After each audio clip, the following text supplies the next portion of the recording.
Okay.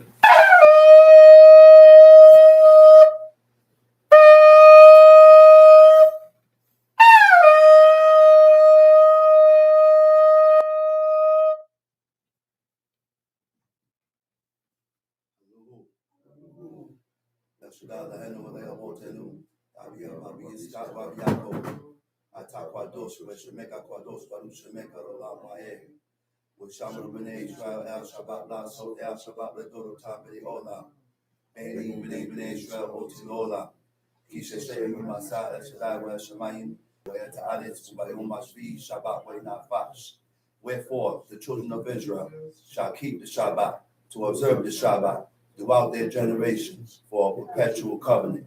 It is a sign between me and the children of Israel forever, that in 6 days the Most High created the heaven and the earth, and on the seventh day he rested and ceased from his work. Baruch Shemeka, Baruch Emineka, Baruch Torateka, Baruch Kushateka, El Shaddai Melech, El Shaddai Malach, El Shaddai Imlok Lolam Ma'eh, Baruch Shem Kabod Makuto Lolam Ma'eh, Baruch Kabod Lohim Min Kumo Melech Elyon, Aluhu Lolam Ma'eh.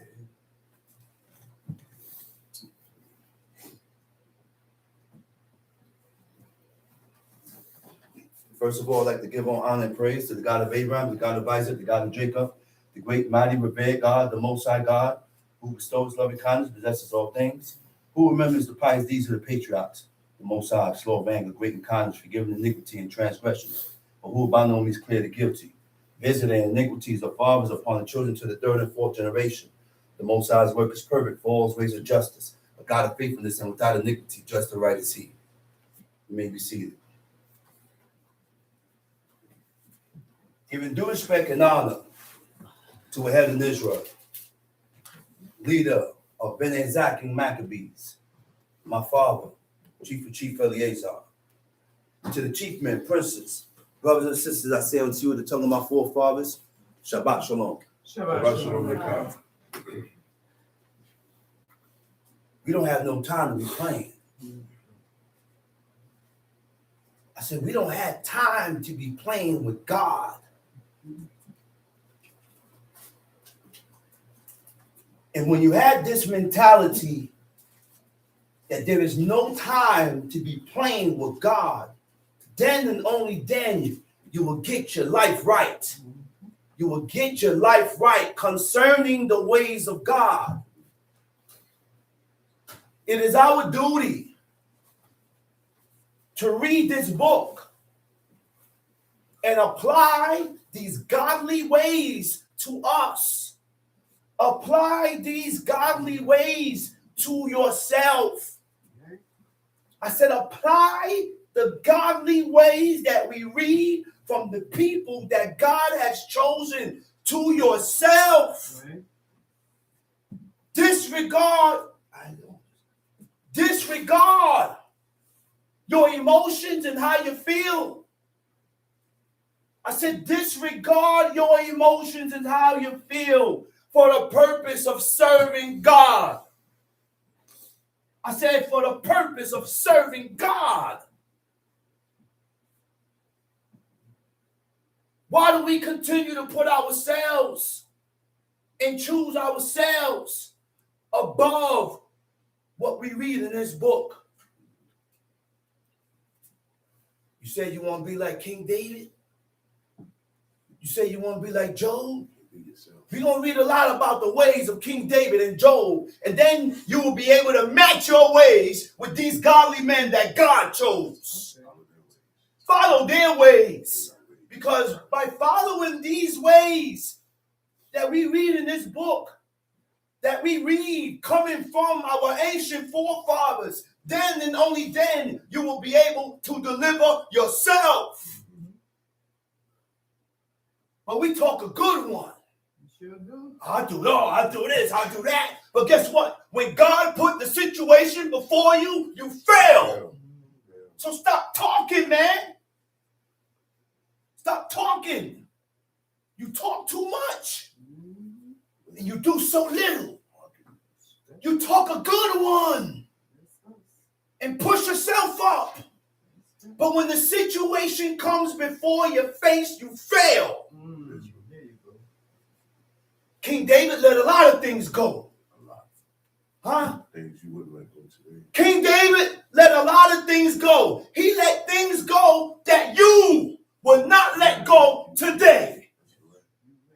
That's correct.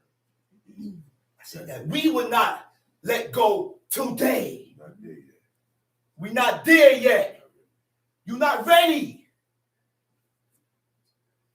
And as long as you continue to feed yourself and tell yourself these things, you're never going to be ready because you keep pushing yourself up. You keep exalting yourself because when you begin to exalt yourself, you won't be able to acknowledge your faults. You won't be able to see your faults. You won't be able to see or pinpoint where you're going wrong. That's the key. Beginning of pride. Exaltation of oneself.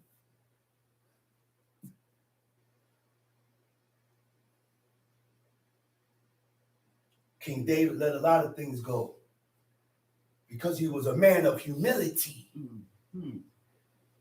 I say he was a man of humility.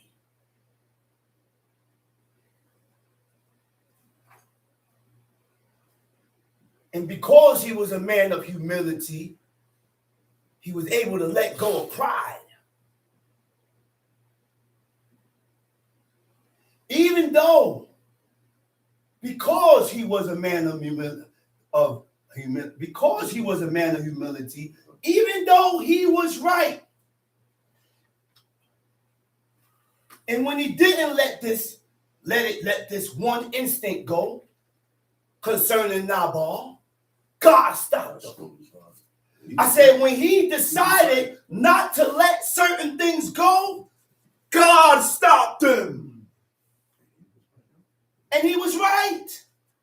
So now we got to ask ourselves, how close am I? Why God don't stop me with certain things concerning everything. Concerning everything. Far from God. Because we're too far from God. God is far from us. So now, how close are we is the question we need to ask ourselves. Why haven't it came to me to let things go? Huh? For the sake of peace. Why can't we let things go for the sake of peace? King David did it. Why does everything causes a strife and a debate and contention and an uproar? Why? So now you got to ask yourself that.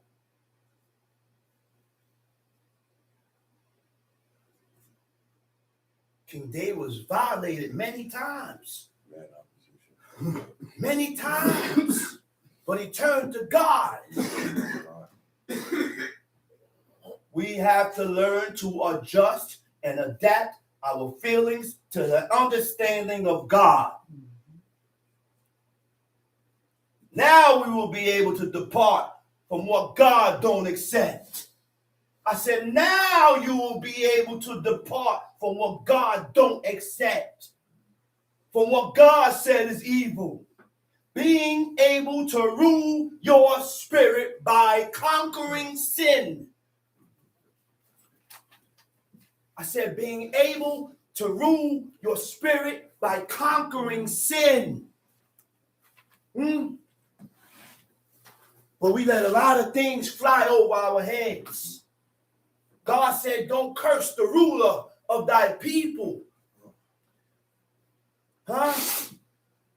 The rulers of thy people is your Nasik, is your chiefs and your princes, your guides, your teachers. Why? God said this. Because God ain't coming down to tell you nothing. I said, God ain't coming down to tell you nothing. Those times is over with. We killed the prophets. We killed the kings. We killed the priests. We turned against the ones that God gave us to show us the way. So now the teachers and the guys are handpicked. He said, don't curse the ones that I put for guide. Don't curse your guide. Don't curse your teachers, because according to the determination of the teacher is how God uses the teacher to show you your ways. That is not contrary. That is contrary to what we read in the book.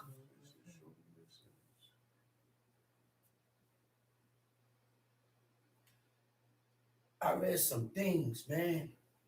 Job, and I always read Job. He said, yo, the whole book of Job shows you your ways. His mindset towards his own friends that falsely accused him, but he still accepted. So even though, I just learned that this morning, I said, even though people talk against you, even though people violate you, even though people do and say things to you, you can't react and hold no animosity or grudge within yourself concerning the situation. I shall continue to move the same way I've been moving. I'm going to move the same way I continue to move. And as long as I keep myself in the standards of God, you can continue to talk. And I will not show no animosity and no grudge towards the wicked, because it denotes and shows that you the same. So keep your same movements and continue to move the same. That's constantly on oneself. Huh? Deuteronomy 7. Let's go into the law. Let's go into the law. 24/7 watch. Let's go into the law.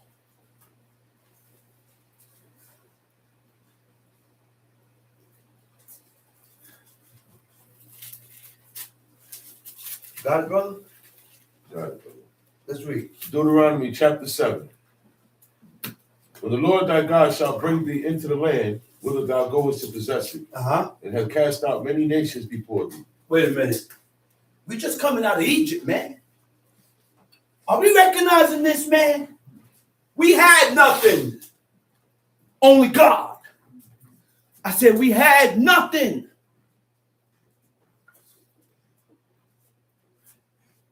God is showing us and telling us to depend on God.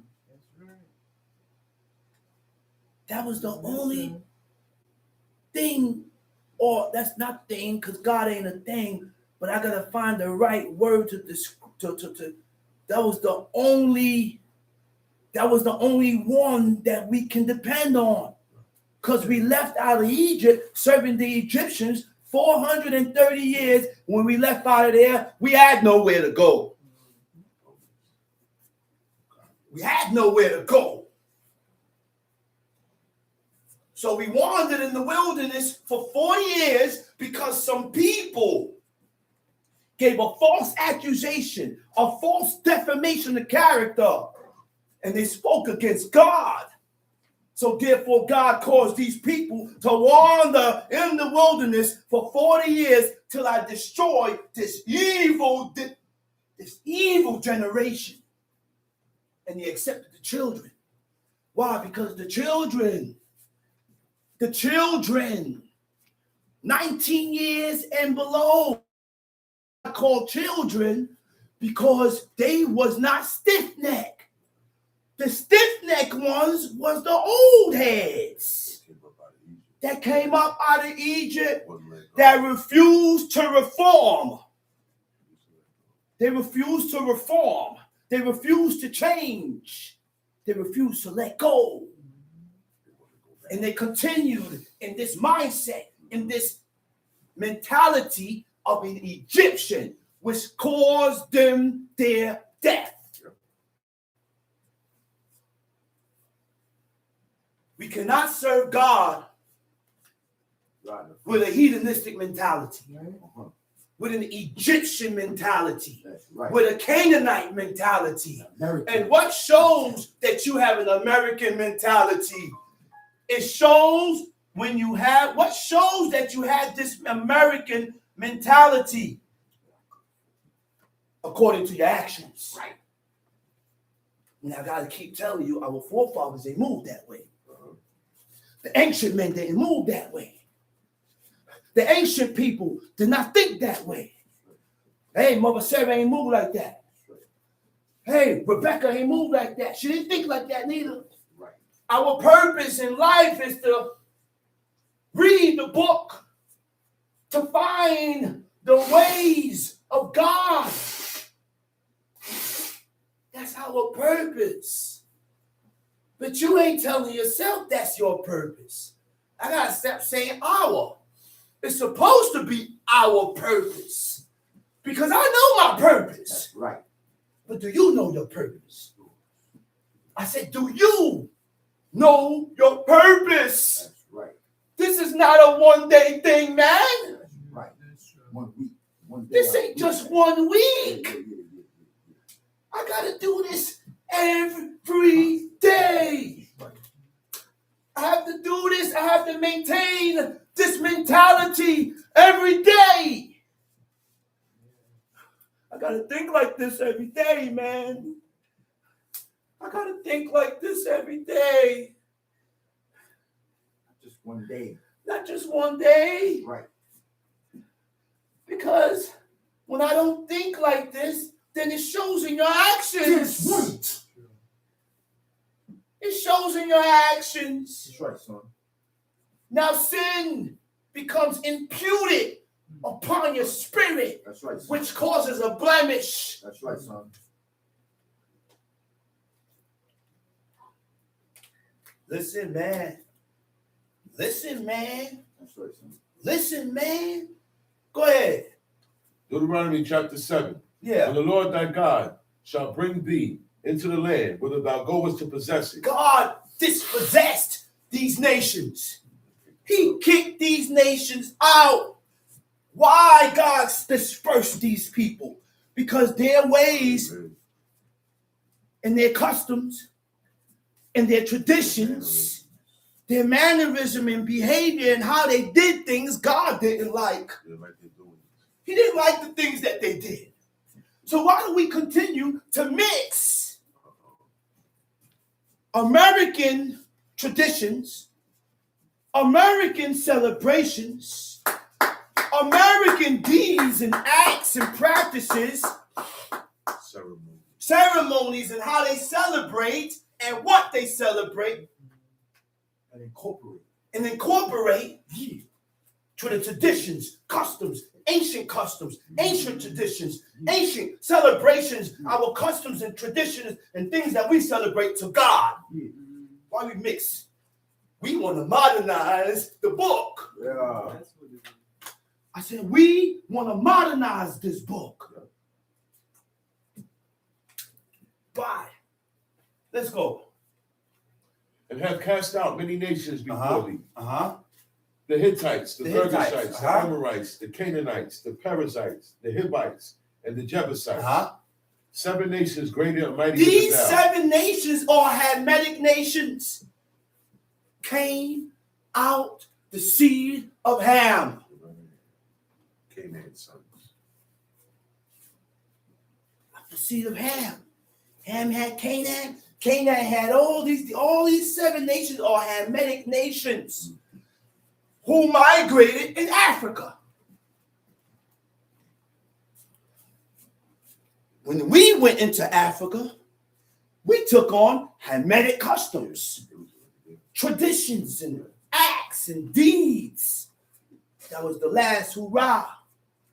And then from those nations, we was taken into slavery. We were spread out all over the world. The things that God allowed to be done to us was because of our violations to God. That's why God caused all this to happen to us. It's because we turned against God, so God turned us over to a no people, to a people that hated us and despised us. We became bywords and proverbs and a hissing. But we have to realize that this happened because we brought this upon ourselves. There's no need to hate them. There's no need to despise them. God allowed it. I said, God allowed it. And the reason why we hate them is because we haven't accepted of the punishment. We have not accepted of what God is putting us through. Go ahead, Mike.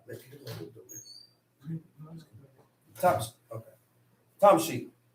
When the Lord thy God shall deliver them before thee, thou shalt smite them and utterly destroy them. Thou shalt make no covenant with them, nor show mercy. Thou shalt smite them and utterly destroy them. He said, don't make no covenant with these people. I said, don't make no covenant with these people. Don't go into no agreement with these people. Go ahead. Thou shalt smite them, utterly destroy them. Thou shalt make no covenant with them, nor show mercy unto them. You mean to tell me mercy was not shown to all? I said mercy was not shown to all. We was commanded not to show mercy to all. We was commanded not to show pity and compassion and mercy to all. God commanded us not to show mercy to these people. That's right. But we tend to show mercy to those that God hate and despise. But yet, even though God commanded us not to be merciful, he said, don't show no mercy to them. Yet God did show mercy to them. He showed mercy. Yeah. Which means that's God. Yeah. Because he's all merciful. That's right.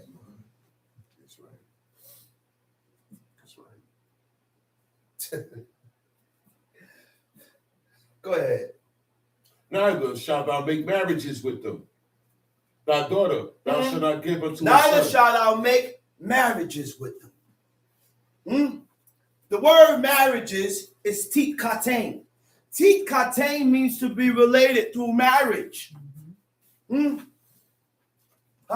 Intermarriages is what led God's chosen people to idolatry. By us marrying into foreign women. The woman marrying foreign men that despise your God is what led you into idolatry. It's what led you into serving the gods of wood and stone, causing them to turn away from God. I said causing them to turn away from God by following foreign influences.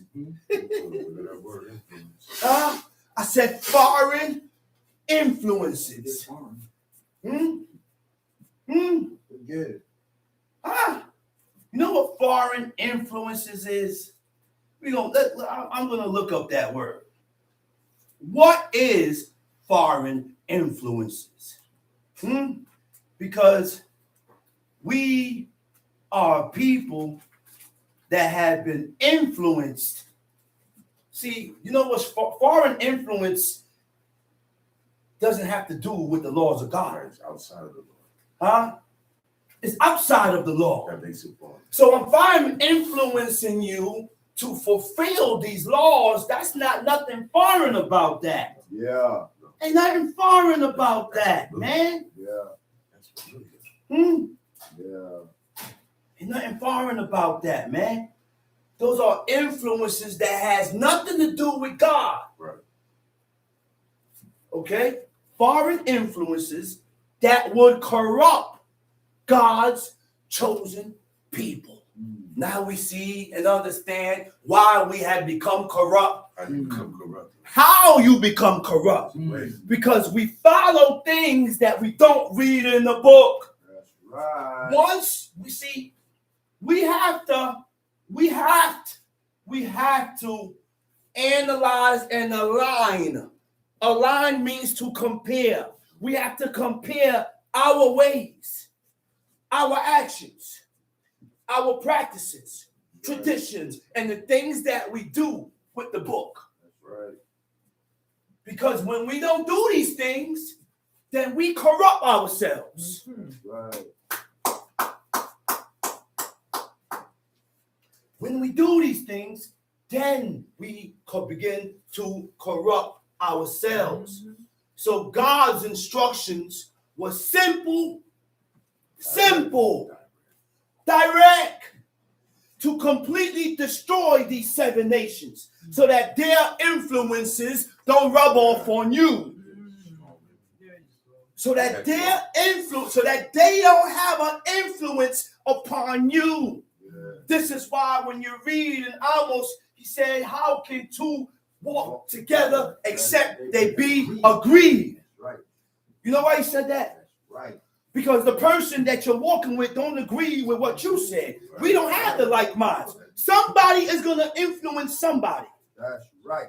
It's going to have a negative effect on the one that had made his mind up to serve God. So now, because of that, I have to watch who I walk with. Yes. I have to walk with one that thinks like me, Yes. that is on that That's same right. path, so that your influence don't affect me. That's right.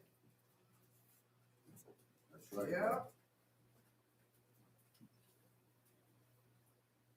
He said, completely destroy these 7 nations Yeah. and their symbols in order for the nation to be pure in God's sight.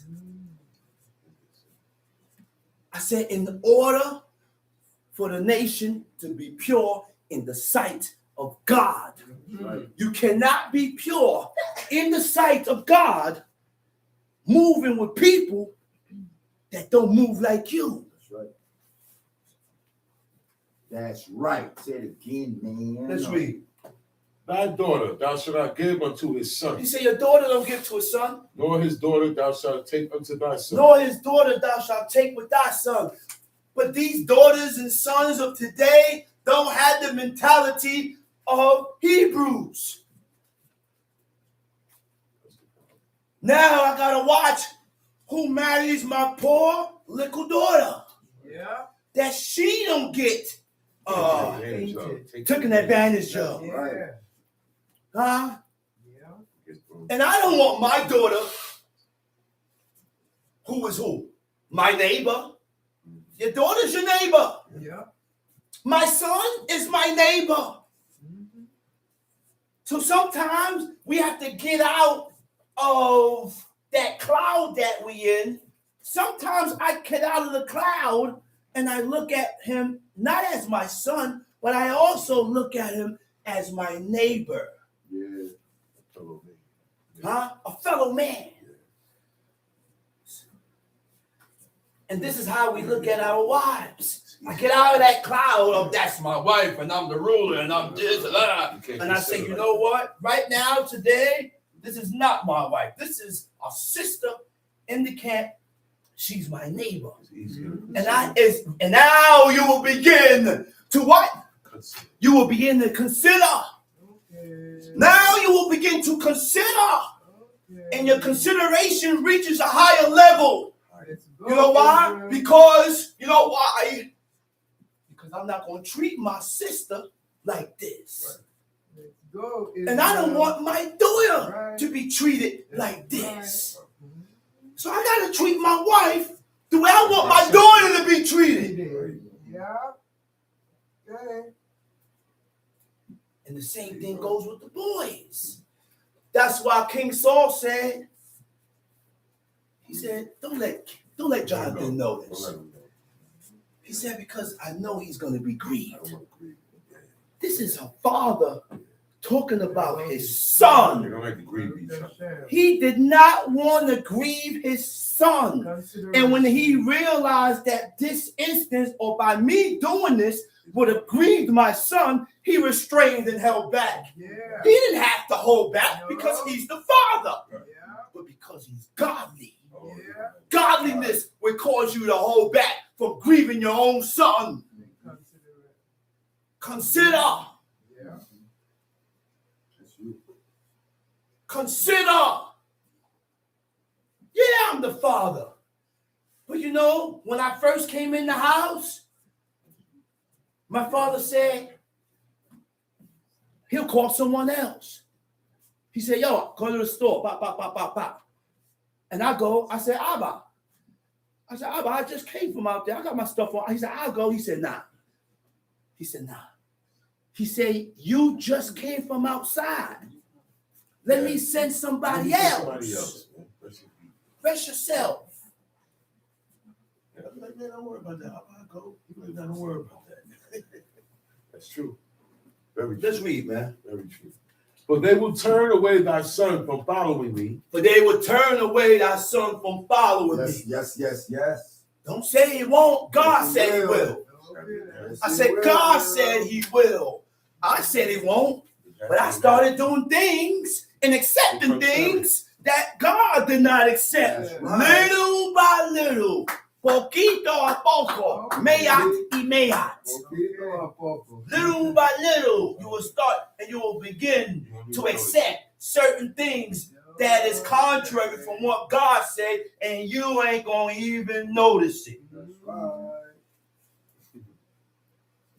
To depart from God. To depart from God, it begins in the mind. Yeah. Before you ran off, it started here. That's right. You done made a decision here. Huh? You done made the decision here. You ran off already.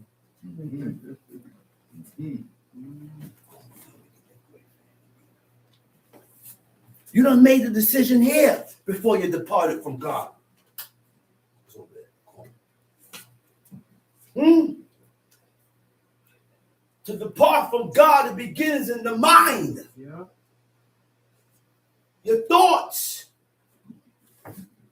Your emotions.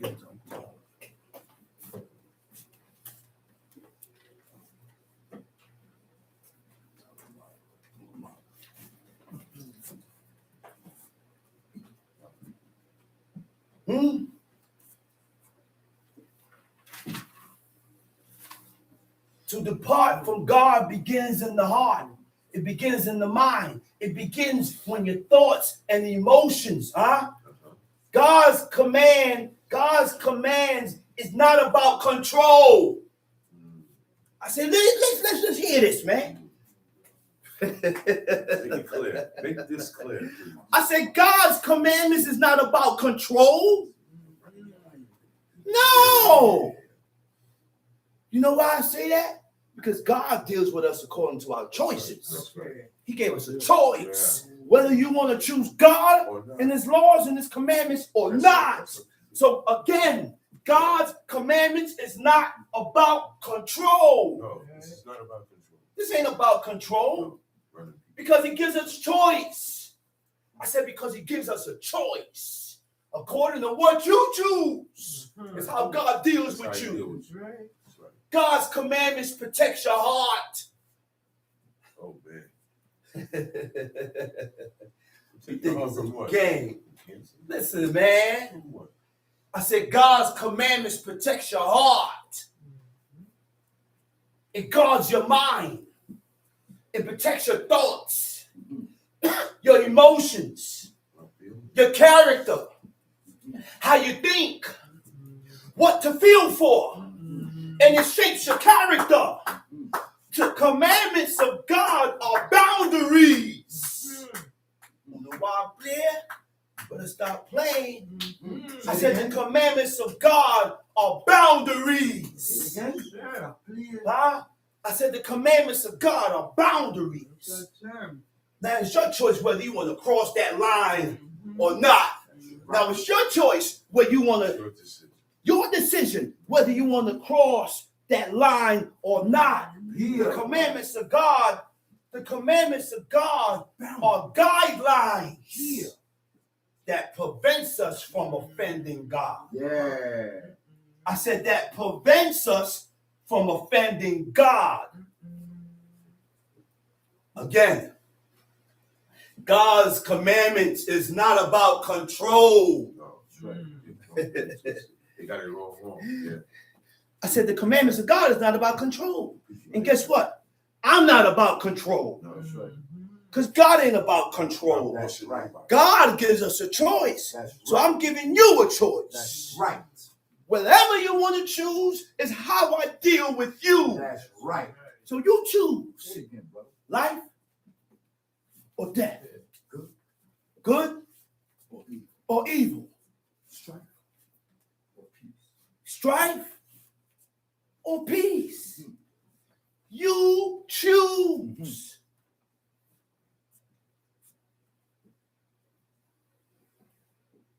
Why? Because that's how God reacted. That's right, That's how brother. God moves. That's right, brother. Let's read. But they will turn away thy son from following me, that they may serve other gods. So will the anger of the Lord be kindled against you and destroy thee suddenly. Verse 4. For they will turn away thy son from following me, that they may serve. Verse 4. For they will turn away. But they will turn away thy son from following me, that they may serve other gods. So will But the they will anger. turn away thy son from following me. But they will turn away thy son from following me. And these are the things that happen, and these are the things that transpires when we marry into women and into men that have not decided to serve God.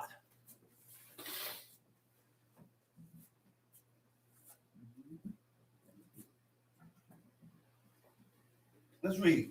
So will the anger of the Lord be kindled against you and destroy thee suddenly. You see how we begin to get God angry at us? You see how we get God to angry at us? When we incorporate pagan customs to what God said.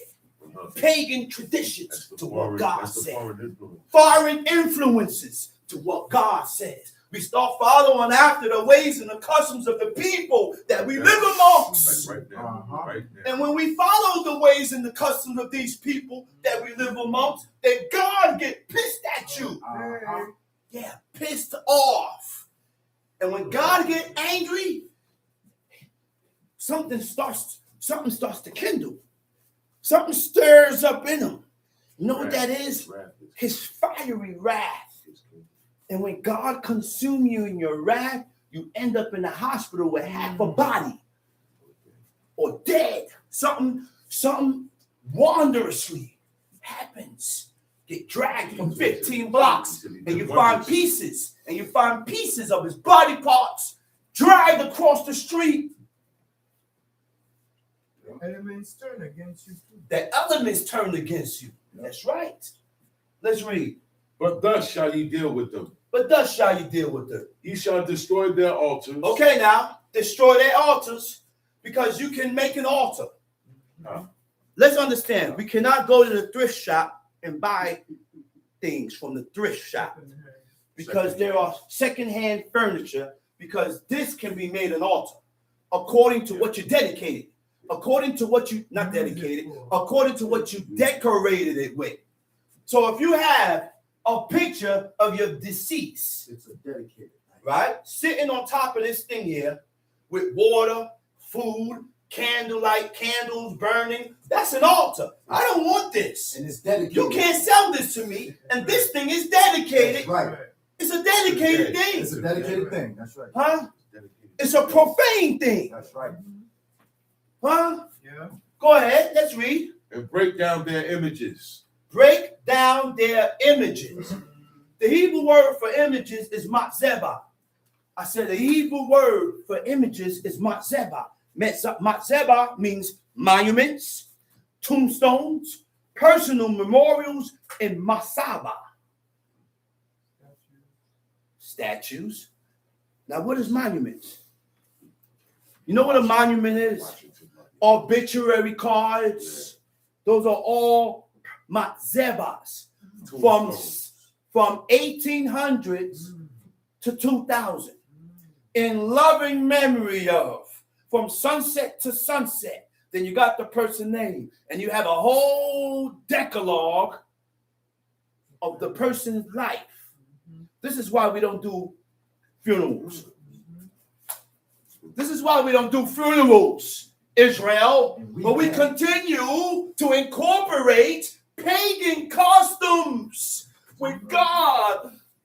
We didn't have funerals. We didn't have repasts. Yeah. Where is all these things coming from? As long as we continue to incorporate pagan customs with God, come on, man. Come on, man. Tombstones. My father, I ain't put a tombstone on my father. I told him, don't put no tombstone. I'm going to rip it out the ground. That's right. I'm going to get a jackhammer and I'm chiseling it. That's right. You know what I put on that, my father? A marking. And I order my kids, don't put no tombstone on me. That's right. When I'm dead, bury me. Huh? That's So when I'm dead, bury me. Gangster. I said, when I'm dead, bury me. And then when that time comes, I'm going to accept it. You know why? Because I'm going to be right. I'm going to be right. Death is only acceptable by the godly. Right. That's right. Death is only acceptable by the righteous. That's right. Because he has affirmed and established himself in the laws and the keeping of the commandments of God. Look at Archon. Huh? Look at Archon, man. Look at Archon. Look at Archon. Prime example. That man accepted it. Look at Archon. That was the only time he messed up. Say it again. Yeah. That was the only time he messed up. That's right.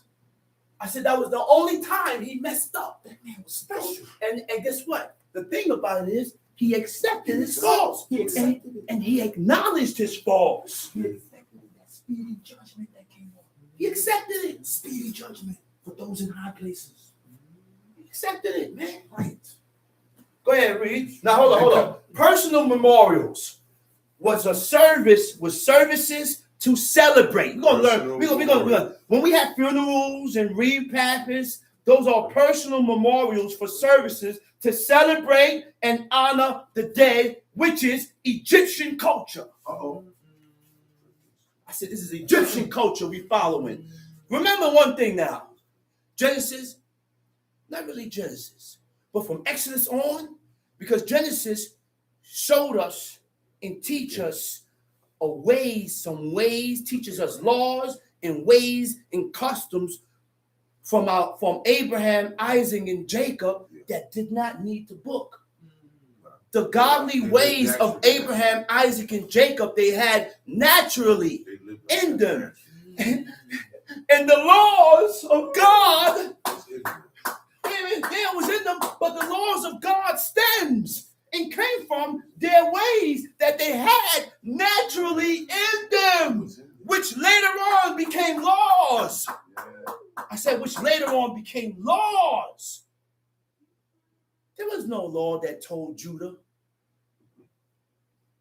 There was no law that told Judah to allow Onan to go into his brother's wife to raise up seed for his dead brother, which years later, it was established by law, by God.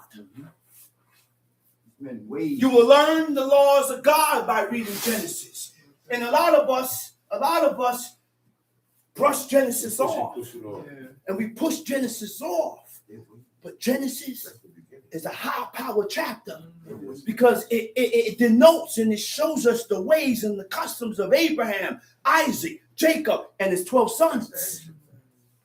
And his 12 sons. Huh? the priest of Salem, Melchizedek. I don't know where that man came from. Where did he come from? He was God. A lot of their ways was established into law. Egyptian memorials featured. Now we're going to hear what did they do in Egyptian memorials or funerals, right? Featured custom engravings, symbols, photographs. Photographs is pictures. Egyptian custom engravings refers to ancient practice of incising, I mean. Carving, right, that's tattoos, okay? Carvings or etching symbols, names, messages into the stone in the style of Egyptian hieroglyphics. Stay away from African print. Wait a minute. I'm about to do a dance. Stop wearing African print. Stop going to the Africans, buying African print materials and making garments because these signs and symbols that are on those Africans are representatives of idols and deities. My father always said, my father always said, when you buy your material, what he said? Buy it plain. Buy it plain. Don't got shiki print. I said, when you buy your material, buy it plain. He said, because you don't know what the hell did they put. What makes it African? It's Watusi print. So these Egyptian hieroglyphics are in honor of their idols, are in honor of their gods. Goes that deep. Let's read. Zimbabwe print. And cut down their groves. Oh, wait a minute. Cut down their groves. The groves are Asherahs. Asherah poles are commonly known as the stripper pole. That's what it is today. I said the Asherah poles are commonly known as the stripper poles.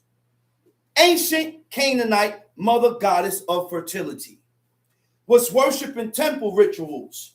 The worship involved erecting images. Pictures. Erecting images. So God commanded us to stay away from images. And then we read and we tell people that God didn't mean that. Something's up. Isn't it better to stay away from it Yes. than to still indulge and violate? But you don't want to get rid of your pictures because you are emotionally attached. Yeah. We become emotionally attached to things that we find very difficult to let go of. That's it. You're emotional. You have to be able to let go of it for the purpose of serving God. Yeah.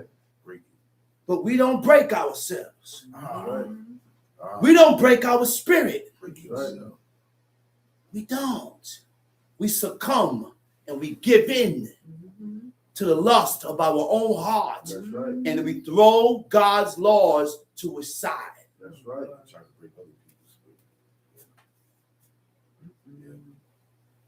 Was worship in temple rituals. The worship involved erecting images, female figurines placed in the grove or near altars because the Asherah was a female god. It's right next to the altar. It's right next to the altar. Okay, it's right Stripper. next to the altar. Time sheet, brother. And burned their graven images with fire. And burn their graven images with what? Fire. With fire. Facile come from the root word fasal, anything that was carved or sculpted. It means images or idols. He said, burn their graven images with fire. Go ahead. For thou art a holy people unto the Lord thy God. Wait a minute. He said, these things I command you to do because you're holy. He said, you're holy, man. And holy means to be separated.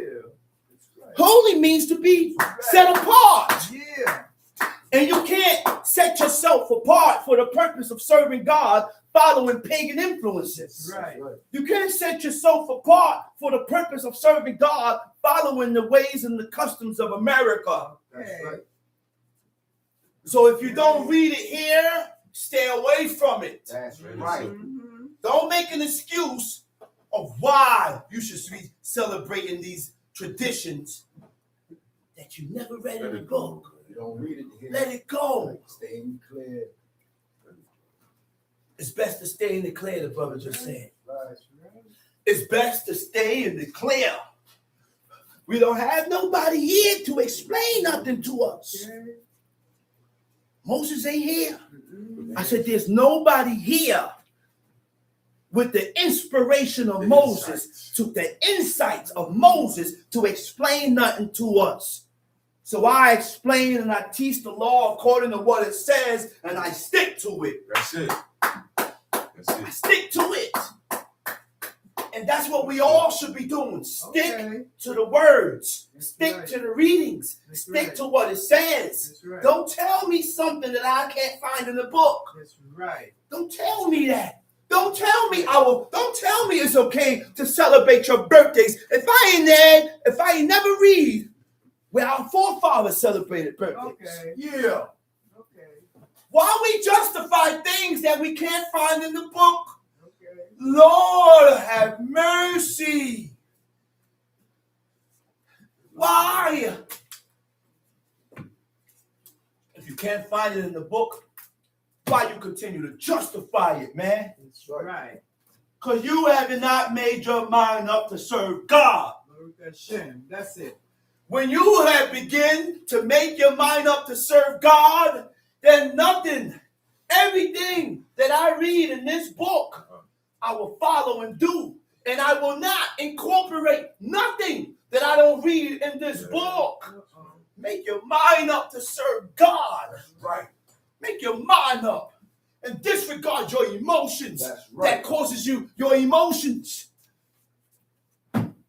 Specific emotions and feelings that causes you to detour away from God. That's what controls your decision. Feelings. Let's read, man. The Lord thy God had chosen thee to be a special people unto himself. Wait. What verse is that, man? That's verse 6. God Right in the said you're middle. special. But do you look at yourself as special? Do you tell yourself you're special? Huh? He said you're peculiar. He said you're special. This is the people that I have loved. And because I love these people, I went into a covenant with these people because of their fathers. Okay. Oh, listen, man, these are things that we have to tell ourselves. I'm getting goose pimples, man. Yeah. You know why? Because these things we have to tell ourselves. Yeah. Constantly. Constantly brainwash. Because those things that you tell yourself are pushers. Those are the things that pushes you towards doing the things that is lawful and right. Those are motivators. Right. Which means you have to become your own motivator. That's right. Hey, listen, John, I can't motivate you. I can only chastise you and correct you and rebuke you. You have to motivate yourself That's to right. serve God. That's right. I got to motivate myself to serve God. Family online, y'all got to motivate yourself to serve God. I can only show you That's right. what is godly Baruch Hashem. from what is ungodly. Now, it's your choice whether you want to follow it. That's Baruch right. Hashem. It's your choice. That's right. Huh? I said it's your choice. You're true. It's all your choices. I can only show you from a child growing up. Now, when you get old and you become as a man and you become as a woman, it's your choice whether you're going to follow it or not. But as long as you're under my jurisdiction, you're going to serve God. Baruch Hashem. You're going to serve God because you ain't got no choice being 12 and 13 years old. That's what we tell the kids. But it's their choice. No, it ain't their choice. You know when it become their choice? When they move out of my house. Right. Till then, you're going to serve God. Right. I told my kids, when they turn 16, 17, 18,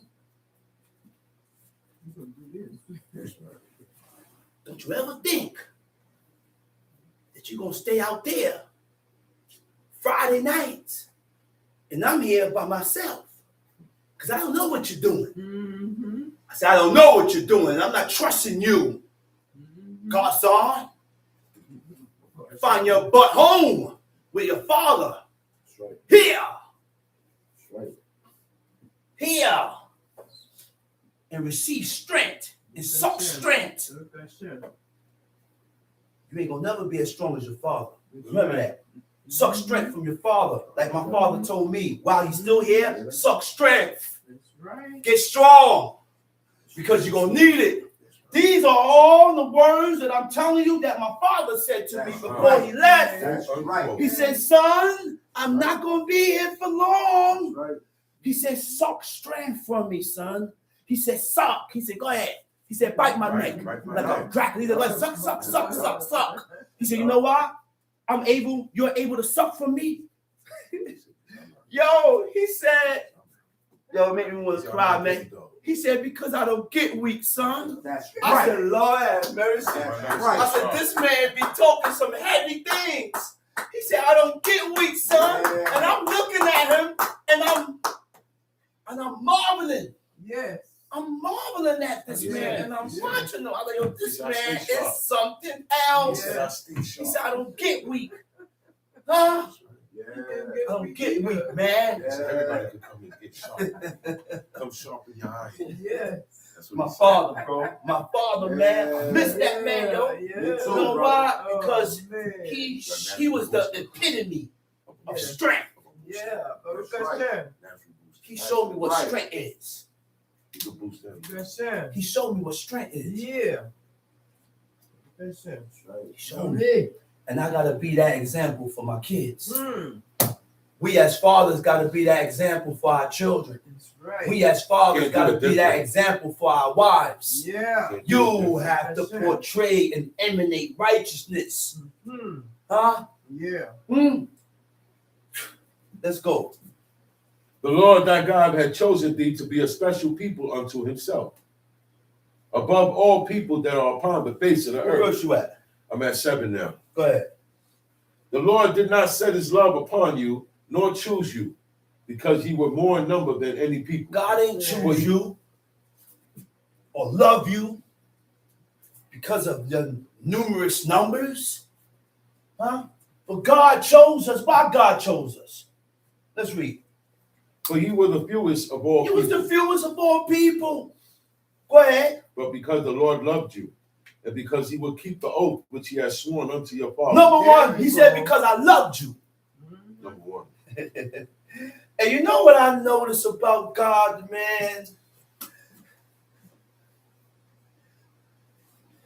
When you love, you love. No limit. There's no limit to love. Nobody got to tell you how to love. Nobody got to tell you how to love. Yeah. And love don't go nowhere. There you No go. matter what. Love never goes. It stays. Mm-hmm. It don't go. He said, love without Mhm. limit. And you can still move on Yeah. and still love. That's right.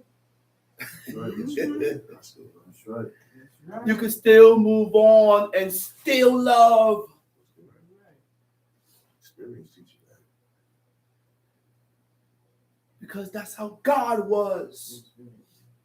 Even though we turned away from God to serve gods of wood and stone, to serve idols, he said, I remained with my hands wide open.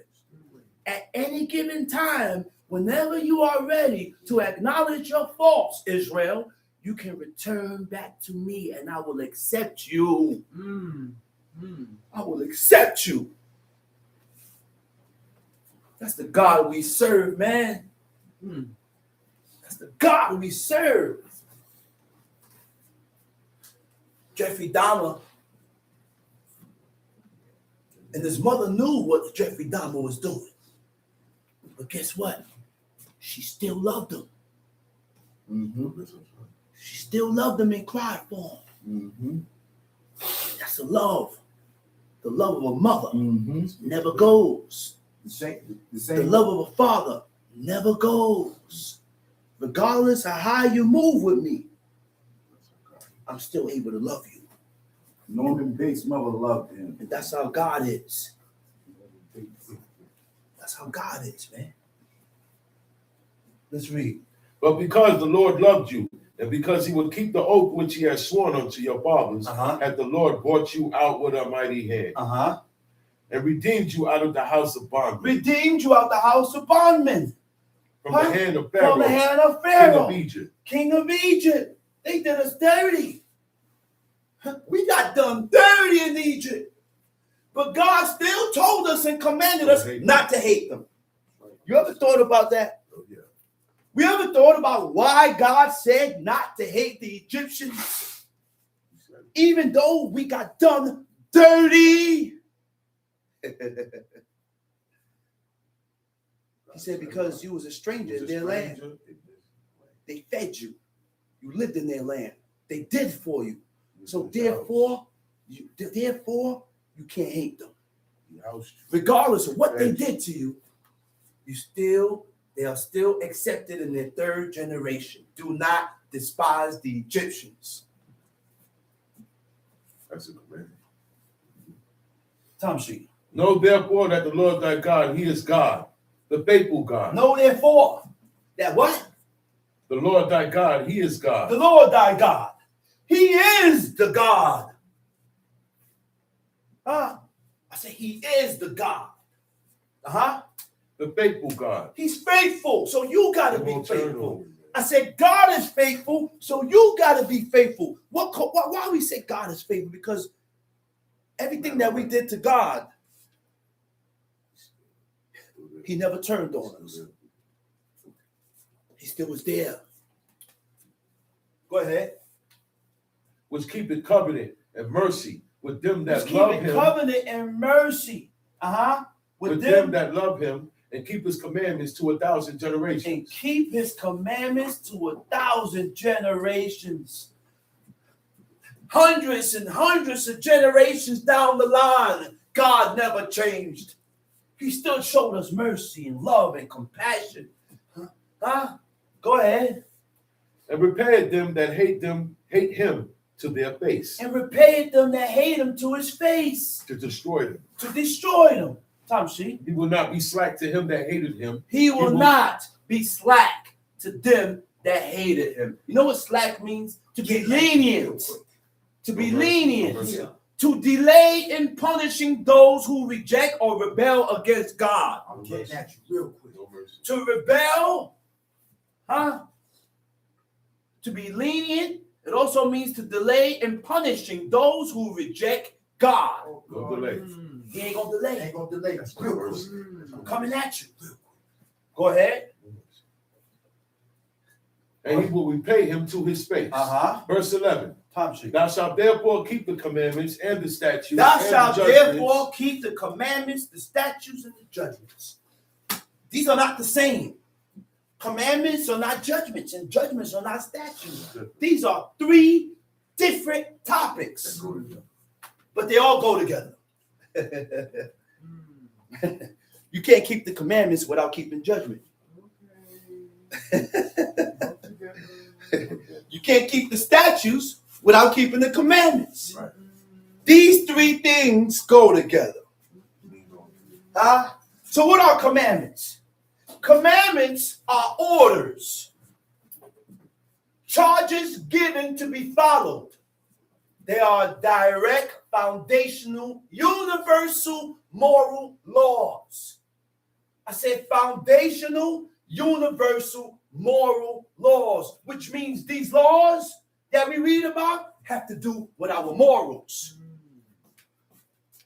Has to do with our morals. Judgments instructs us in what to do in a situation that arises between people. You hear what I said, man?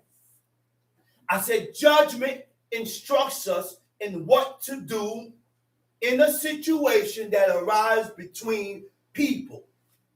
So when certain situations happen, I can't take your word. Because for me to take your word and not inquire of the matter is to violate God.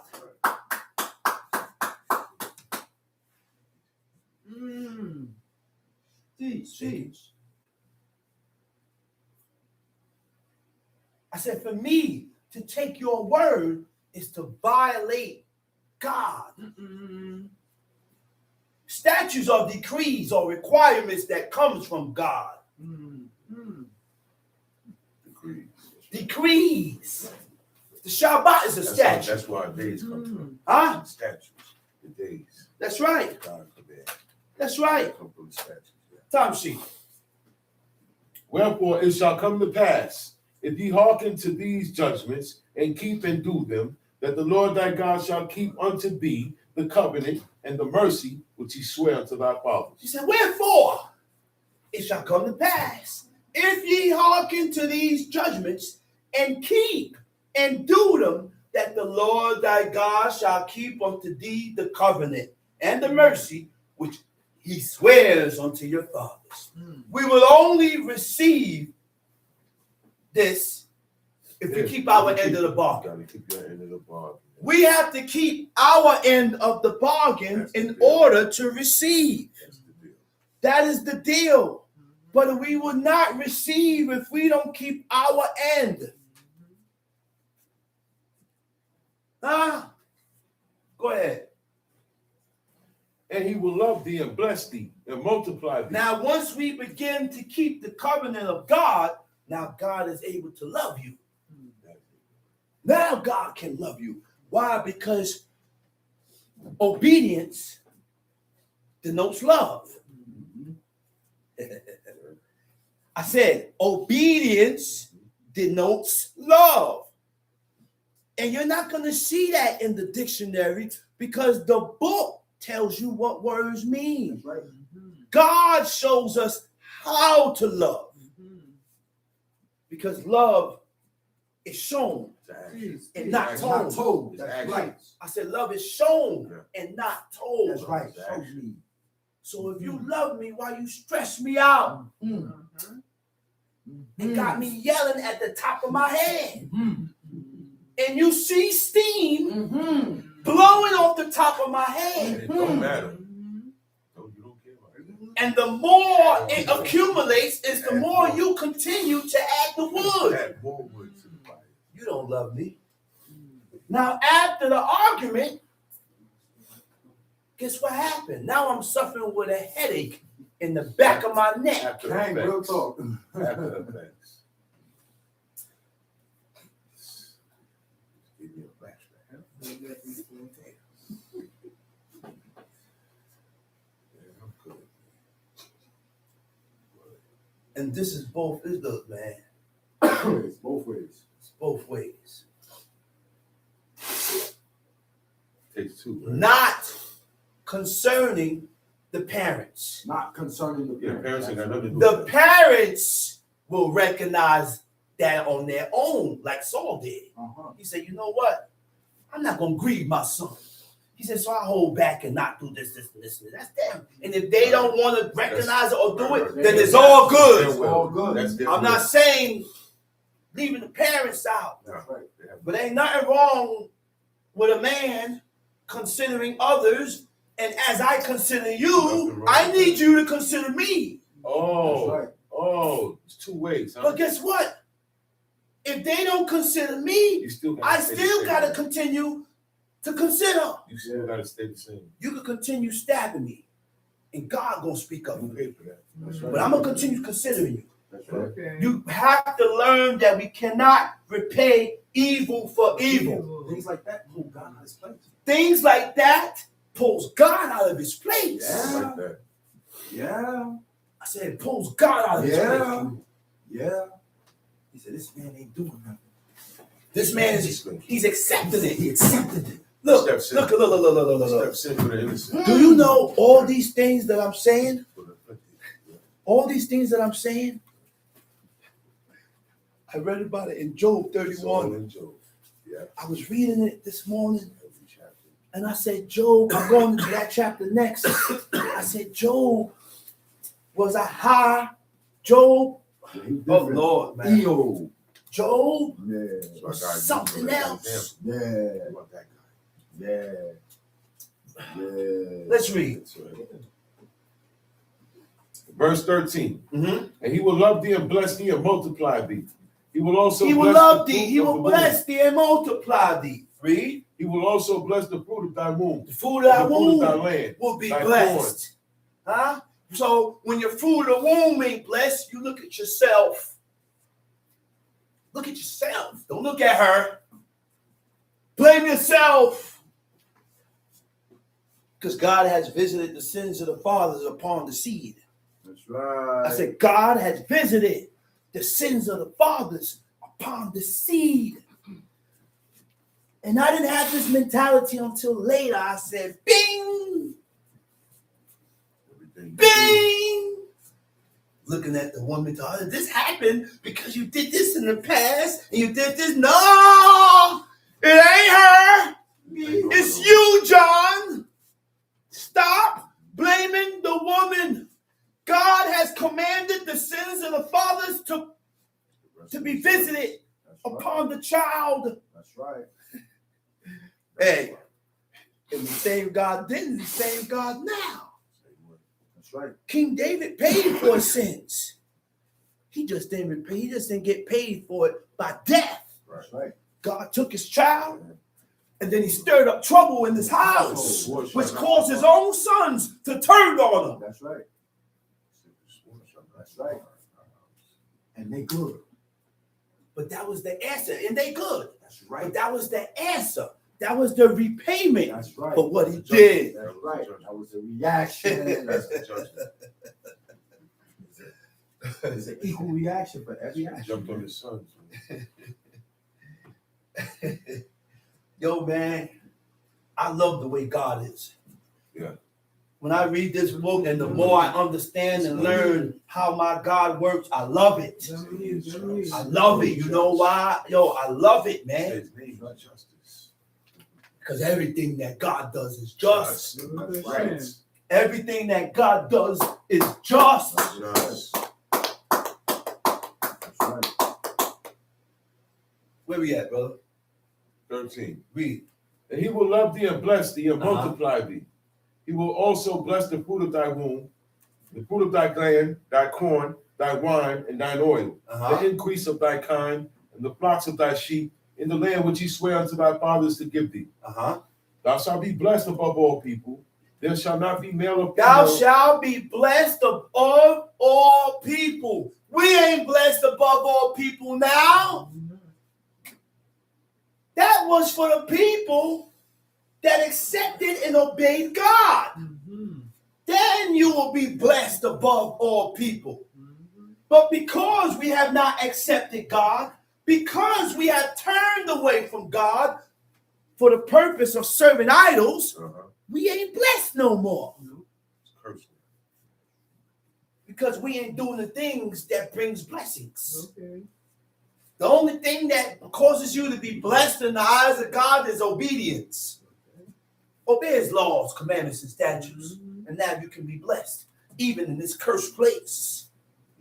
So God shows us and has given us a book. He has given us this book so that we will be able to save ourselves, not from you, but from myself. Yeah. Save yourself from yourself. Because we have two things in us. We have good and evil. We have good and evil in us. But choose good. But we don't know what good is. So you gotta find out. We don't know what good is. Because the only way you're going to learn what good is by reading the book. The book shows us what good is. The book shows us what righteousness is. And the book shows us what wickedness is. The book shows us how to be evil. Right. Shows us that. So stop calling people evil that's pushing to do the things that God loves. That's right. How am I evil and I'm pushing for the things that God loves? Oh, how am I? I don't want to be evil. Mm-hmm. I don't want to be wicked. Mm-hmm. But I don't want God to look at me as evil and wicked. Mm-hmm. I want God to look at me and say, I have chosen thee. That's right. And I will exalt this man because of his ways and his actions that aligns with God's ways. Right. Align your ways and your actions with God's ways. That's right. Now you're cooking. That's right. Let's read. Middle of 14. There shall not be male or female barren among you or among your cattle. Wait a Verse minute. Wait a 15. minute. I got Zechariah said, which one wins? And when he said that, he's right. The good, we have good and evil in us. Yes. Prince Zechariah is something else. He always coming up with some type of antics. He said, which one wins? The good or the evil? That's the struggle. The one you feed is the one you win. Right, the more You feed yourself wickedness, you're gonna be wicked. But if you feed yourself righteousness, you're gonna be righteous. Yeah. You can become whatever you want to become. That's right. Yeah. I will go through and continue to go through the punishments that God has bestowed upon me, like Hannah and her 7 sons. She said, God is allowing this to happen to us because of our sins. Huh? And not because you feed yourself righteousness means things are not going to happen. Yeah. King. Not because you feed yourself the things that God accepts means things are not going to happen. That's right. Because it happened to the best of us. That's right. King. Let's read. The Lord will take away from thee all sickness, and will put none of the evil diseases of Egypt, which thou knowest. The Lord will take away from thee sickness. Right? And will put what? And will put none of the evil diseases of Egypt, which thou knowest, upon thee, but will lay upon them all them that hate thee. Go ahead. And thou shalt consume all the people which the Lord thy God shall deliver thee. And thou shalt consume all the people that what? Which the Lord thy God shall deliver thee. Read. Thy eyes shall have no pity upon Don't have no pity. Don't feel sorry for them. no spare. Neither shalt thou serve their Neither gods, shall you serve their but that gods. will be a snare unto Because you're going to entrap yourself. you. You're going to trap yourself. So the purpose of God telling us to destroy these 7 nations is so that we don't entrap ourselves. God said if we leave these people around, they're going to be a snare to you. They're going to have you doing things that you don't read here, that I didn't command you. So wipe these 7 nations out. Okay. Wipe them out. Go ahead. If thou shalt say in thine heart, these nations are more than I, how can I dispossess them? Thou shalt not be afraid of them, but shalt well remember what the Lord thy God did unto Pharaoh and unto all Egypt. The great temptations which thine eyes saw, and the signs and the wonders and the mighty The hands, great temptations which thine eyes have seen. Notice the word for temptations. It means masah. Masah means the temptations. It means the provings, the tests, the trials. We tend to forget the testings and the trials that God put us through. We tend to forget the things that God used to prove us and to tempt us. We can't forget these things. He said the great temptations, the provings, the tests, and the trials, how God allowed bread to rain from heaven in a place with no vegetation. With no vegetation, no rain. The ground is cracked. no seeds got And the people cried out for water. And they really was thirsty. Oh yeah, they didn't have But God still got angry at them for complaining. wrong Ain't that approach. something? Wrong approach. That's right. Ain't that something? That's it. Even though they was really thirsty and hungry, God got angry at them for complaining. Yeah. Go ahead. And the wonders and the mighty hand and the Uh-huh. stretched out arm, whereby the Lord thy God brought thee out. Uh-huh. So shall the Lord thy God do unto all the people of Uh-huh. whom thou art afraid. Uh-huh. Moreover, the Lord thy God will send a hornet among them Uh-huh. until they that are left and hide themselves from thee. God be used the destroyed. elements, hornets and bees and locusts. Go ahead. Thou shalt not be affrighted at Don't be them. afraid. Don't be For the Lord terrorized. thy God is among you, Uh-huh. a mighty God and terrible. Uh-huh. The Lord thy God will put out those nations before thee by little and little. By little and little. Thou mayest not consume them at once, lest the beasts of the field increase. God don't do nothing all at once. Everything that God does is in time. Time and space. Even with dealing with his people, God is giving you time and space to recognize your faults and change. But there's going to come a time when your time run out.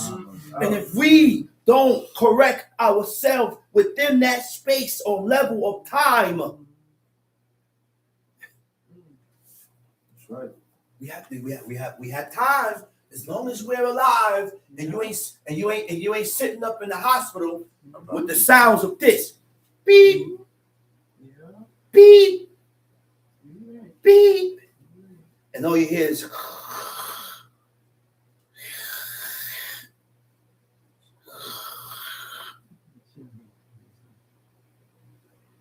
it's not a game, man. It's not a game. It's not a game. And even from then, God could bring you back. I say, even from death, God will bring you back, depending if you made your mind up and you made some type of declaration, some type of covenants, some type of boundaries with yourself, never to cross again. Never to cross again. Tom C. But the Lord thy God shall deliver them unto thee, and shall destroy them with a mighty destruction until they be destroyed. And he shall deliver their kings into thine hand. Thou shalt destroy their name from under heaven. There shall no man be able to stand before thee until thou have destroyed them. Tom C. The graven images of their gods. Wait a minute. The graven images of their gods. Vesile. All right? The idols. The images. You know what a graven image is? When people carve images of the creation of the things that God created. If you carve a lion's head on the top of a staff, that's a graven image. Yes. Once you carve it. And if you have a graven image, a carved image of wood on a staff, that staff stays outside. You're not bringing that in my house. You're not bringing that in my house. That's right. During funerals, Egyptians made photographs of the deceased. So God commanded us not to make likenesses of what's in the heaven, beneath the waters, and on earth. But we tell the people that God don't mean that. And we go against God. And we have African prints, pictures, all over the place, and symbols. But we say we serve God. Where's your dedication at? Where's your cautiousness? Are you cautious? Huh? I said, are you cautious? You're not being cautious. Start moving. Hey, your father already set the path. And you will gain God's attention by following in the footsteps of your father. Why? Because that's how God dealt. That's how God moved. And it was held in high regards. And the things that your father rejected, you reject.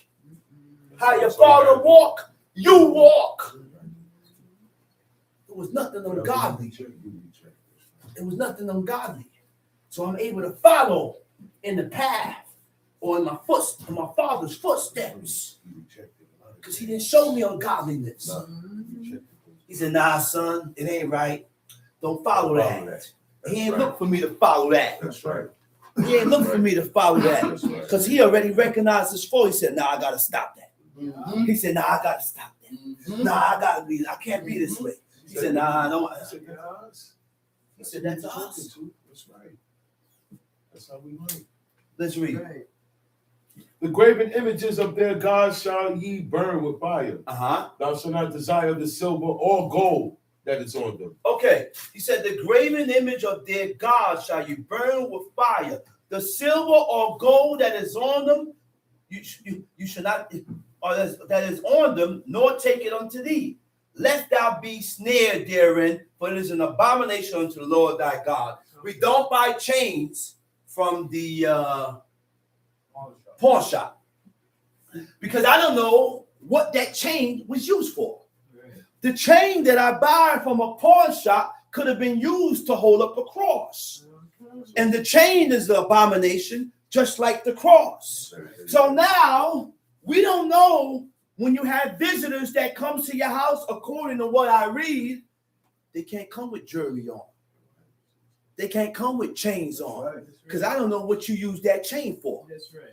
You have to buy that chain from a jewelry store, That's right. and you have to be safe with that too. Even if you didn't buy it from a pawn shop, I can go to a jewelry store and say, listen, sir, I don't want the cross, but I want the chain. You can't do that. You got about to change it. So therefore, I don't allow people to walk in my house with just with jewelry on, because I don't know what was the purpose of that chain. What was the purpose used for that chain? That chain could have been used to hold up a cross, to hold up an ark, to hold up the head of JC, and those things is abomination.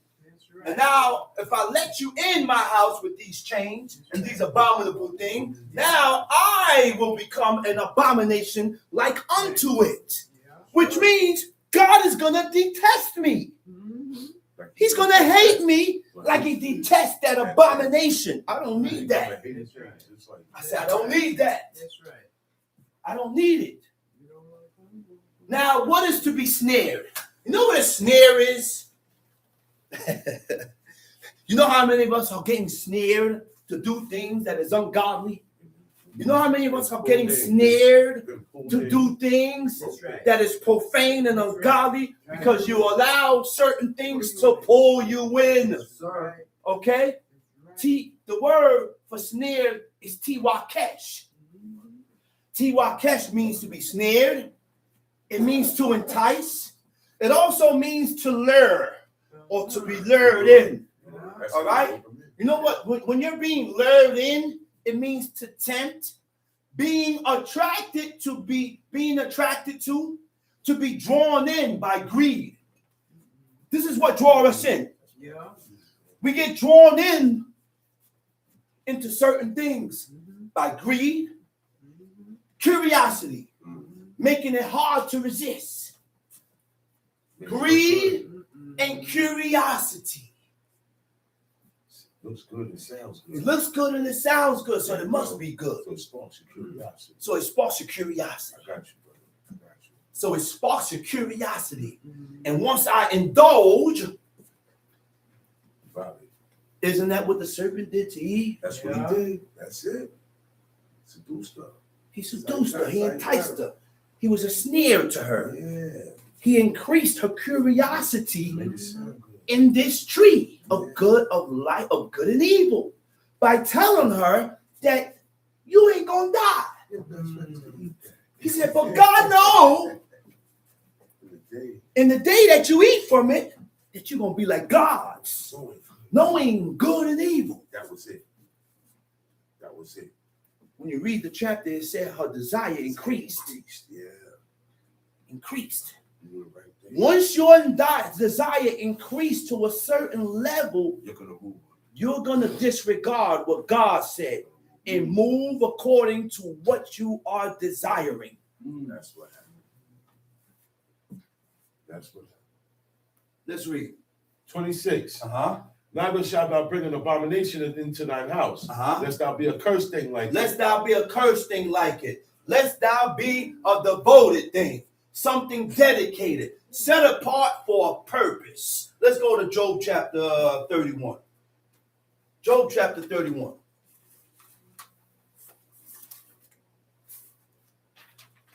Got it? Job chapter 31. Uh-oh. I made a covenant with mine eyes. Why then should I think upon a maid? Oh God. Oh God. Of course, my mother. We're going to learn the ways of these men that drew God's attention towards them. I said the ways of these men that drew God's attention towards him. Read that over. I made a covenant with mine eyes. He said, I made a covenant with my eyes. Berit. He said, I made an agreement. Alliance with oneself. You can make an agreement with yourself. But to do that, you got to have a made up mind. You know what alliance with yourself is? Alliance with yourself is when the conscious mind and the subconscious mind. See, these are two different things. Aware and unaware. Conscious mind and the subconscious mind. One is aware, one is not aware. Right? When the conscious mind and the subconscious desires and actions are in agreement. It's in your dreams. It's even in your dreams. I said when your subconscious and your conscious mind becomes one.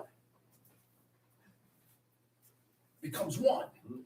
Because when the subconscious and the conscious are not one, you leave room for violation.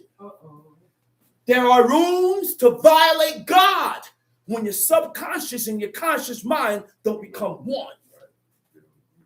Okay? Okay? All right? Now, what is agreement? What is agreement? I said, what is agreement? Agreement is a self-binding agreement. That's when you bind yourself to something. You got to do that on your own. It's a self-binding agreement. Personal commitment. Owning to your thoughts. Conscious commitment to maintaining moral. I said conscious commitment to maintaining moral and spiritual integrity. Guarding your thoughts from temptations. I said guarding your thoughts from that which tempts you. That goes on in the head. And that goes on in the head.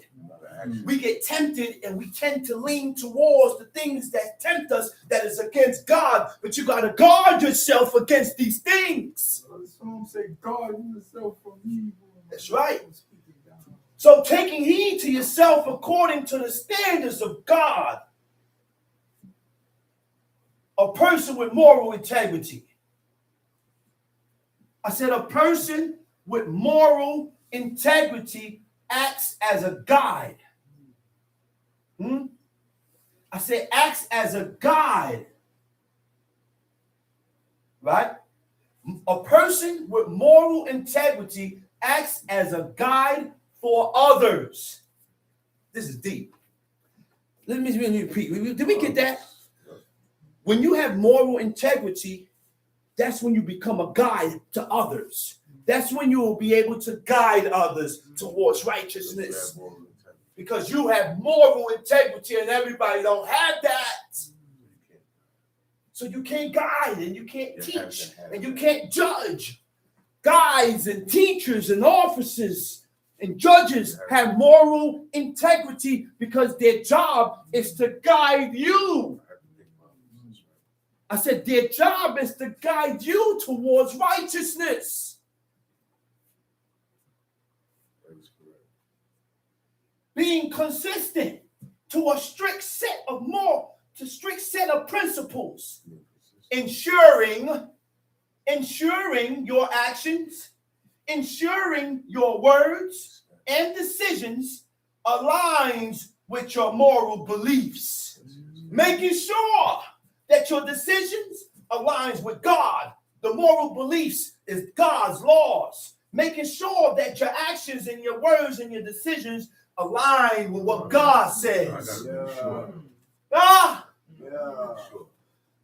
We have to make sure the things that we say, our actions has to align with that book. That's moral integrity. That's right. And you ain't gonna just react off of emotions, because I may react and violate God. Mm-hmm. Spiritual integrity. Spiritual integrity is the alignment of one's beliefs and values with their actions. And that's deep. You know why? Because you only move and act according to what you believe. Right. You only move and act according to what you value. I can't get mad at you because you're moving according to what things that you believe. Right. You're moving according to your belief system. And I move according to my belief system. That's why I can teach and say certain things, and then it shows that others, their belief system ain't the same. So they reject it. You're only going to accept according to what you believe. Right. Lord have mercy. That's You right. hear that? That's why they shoot it down. They shoot down. I said, let me say that again. I guess that went over our heads. Right, man. You're only going to accept according to what you believe. Okay. That's how far you're gonna go. That's how far you're going to go. Mm-hmm. Go ahead. Why then should I think upon a maid? He said he made a covenant with his eyes. He said, why then should I think upon a maid? You know what a maid is? Betula.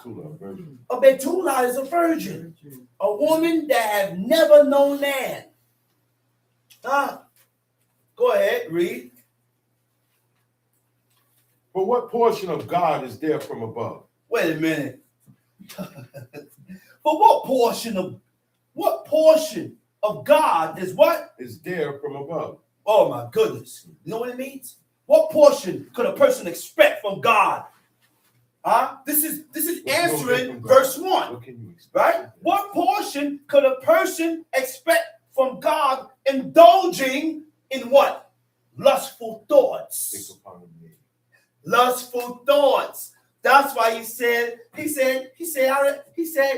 I made a covenant with myself not to do this. So watch it. I said I made a covenant with myself not to accumulate lustful thoughts. This is a level in righteousness that we have to get to. When you see a beautiful Nashim, what formulates in your mind? Yeah. What comes to your mind? We can't be accepted of God formulating these ideas, lustful ideas in your mind. I don't know what you formulated in your mind. And you don't know what I formulated in my mind. Only God knows. Yeah. We're not there. I said, we ain't there. Job gonna show you. Job chapter 31 is gonna show you need a lot of work with yourself. Yeah. You're not there. Right. You ain't there yet. Such sins cuts you off from God. He says a sin to formulate ideas and thoughts. Stop thinking like that. That's why God said forward thoughts will separate you from me. Right.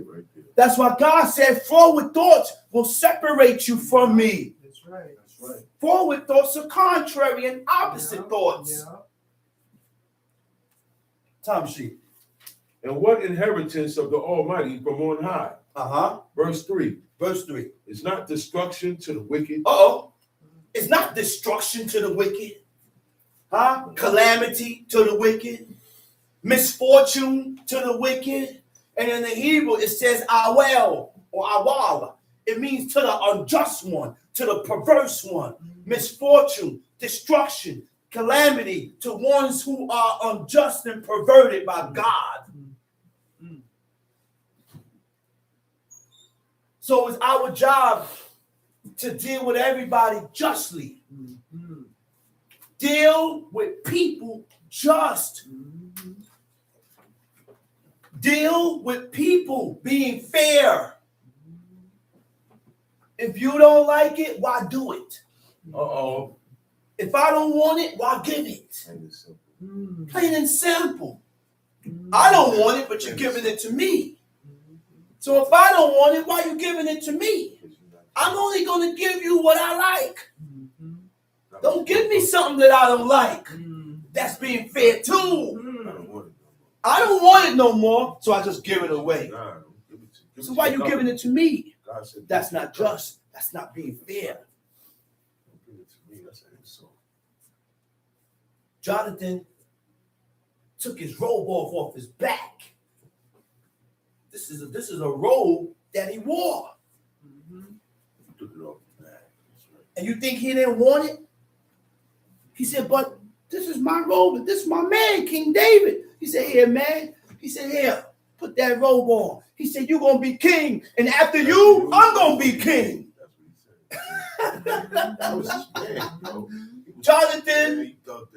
Jonathan dug David, man.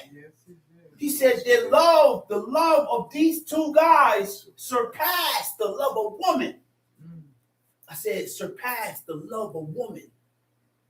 Go ahead, let's read. And a strange punishment to the workers of iniquity. A strange punishment to the workers of iniquity. Go ahead. Doth not he see my ways? And count all my steps? Does not he see my ways? Huh? I said, God is watching us. God is watching us. He's watching our ways, our actions, our thoughts, whether it aligns with God's ways, actions, and thoughts or not. And he deals with us according to that. Be careful. He said, does not he watch our ways and count all our steps? If I have walked with vanity. If I have walked with vanity. If I have walked with vanity. Go ahead, bro.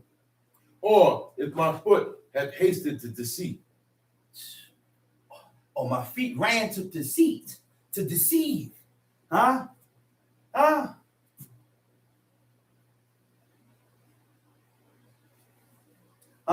know what he's saying? I have not lived my life.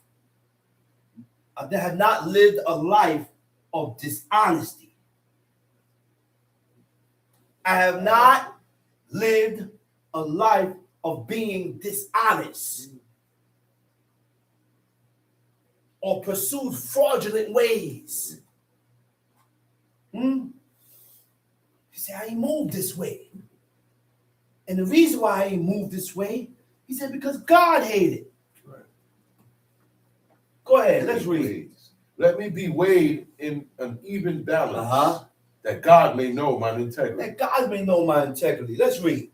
If my step had turned out if my steps had turned out of the way, and my heart walked after and now the mine Hebrew word for steps, it means my goings.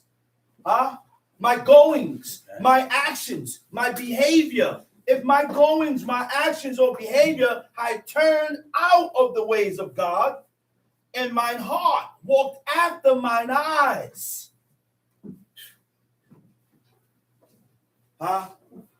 Your eyes. Following your heart. Following your mind, which is stubborn. Now, guess what happened now? Now, I begin to create a blemish. I begin to create a blemish in my spirit, which brings about lust and temptation. That's the corruption. So let's now, We allow lust and temptation to control our desires. What is lust? Lust is an intense, self-focused. I said lust is an intense, self-focus. Okay? Viewing another person to use for immediate gratification, immediate satisfying yourself. That's what lust is about. Lust is about satisfying yourself. Self-gratification. It's self-gratification. Desire aligned it to seeking God. Align your desire to seeking God. Right. I said align your desire to seeking God. Okay? Your wants is God's will.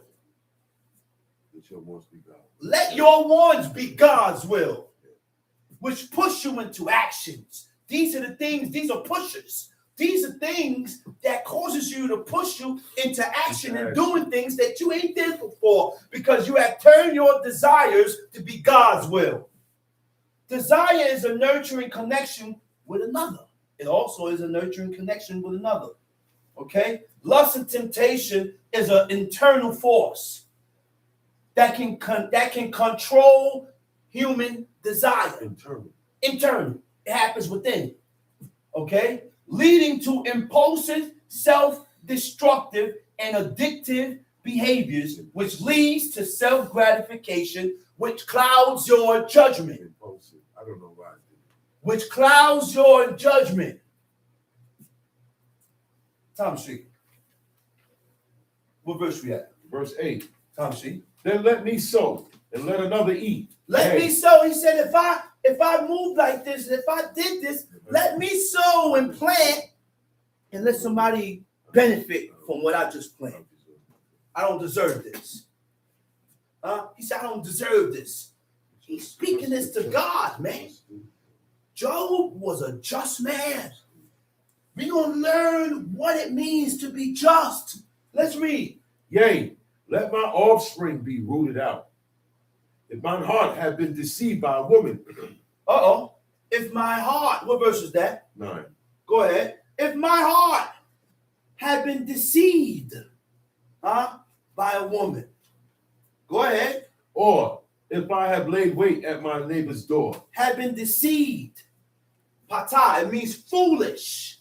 Know what foolish means? Loss of composure. You forgot yourself. You allow yourself to lose composure. Go ahead. Or if I have laid wait at my neighbor's door, then let my wife grind unto another. Then let my wife grind unto another. When you look up the word grind, it's a mill. Woman that grinds to grind for another, or it could mean to let her be violated by another man. Right? Go ahead, read. And let others bow down upon her. Let others bow down upon her. Read. But this is a heinous crime. For this is a heinous crime. The Hebrew word for heinous is zimah. It means a mischievous purpose. Wickedness. Mischievous purpose is intentions to cause trouble. We are this way. We're very mischievous. We do things and we say things to cause uproars. Go ahead. This is a heinous crime. Yea, it is an iniquity to be punished by the judges. Wait a minute. He said this is an iniquity to be punished by the judges. Some iniquities are punished by judges. And some violations are punished by God.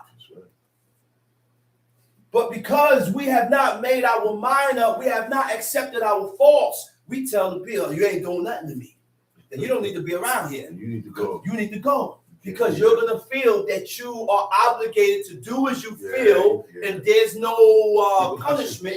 There's no what? No repercussions. No repercussions behind your doings. That's correct.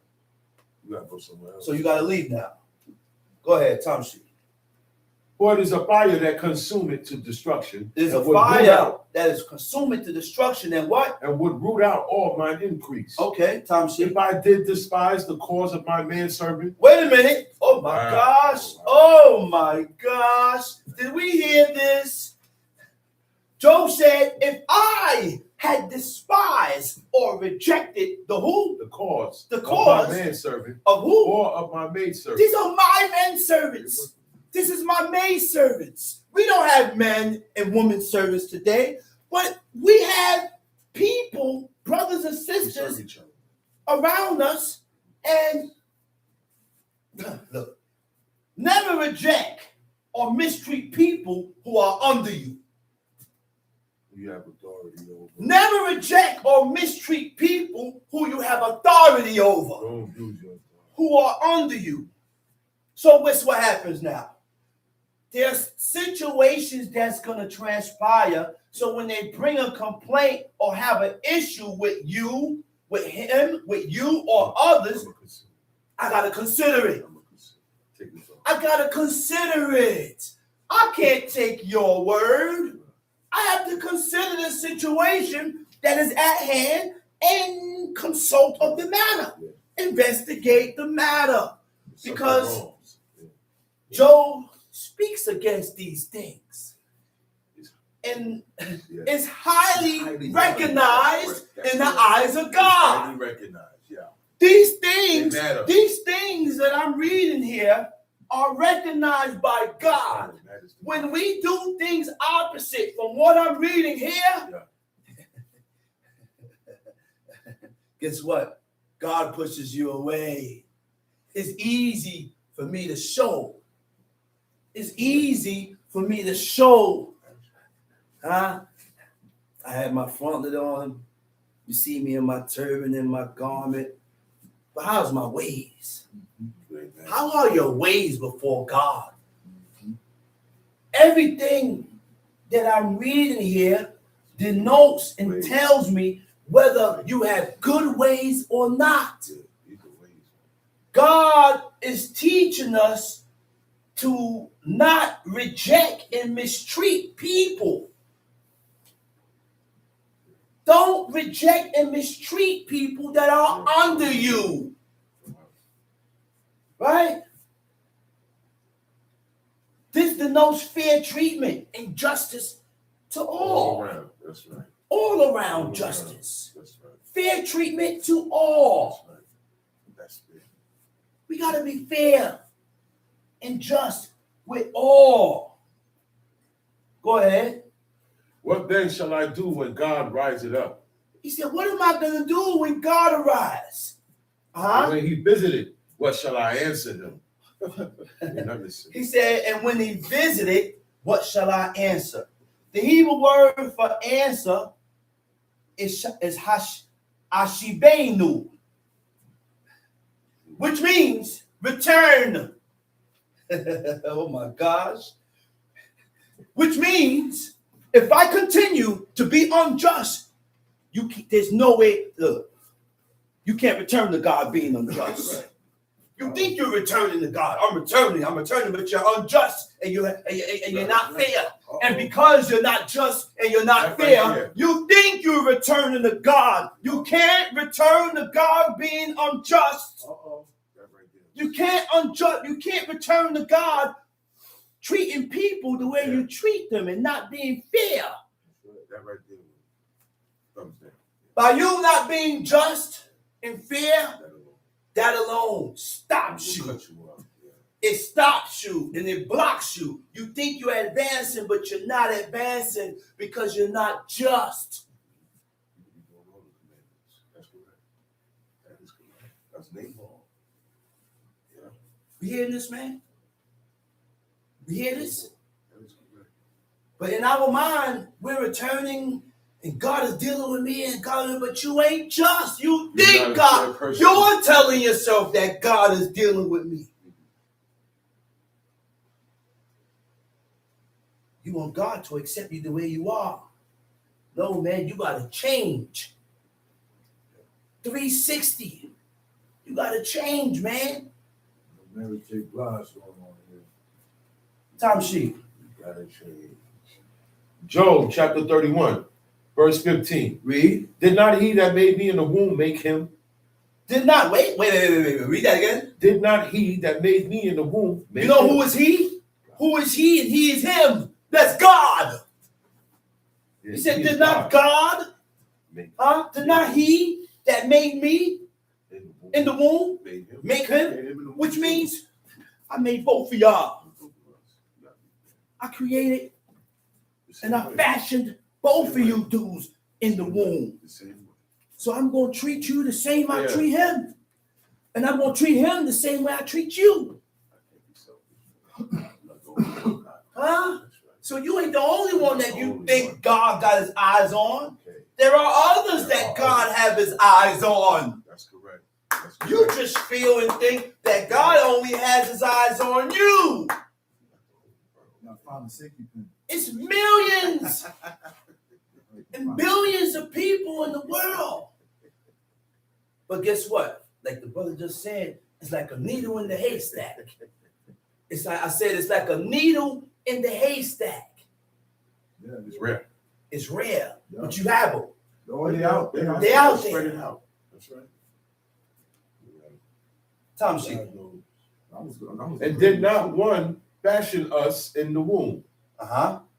Verse 16. Time sheet. If I had withheld the poor from their desire. If I have withheld the poor from their desire, it was cold. It was cold. Below zero, single digits. I didn't feel like stopping. Sister, the lady on the floor, can you buy me a coffee? I kept walking, got in the street, crossed the street, I stopped. I said, man, it's cold out here. I said, let me turn back. I said, you want a coffee? She said, yeah. I said, you want something to eat too? She said, yeah. I said, come on, let's go to the store. For the coffee. I said, tell her what you want.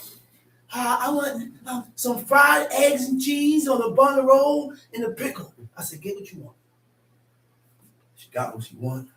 She said, thank you. Sat in the store in the corner, drank her hot coffee, started consuming the bread and the eggs. God said, feed the wicked. Feed them. He said, I will heap hot coals upon their heads. Feed them. There's nothing wrong with feeding them. Because it's going to come a time when you in need. You going to need help. Yeah.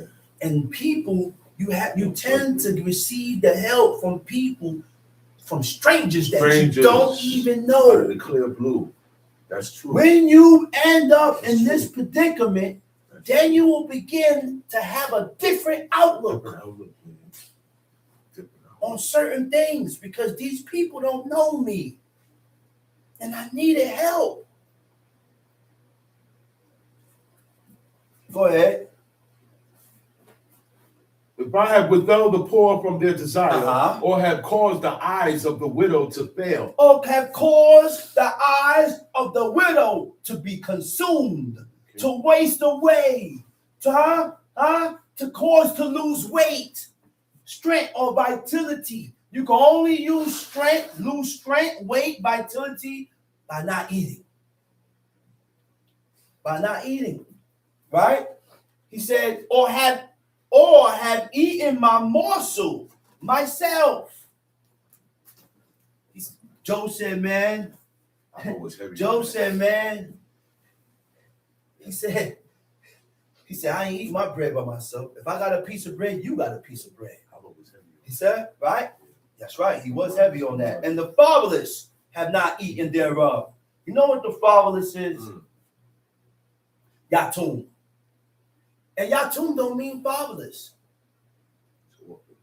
Yatum means unprotected child, which means the child can have a father, but he's not around. He's unprotected. It's your job to protect that child and deal with that child. Deal with that child like your own.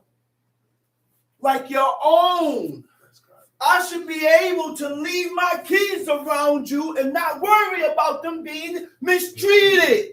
You know why? Because you're going to treat my children the way you will treat your own. You will react to my children the way you will react to your own.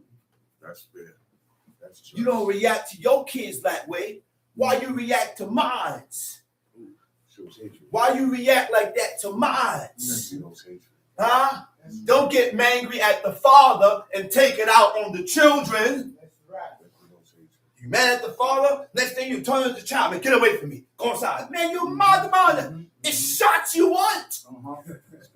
Boy, I know. you want shots. They ain't did nothing to you. Yeah. My wife ain't did nothing to you. Yeah. Don't get angry at me and take it out on my loved ones. Oh, man. Because then I'm going to forget who I am. I'm going to become a fool. Why? Because my job is to provide and protect and support. If I don't provide, protect, and support them, then who will? Who? They depend on me.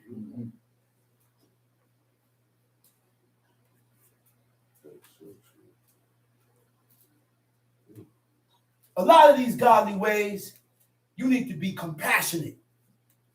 You cannot fulfill these godly ways without having compassion. If you lack compassion, you cannot serve God.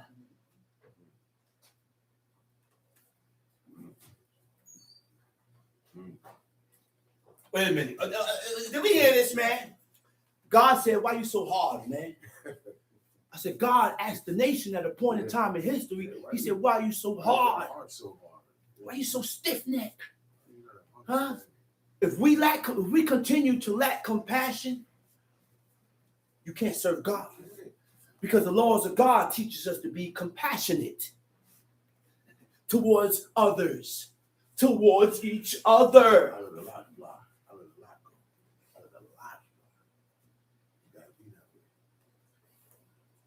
That takes a lot too. Tom Sheep. Or have eaten my morsel myself alone, and the fatherless has not eaten thereof. From my youth, he was brought up with me. You hear what Job said? He said, from my youth,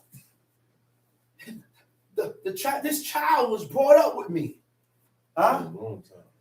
As with a father. He said, I treated these children as if I was their father. And I guided her from my mother's womb. Job cared for orphans as if he was their own father. As if he was the biological father. And he guided widows from his birth, which shows deep commitment to the ones who are vulnerable from a young age. He was committed to people who was vulnerable.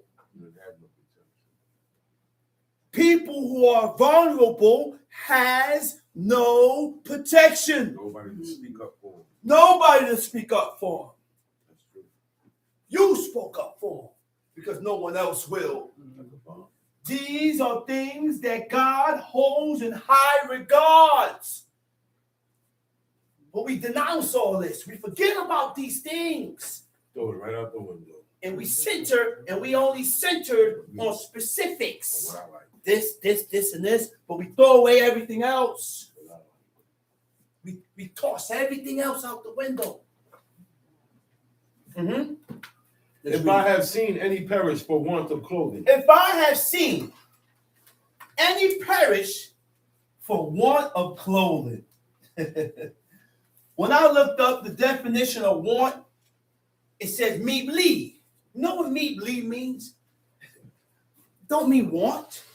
It means wearing out. You see I need shoes. Why you gotta wait for me to ask you? You see I need a coat. Why you gotta wait for me to ask you? You see I don't have no clothes. I'm wearing the same thing over and over. Why you gotta wait for me to ask you? My clothes is wearing out. You can't find it in your heart to provide and give when you see it at need. We have to train ourselves that way. I said we have to train ourselves that way. that when we see, we give according to where it's needed. What's wrong with us, man? We want to serve God. This is how you serve God. No, I said, this is how you serve God. that's right. If you ain't serving God this way, then the God of Israel ain't your God. This is Right. This ain't your God, That's man. right. These are the things God requires. That's right. Yeah. These are the things that God requires in order for God to accept you. Okay. And if you are not fulfilling the requirements, then you make it hard, damn near difficult for God to accept you. You your own obstacle. Because you are your own obstacle. That's right. Brother just said. Tom C. Or any poor without covering. Any poor without covering, suit, clothing, without clothes.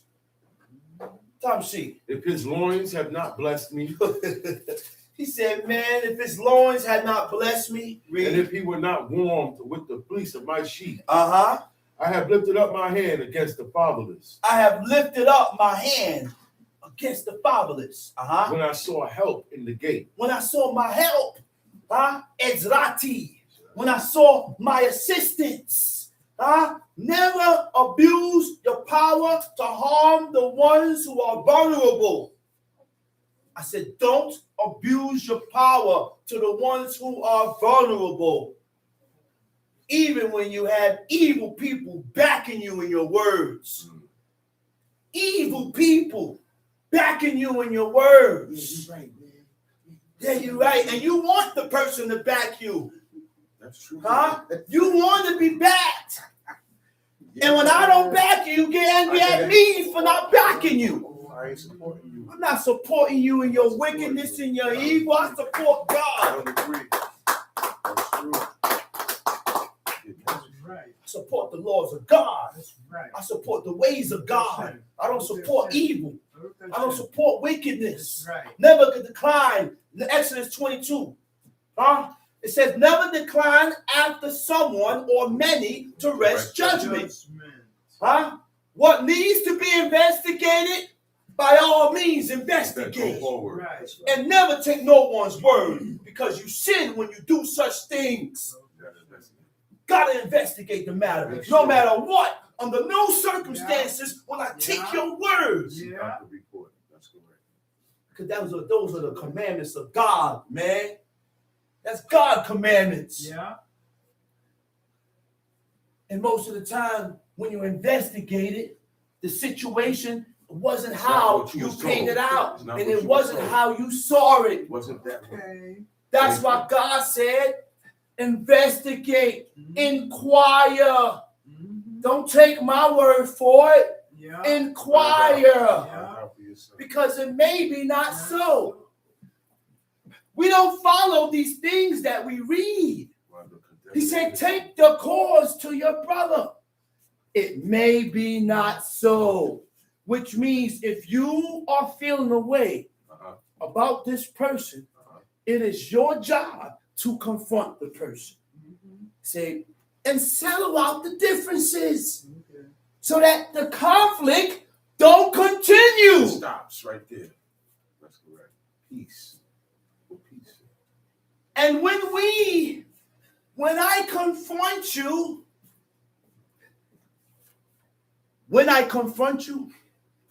it's for the purpose of making peace. The right approach.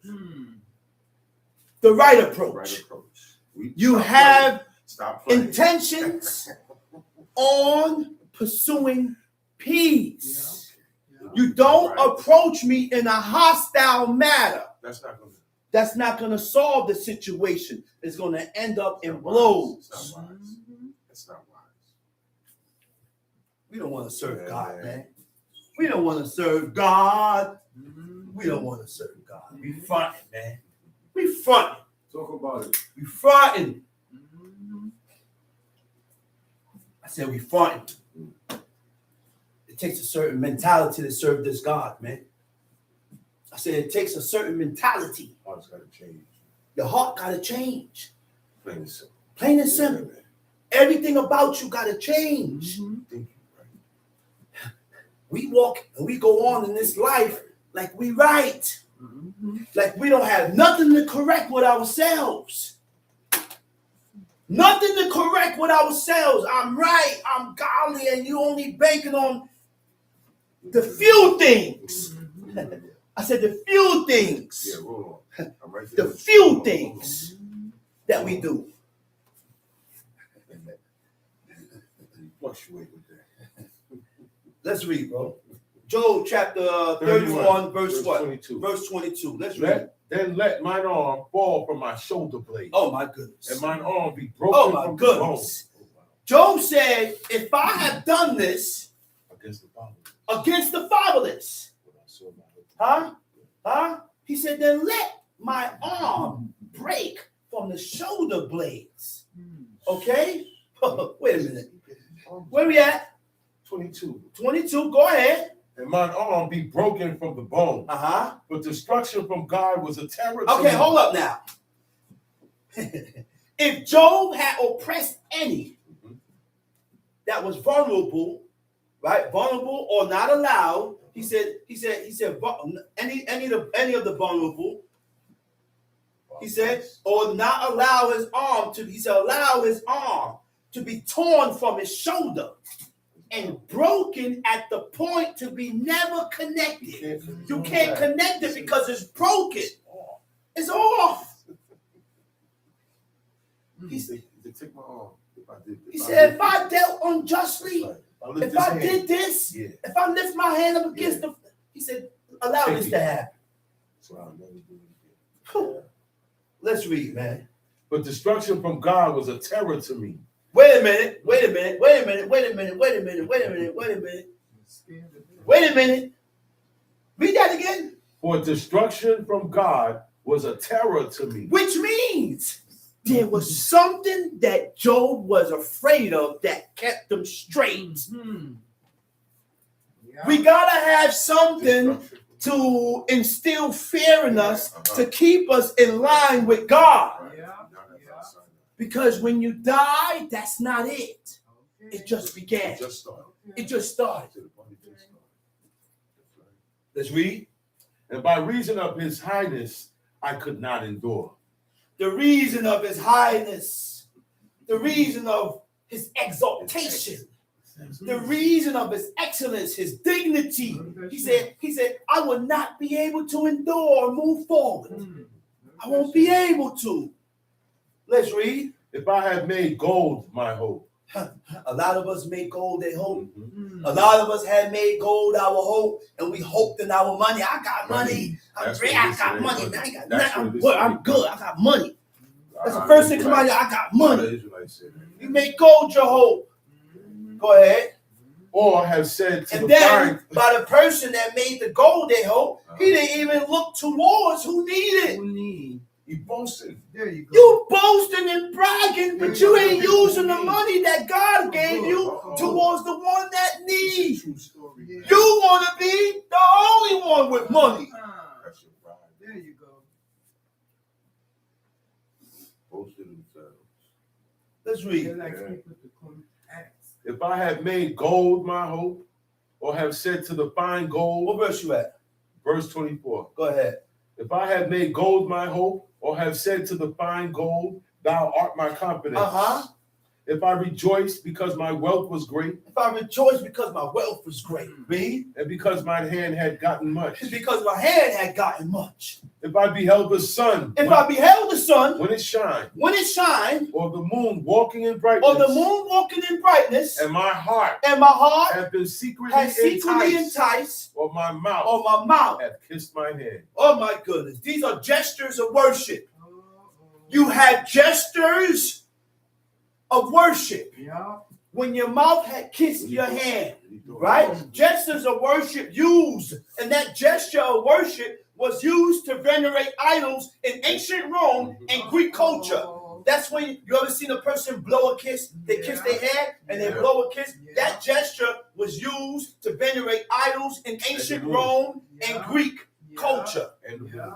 And The moon worship. worship of the moon. Worship. Yeah. Worship of the moon also. That's right. right. That's why we can't fall. We can't dip into every and anything. Of course. We can't fall and Even dip in. gestures. We can't fall and dip into every gesture Watch and your mannerisms. Watch sayings. your mannerisms. And sayings, That's because right. the same sayings that That's you're right. saying now, That's right. I ain't never read in the That's book right. That's right. with the sayings that That's right. Israelites are saying now. I ain't read it here. We don't say bless you when somebody says. I ain't read it here. That's right. Don't tell me bless me, because I ain't read where Elisha told the child blessed him 7 times because he sneezed 7 times. Okay. Bless you, bless you. Okay. Don't tell me No, bless We me. don't do that. Show me in the book where it says it goes that deep, man. That's right. I said it goes that far, Down to Yeah. and that's how far we have to take it. That's correct. If you don't read about it in the book, Leave it alone, don't use man. it. Leave it alone. That's right. Leave it Take alone. it to the extreme. That's right. We have to go all the way with this, man. That's right. Let's read. This also were an iniquity to be punished by the judge. Uh-oh. But I should have denied the God that is above. Wait a minute. He said, I should have denied the God that was above. The Hebrew word for denied is kakashti. Kakashti means to deceive. I would have deceived God. I didn't know it was a way to deceive God. But we deceived God and we disappointed him. We robbed him. Go ahead.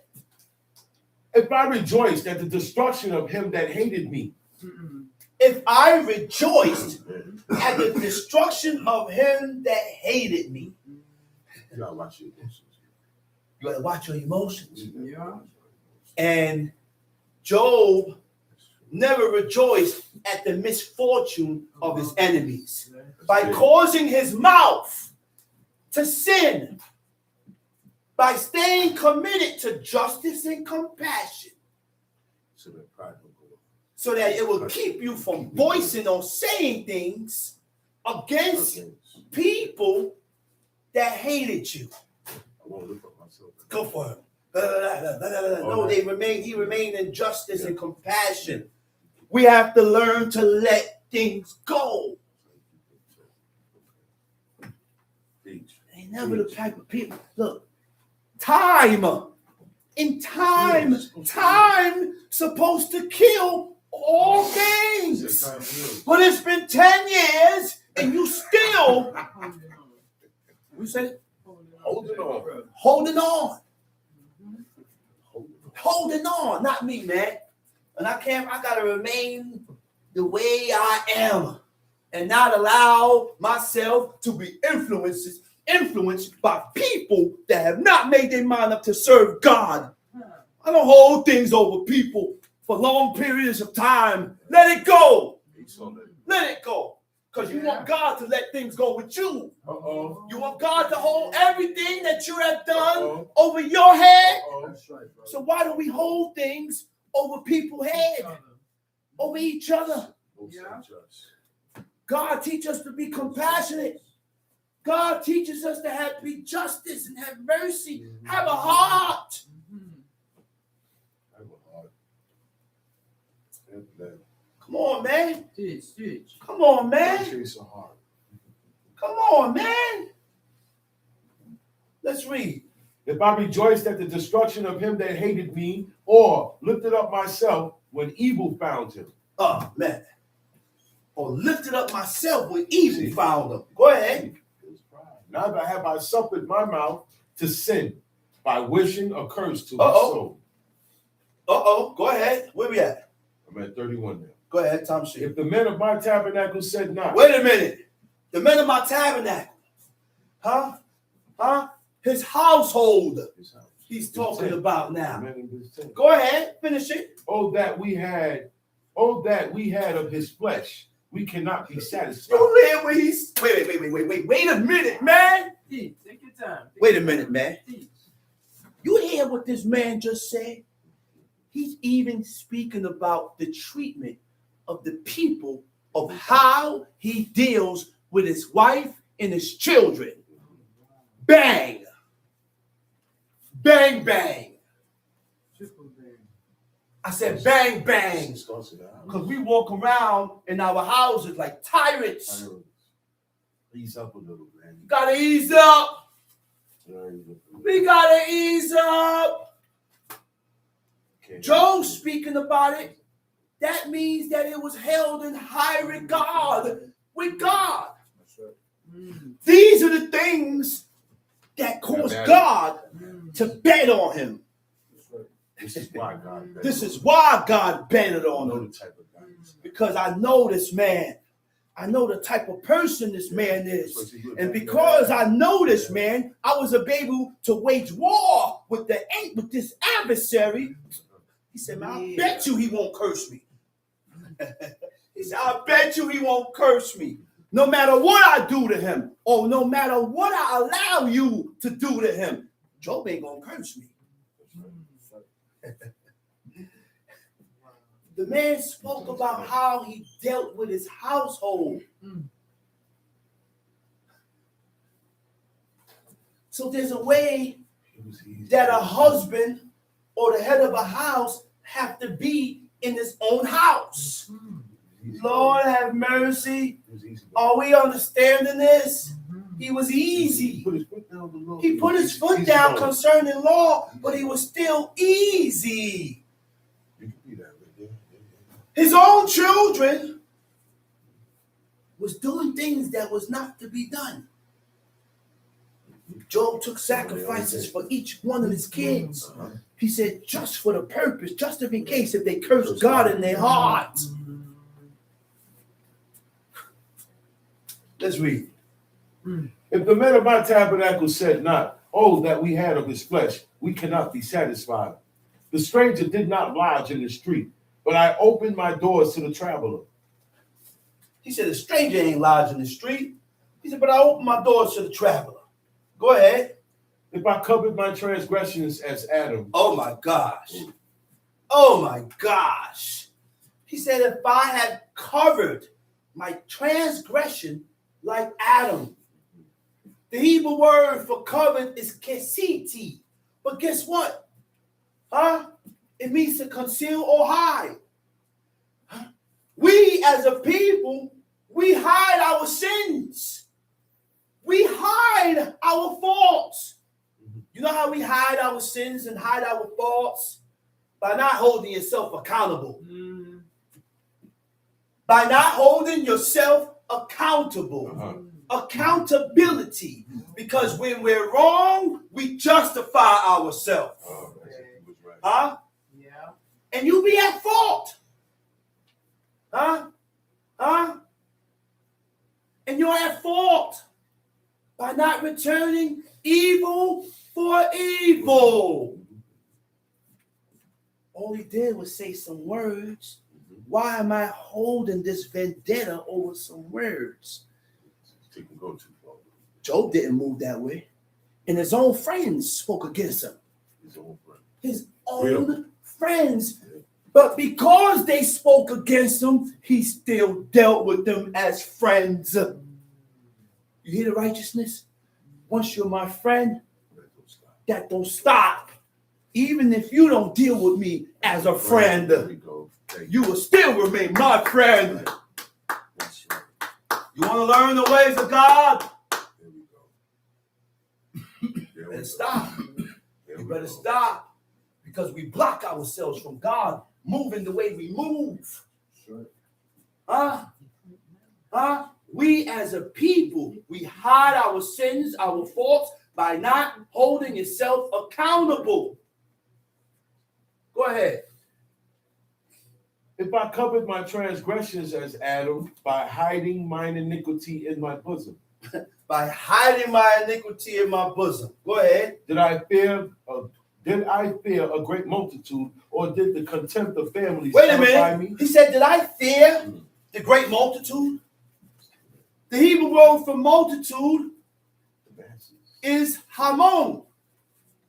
It means to murmur. He said, did I fear the murmurings of the words that people are saying? Did I allow what people say to get me bent out of shape? Who cares? Who cares? They're going to talk. They're going to talk. Yeah. That's right. But I'm not going to return the same back to you. Let them talk. paid him no mind. Go ahead. Or did the contempt of families terrify me that I kept silence and went not out of the door? Oh, that one would hear me. Behold, my desire is that the Almighty would answer me, Oh my and that goodness. my adversary Oh my had written a goodness. book. Wait. This is. Oh my goodness. Read 34 again. 34 to 36. Listen to these 3 verses. Okay. Go ahead. 34, verse 34. Did I fear a great? Did I fear the murmurings? Did I fear a great multitude, Uh-huh. or did the contempt of families terrify me? Terrify me. That I kept silent That I kept silent. and went not out of the door? He said, did I allow what you said to hold me back? Go ahead. Oh, that one would hear me. Behold, my desire is that the Almighty would answer me, and that mine adversary had written a book. Your adversary don't say written a book about me. Go ahead. Surely I would take it upon my shoulder. Wait, go ahead. And bind it as a crown to We me. understand those 3 verses? Yep. He didn't allow the negativity of what people say to affect him. As you continue to talk negative against me, I took those words and I bore it on my shoulder. He said, you know what it means that he said when he bore it on his shoulder? He took the burden. Oh, this is how you feel about me? Then I need to change. If I'm that way, that's how you feel? Okay, I'll change. He rubbed it on his chest. I rubbed it on my chest. And I changed it. You hear this, man? We ain't this way. Because there's a complaint about We ain't this way. Right. We have a long way to go. Listen, man. When Job was falsely accused, he said he took those words and bore it upon his shoulder and used it for a crown. Like he actually did it. He took it and put it on his head. He said, all right, I'm going to wear that. Bam. Oh, you say I'm that way? I ain't going to be that way no more. Got you. Argument done. Oh, you look at me that way? Oh, that's how you think I am? Oh, for real? Thank you for telling me. Oh my goodness. Because now I have more work to do with myself. Yeah. Oh, that's how you feel? You really felt that I meant it this way? Then I got work to do with myself. There's no need to argue back and forth about how you feel or how you think about me. But for me to use how you feel and your opinions as strength to change. I use your opinion about me to change. That's right. I use your opinion about me to change. That's right. That's what Job did. We ain't there. I said we ain't there yet. that reaction. Huh? None of us got that reaction. Yeah. Somebody come to you and say, well, I ain't that way. Well, Trent, what about you? Nah, you ain't ready yet. You ain't ready yet. Yeah. You're not ready. Yeah. Teach. Ready to strike back. Yeah. David ain't do that. Very defensive. David didn't do that. David ain't do that when he said, He didn't get defensive. He ain't get defensive. No. And that's how I got. Yeah. But guess what?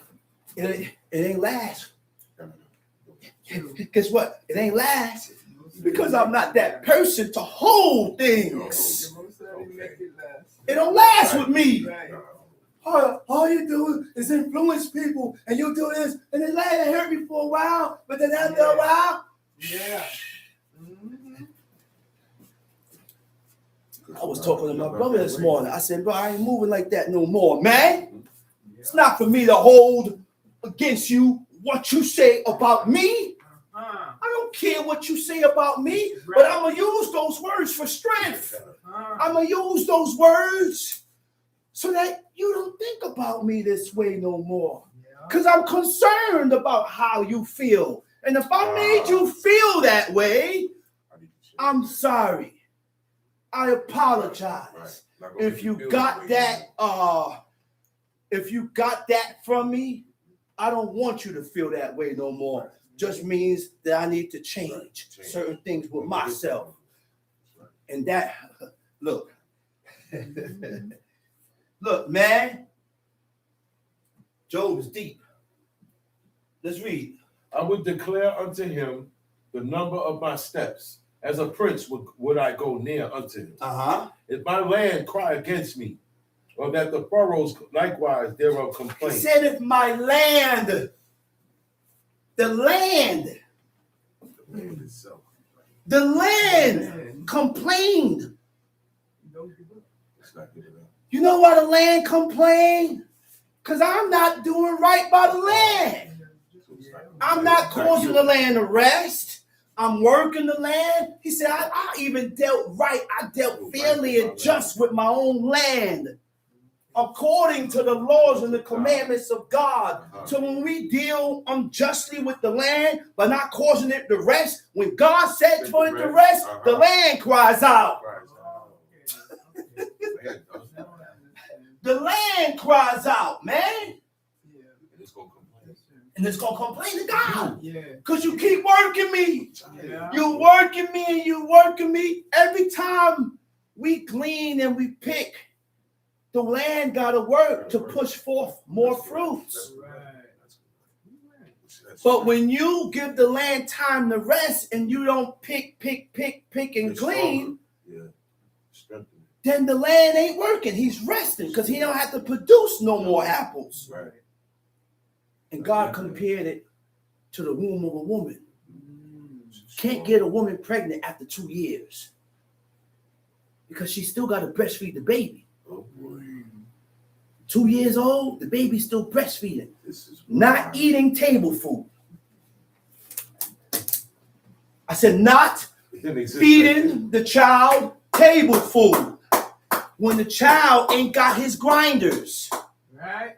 They don't have their teeth to grind and chew. But you continue to stuff food in the child's mouth, which allows the food to sit in his stomach. Yeah. Those are things it doesn't digest because digestion begins in the mouth when you chew. Yeah. That's true. Yeah. I was talking to my aunt and she's chewing away. I said, Aunt Grace. I said, what you chewing on, Aunt Grace? She said, listen, boy. She said, leave me alone. My mother told me to chew my food 100 times. And she literally chews her food 100 times. So she chews each one of her food about 100, like 50, every spoon is a certain amount of time. But when you chew your food, you have digestive juices that comes up in your stomach. That comes up in your stomach, waiting for the food to come down to break it down and distribute it, the vitamins and the nourishments to your cells and your body. And that's right. That's why it's not good to chew gum. That's why it's not good to chew gum. So again, the child has to be breastfed at a certain age. That's right. Age. 3 years old, if the child don't have his teeth, you better not give my child no food because I'm going to turn into a Wolverine. Hear it. You breastfeed the child the breast milk.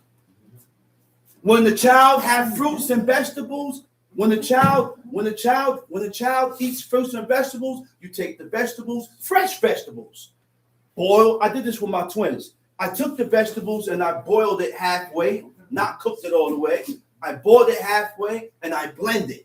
And I used a big bowl for my kids. And they ate that. Or I would take fresh fruits. Every day. It takes work. You can't be lazy and have children. You can't be lazy and have children. I took fruits. My kids ain't start eating solid food till like 5 years old, man. That's right. I remember. 5 years old. They were still sucking on the breast. Mm-hmm. But the reason why we can't accept this is because we have been Americanized. So bad. People stick food in chicken legs and food in the child's mouth being 6 months. 8 months old, the child's eating solid food. Yeah. You're going to kill the child. Not my child. My first daughter, I wasn't able to put my foot down with her. And because the mother did opposite of the way I was showing her, she was a baby, constipated, couldn't stool. And she cried and she cried and she cried. This is why you got to respect your parents. You know what I had to do? Took the pamper off. I had to get a safety pin. When I look and open up her rectum, I see the stool there, Chief. It's hard. The stool that was blocking the passage of her cardio of her butt was hard. I had to take a pin and pick out the stool little by little. Keep picking it. Got on my hand. I don't care. It's for the purpose of my daughter using the bathroom. I would do whatever I had to do. Picked out a bunch of hard stool and fecal matter. Then after I picked out the hard stool, the stool flowed out. As she used the bathroom and got it all out, she stopped crying. Not my child, brother. She stopped crying. She also was congested because the mother, again, didn't listen to my rules and what I was saying. She had a cold. You know what I had to do? The best thing to do to a child, I make sure her tongue is down. I put my mouth on her mouth. When her tongue is down, I blow. Yeah. A bunch of mucus came out her nose, fell all on my face. Yellow stuff, green stuff, all types of colors, purple, blue. After I did that, I had to wipe my face, wash my face, clean her up. But these are things. Too young, man. These are things that parents do. Too young. These are things that parents do for their child. That's why God commanded you children to honor your parents. Because what you wouldn't do for them, they would do for you. That's right. That's right. Think They will about that give your one. life up for you. Think about that one. Time sheet, where we at? Job 31, Verse verse 39. 39. If I have eaten the fruits thereof without money. Wait a minute. Uh-oh. Wait a minute, man. Look, God gave us a commandment that I am able to go in your field and eat. I said, God, these are levels in righteousness. God said that the field, the poor, the fatherless, the widow, they are able to eat in your field. Oh, Lord, have mercy. But Job said, if I go in your field and eat, I'm going to pay for it. Now, if you don't pay for it, you're not sinning. You can still eat from it. But there's levels in righteousness. I choose not to. Just like, I'm going to compare this to Abraham. There we go. God commanded us that we can give interest to the Nakri, who is the alien, the foreigner. But Abraham, whether you was Nakri, stranger, or whoever you was, he didn't deal and give nobody interest. He dealt with everybody just. Levels in righteousness. Hear what this man said? He said, if I went in your field and ate and partook of your fruits, he said, I'll pay for it. He didn't have to pay for it, but he didn't take nothing for free. Nothing. That's right. He didn't take nothing for free. Tom, see, where we at? Verse 39. Uh-huh. If I have eaten the fruits thereof without money, Uh-huh. or have caused the owners thereof to lose their life, Go ahead. let thistles grow instead of wheat, Uh-huh. and cockle instead of barley. Listen, man, all this indicates Job's commitment to being fair and just. I said all this shows commitment of Job being fair and just. And I truly hope that we was inspired by the words of God.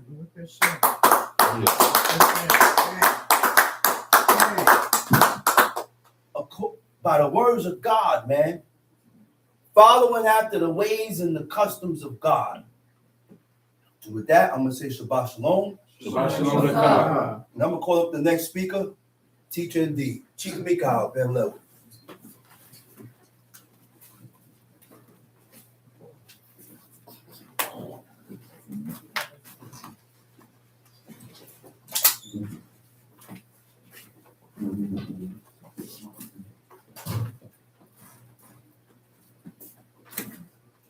Giving all praises to the God of Abraham, the God of Isaac, and the God of Jacob. There is none holy as the Lord, but there is none beside thee. Neither is there any rock like our God. Talk no more so exceeding proudly. Let not arrogancy come out of your mouth. For the Lord is a God of knowledge, and by him actions are weighed. The bows of the mighty men are broken, and they that stumbled are girded with strength. They that were full have hired out themselves for bread, and they that were hungry cease, so that the barren hath borne 7, and she that hath many children is waxed feeble. The Lord killeth and maketh alive. He bringeth down to the grave and bring it up. The Lord maketh poor and maketh rich. He bringeth low and lifteth up. He raiseth up the poor out of the dust, and lifted up the beggar from the dunghill, to set them among princes, and to make them inherit the throne of glory. For the pillars of the earth are the Lord's, and he has set the world upon them. He will keep the feet of his saints, and the wicked shall be silent in darkness. For by stretch shall no man prevail. The adversaries of the Lord shall be broken to pieces. Out of heaven shall he thunder upon them. The Lord shall judge the ends of the earth, and he shall give strength unto his king, and exalt the horn of his anointed. Please repeat after me. Exodus chapter 20. And God spake all these words, saying, And God spake all his words, saying, I am the Lord thy God, I am the Lord thy God, which have brought thee out of the land of Egypt, which have brought thee out of the land of Egypt, out of the house of bondage. out of the house of bondage. Thou shalt have no other gods before me. Thou shalt have no other God before me. Thou shalt not make unto thee any graven image, Thou shalt not make unto thee any graven image, or any likeness of anything or any likeness of anything that is in heaven above, that is in heaven above, or that is in the earth beneath, or that is in the earth beneath, or that is in the water under the earth. or that is in the waters under the earth. Thou shalt not bow down thyself to them, Thou shalt not bow down thyself to them, nor serve them. nor serve them. For I, the Lord thy God, am a jealous God, For I, the Lord thy God, am a jealous God, visiting the iniquity of the fathers visiting the iniquity of the fathers upon the children, upon the children, unto the 3rd and 4th generation of them that hate me, unto the 3rd and 4th generation of them that hate me, and showing mercy unto thousands of them that love me, and showing mercy unto thousands of them that love me, and keep my commandments. and keep my commandments. Thou shalt not take the name of the Lord thy God in vain. Thou shalt not take the name of the Lord thy God in vain. For the Lord will not hold him guiltless that taketh his name in vain. For the Lord will not hold him guiltless that taketh his name in vain. Remember the Shabbat day, Remember the Shabbat day, to keep it holy. to keep it holy. 6 days shall thou labor, 6 days shalt thou labor, and do all thy work. and do all thy work. But the 7th day is the Sabbath of the Lord thy God. But the 7 days is the Sabbath of the Lord thy God. In it In it thou shalt not do any work, thou shalt not do any work. thou, Thou, nor thy son, nor thy son, nor thy daughter, nor thy daughter, thy manservant, thy nor manservant, thy maidservant, nor thy maidservant, nor thy cattle, nor thy cattle, nor thy stranger that is within thy gates. nor the stranger that is within thy gates. For in 6 days the Lord made heaven and earth, For in 6 days the Lord made heaven and earth, the earth, the sea, and all that in them is, the sea, and all that in them is. and rested the 7th day. And rest the 7th day. Wherefore the Lord blessed the Shabbat day, Wherefore the Lord blessed the Shabbat day, and hallowed it. and hallowed it. Honor thy father and thy mother, Honor thy father and thy mother, that thy days may be long upon the land which the Lord thy God giveth thee. that thy days may be long upon the land which the Lord thy God giveth thee.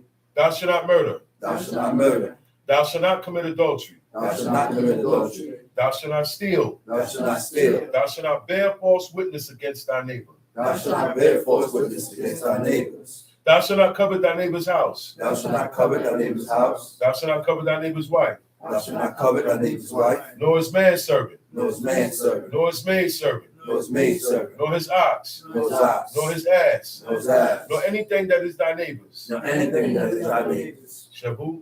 And all the people saw the thunderings and the lightnings and the noise of the trumpet and the mountain smoking. When the people saw it, they removed and stood afar off. And they said unto Moses, Speak thou with us, and we will hear, but let not God speak with us, lest we die.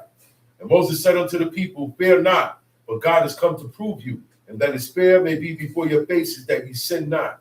And the people stood afar off. And Moses drew near unto the thick darkness where God was. And the Lord said unto Moses, Thus thou shalt say unto the children of Israel, Ye have seen that I have talked with you from heaven. Ye shall not make with me gods of silver, neither shall ye make unto you gods of gold. An altar of earth thou shalt make unto me, and shalt sacrifice thereon thy burnt offerings and thy peace offerings, thy sheep and thine oxen. In all places where I record my name, I will come unto thee, and I will bless thee. And if thou wilt make me an altar of stone, thou shalt not build it of hewn stone. But if thou lift up thy tool upon it, thou hast polluted it. Neither shalt thou go up by steps unto mine altar, that thy nakedness be not discovered thereon. Shalom Aleichem. Shalom Aleichem. Deuteronomy chapter 4.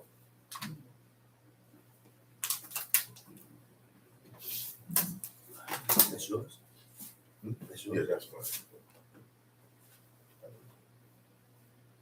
Deuteronomy chapter 4. Deuteronomy is a recap of the first 4 books. This is the last of the 5, right? A lot of things you read before in the law, you're going to get it again here in Deuteronomy. And Moses is speaking most of this. Moses is reiterating everything that went down. He said, hey, man, and when this happened, when we was in the wilderness, you guys did this, you guys did that. He's recapping everything. All right? This is a brainwash. The same thing over and over and over for your whole life. Okay? We're a people that things had to be said to us more than once. That's how stubborn we are. Sure. That's how distracted we get. Sure. Some people are distracted. You're not stubborn. You just get easily distracted. So I got to say it again. Yeah. This person is highly stubborn. Yeah. So I got to keep saying it. God said, again I say. Yeah. Again I say. Yeah.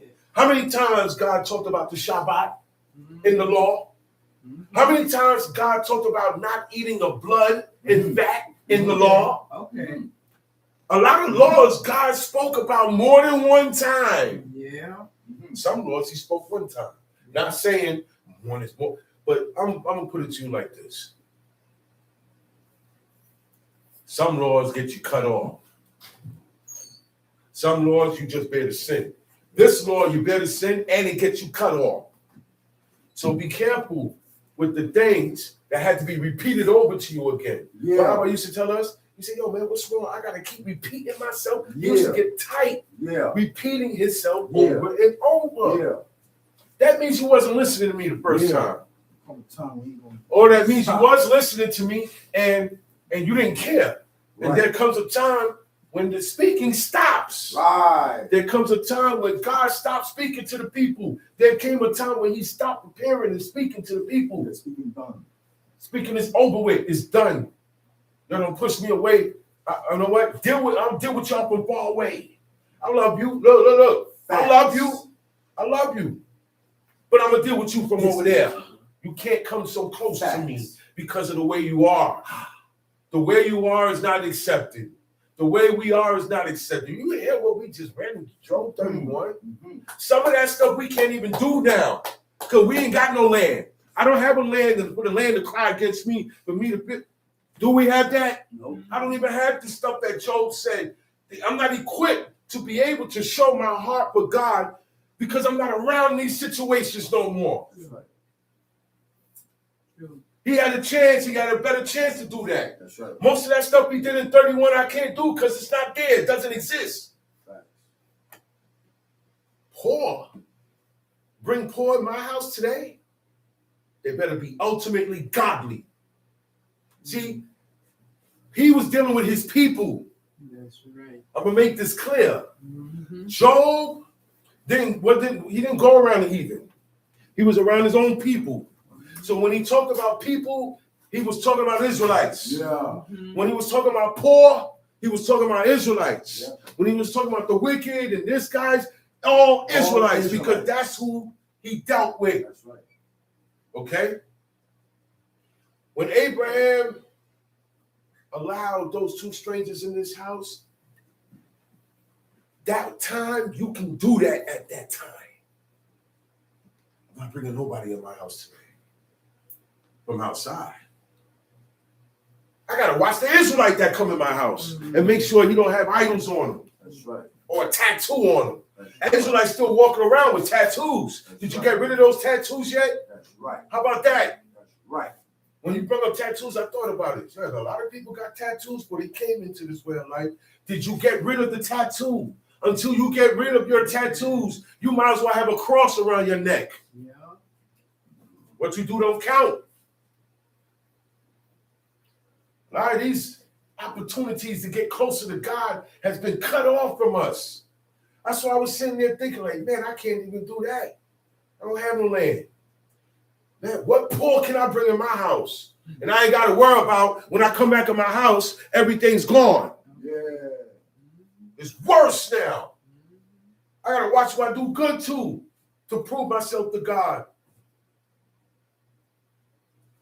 We only deal with these things with our people. I got charity. My charity is for my people first. I look towards my people first. Look. I still in the street. Look, can I get a dollar? I still give them. But I get a big lump sum. I'm not looking to give strangers that don't serve God. I'm looking for the people that call on God's name. There you go. I don't have to know you. I know you call on God's name. All right. You're going to have to stop doing this and that too, man. But look here, I'm going to hold you down here. I'm going to look out for the poor of my people.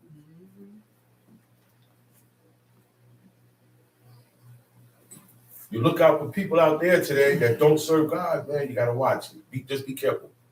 It's not like back then. Okay?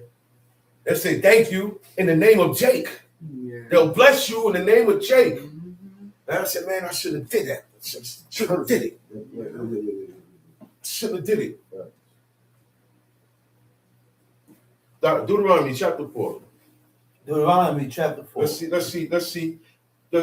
See, I like this era in the first 5 books, especially in Moses' time, because this is when the laws was given, and this was the strictest Israel ever been in history. Plain and simple. The judgments was at an all-time high. You couldn't even think wrong at that time. If you had the wrong thoughts, you was exposed at that time. You couldn't have an idol and hide it at that time. You couldn't sneak off and be with the woman over here or do this at that time. There was no sneaking around at that time. That's why I like that era. And that's why it was this era where God said he didn't find no iniquity in Yaakov.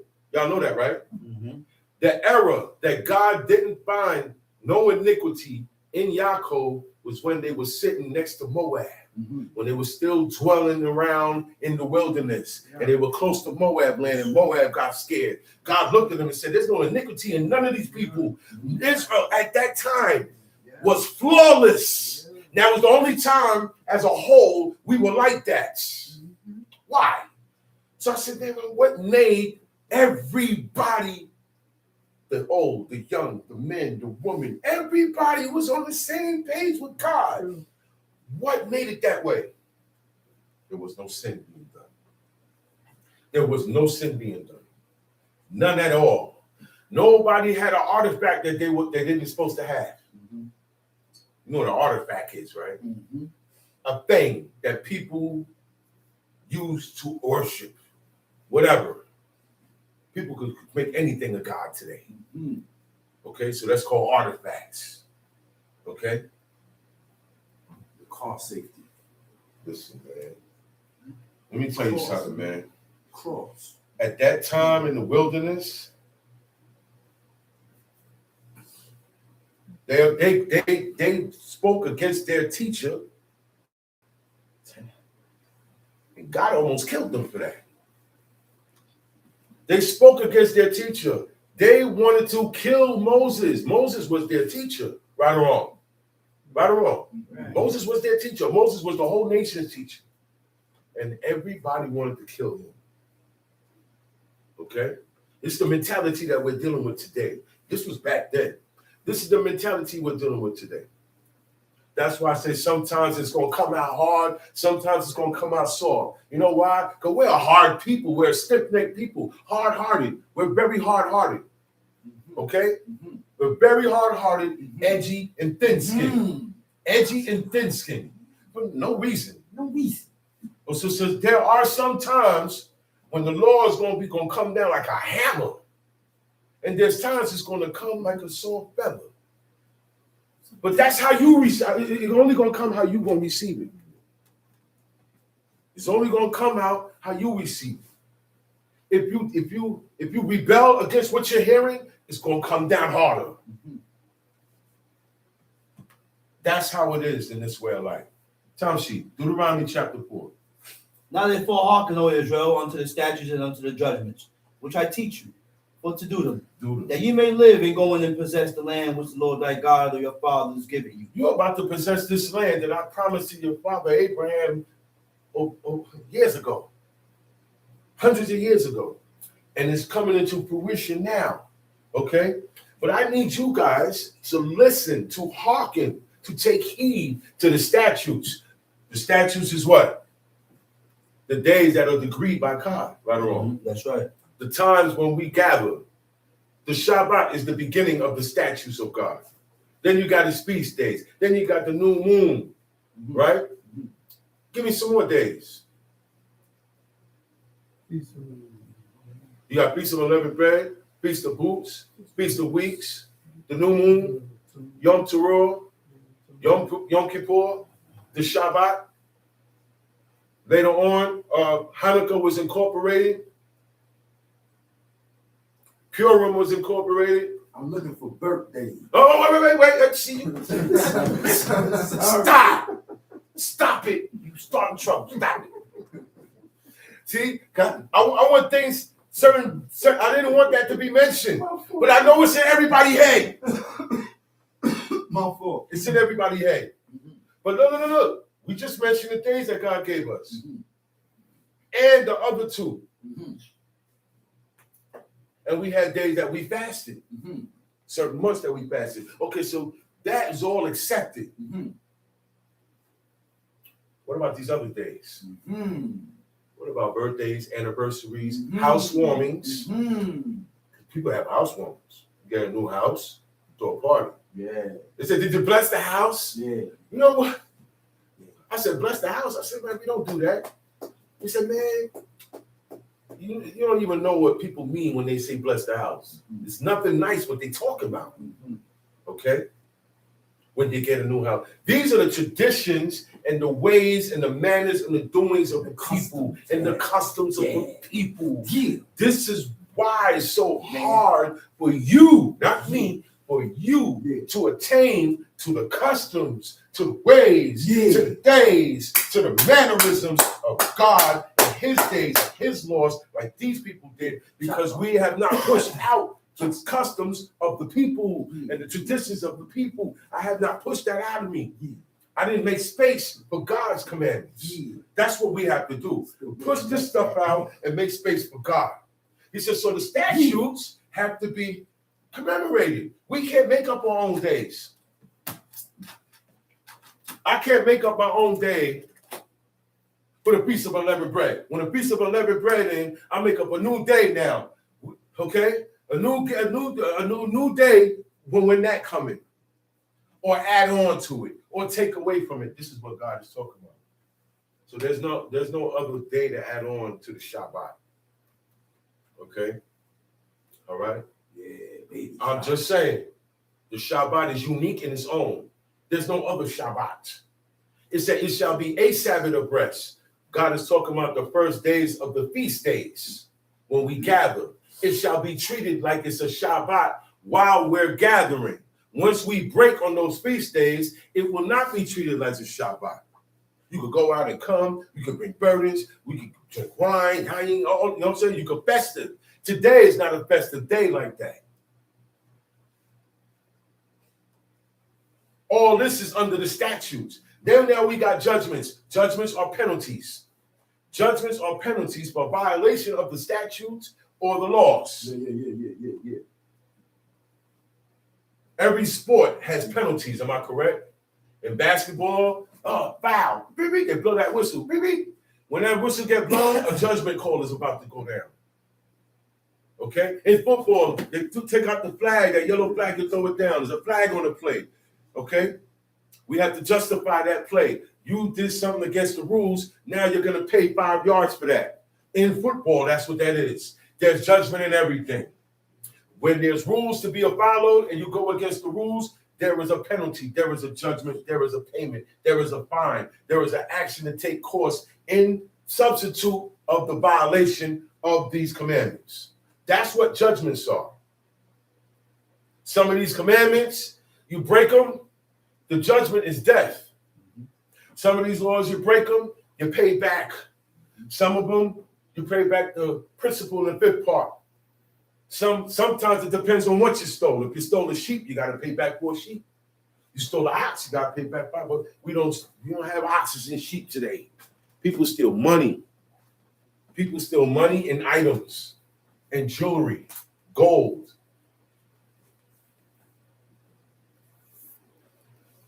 He said, hearken, O Israel, unto the statutes and the judgments which I teach you, for to do them. You're being taught these things so it could be put into action. That's why. Tamshi. You shall not add unto the word which I command you, neither man. shall you diminish aught from it, that you may keep the commandments of the Lord your God which I command you. This is why the commandments are not being kept today. Everybody is adding unto the word. There are things that people in Israel are doing today as if we were commanded to do it. But we're not. So you add it on. You put that in there. They put that in there. Plain and simple. If it's not in this book, if it's not in this law, don't add on to it.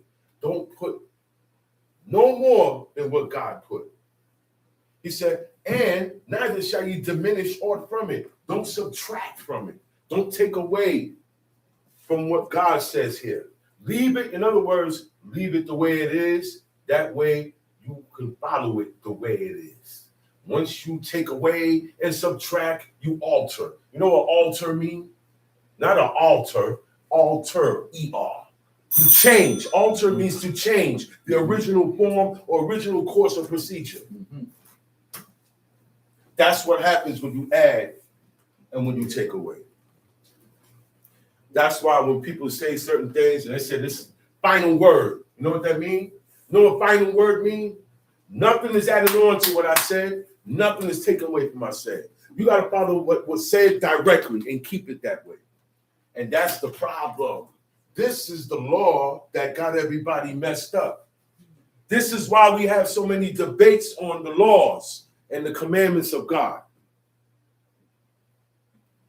Because individuals, groups, or whatever have you, are adding on to the word. I've heard people say things, and I said, so where's that in the book? I told the brother, find it. The brother went in the corner. He's still looking for it. That was 5 years ago. I'm not lying to you. They say, yeah, you can do this. You can eat that. Okay, show me in the book. Nobody has been able, me personally, nobody has been able to show me all these things that we can eat and we can do and celebrate in the book. Nobody has been able to show me concrete evidence where Abraham celebrated it. Show me concrete evidence where Moses celebrated his birthday. Okay.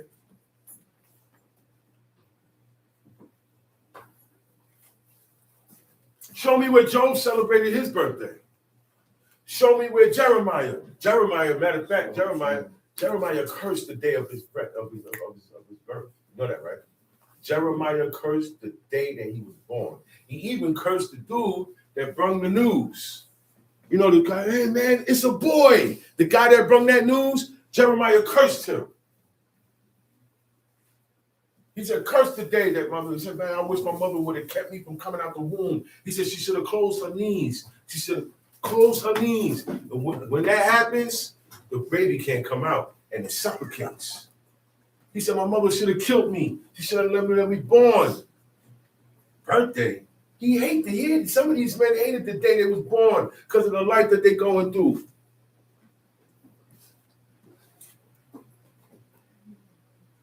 Hanukkah is about the rededication of the burnt offering altar. And when that happened, it's because the Greeks came and they polluted it. They put swine's flesh on our altar, on the altar of God. So we couldn't use it no more. But you can't take that. It was still separated. It was still holy. This thing was used to sacrifice to God for eons. They don't change the altar. Y'all know that, right? Y'all know that, right? The same altar that was in the temple was the same altar that was in the tabernacle. They didn't get a new ark. The same ark that was made in Moses' time was the same ark that was there in Jeremiah's time. Same ark that Jeremiah hid. These artifacts were holy vessels, because this is what the priests used to offer up oblations, Right. vows, free will offerings, peace offerings, burnt offerings, sin offerings.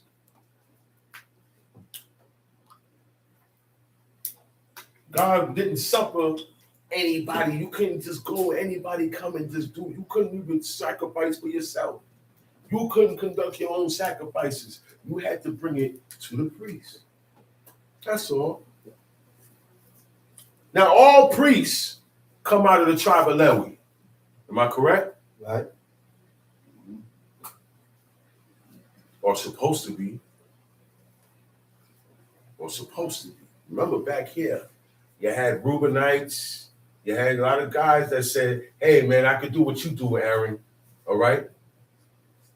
But if you are not sanctioned to be a priest back here, right? You're a stranger. Even though you're Israel. If you cross that tabernacle and go up in there, you're dead. You're a stranger to them holy things in there. The only one that has been elected to be around and touch these things was Aaron and the priest. And there was a procedure that went with it. He couldn't just go up in the Holy of Holies anytime he wanted. Am I right or wrong?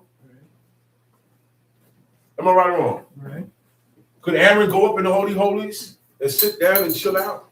No. He only went there once a year, right before Yom Kippur, because he's going there to make to pronounce the sins of the people. And that's where it's done at.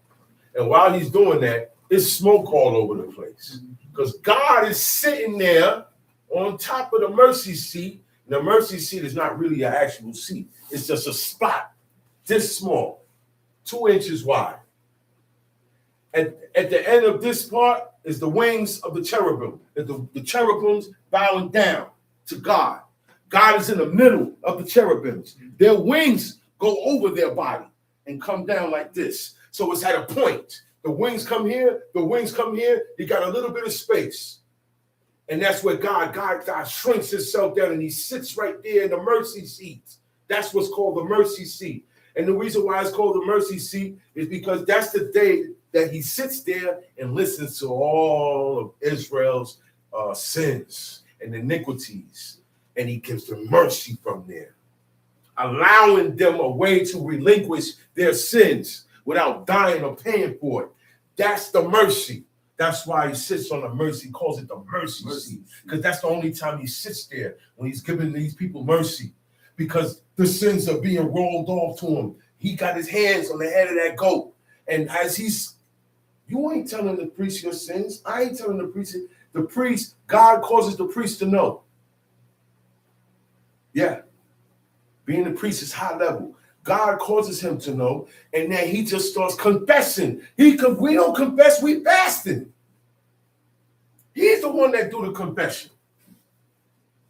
But today, you got to do it on your own now. There's nobody there. There's no goat. There's no scapegoat. You know what the scapegoat is? Who we put our sin on. That's why it's called the scapegoat. And that scapegoat gets taken out into the wilderness, an area that we don't know where at in Israel up until today. And there's a creature out there that God got. Oh yeah, an evil creature.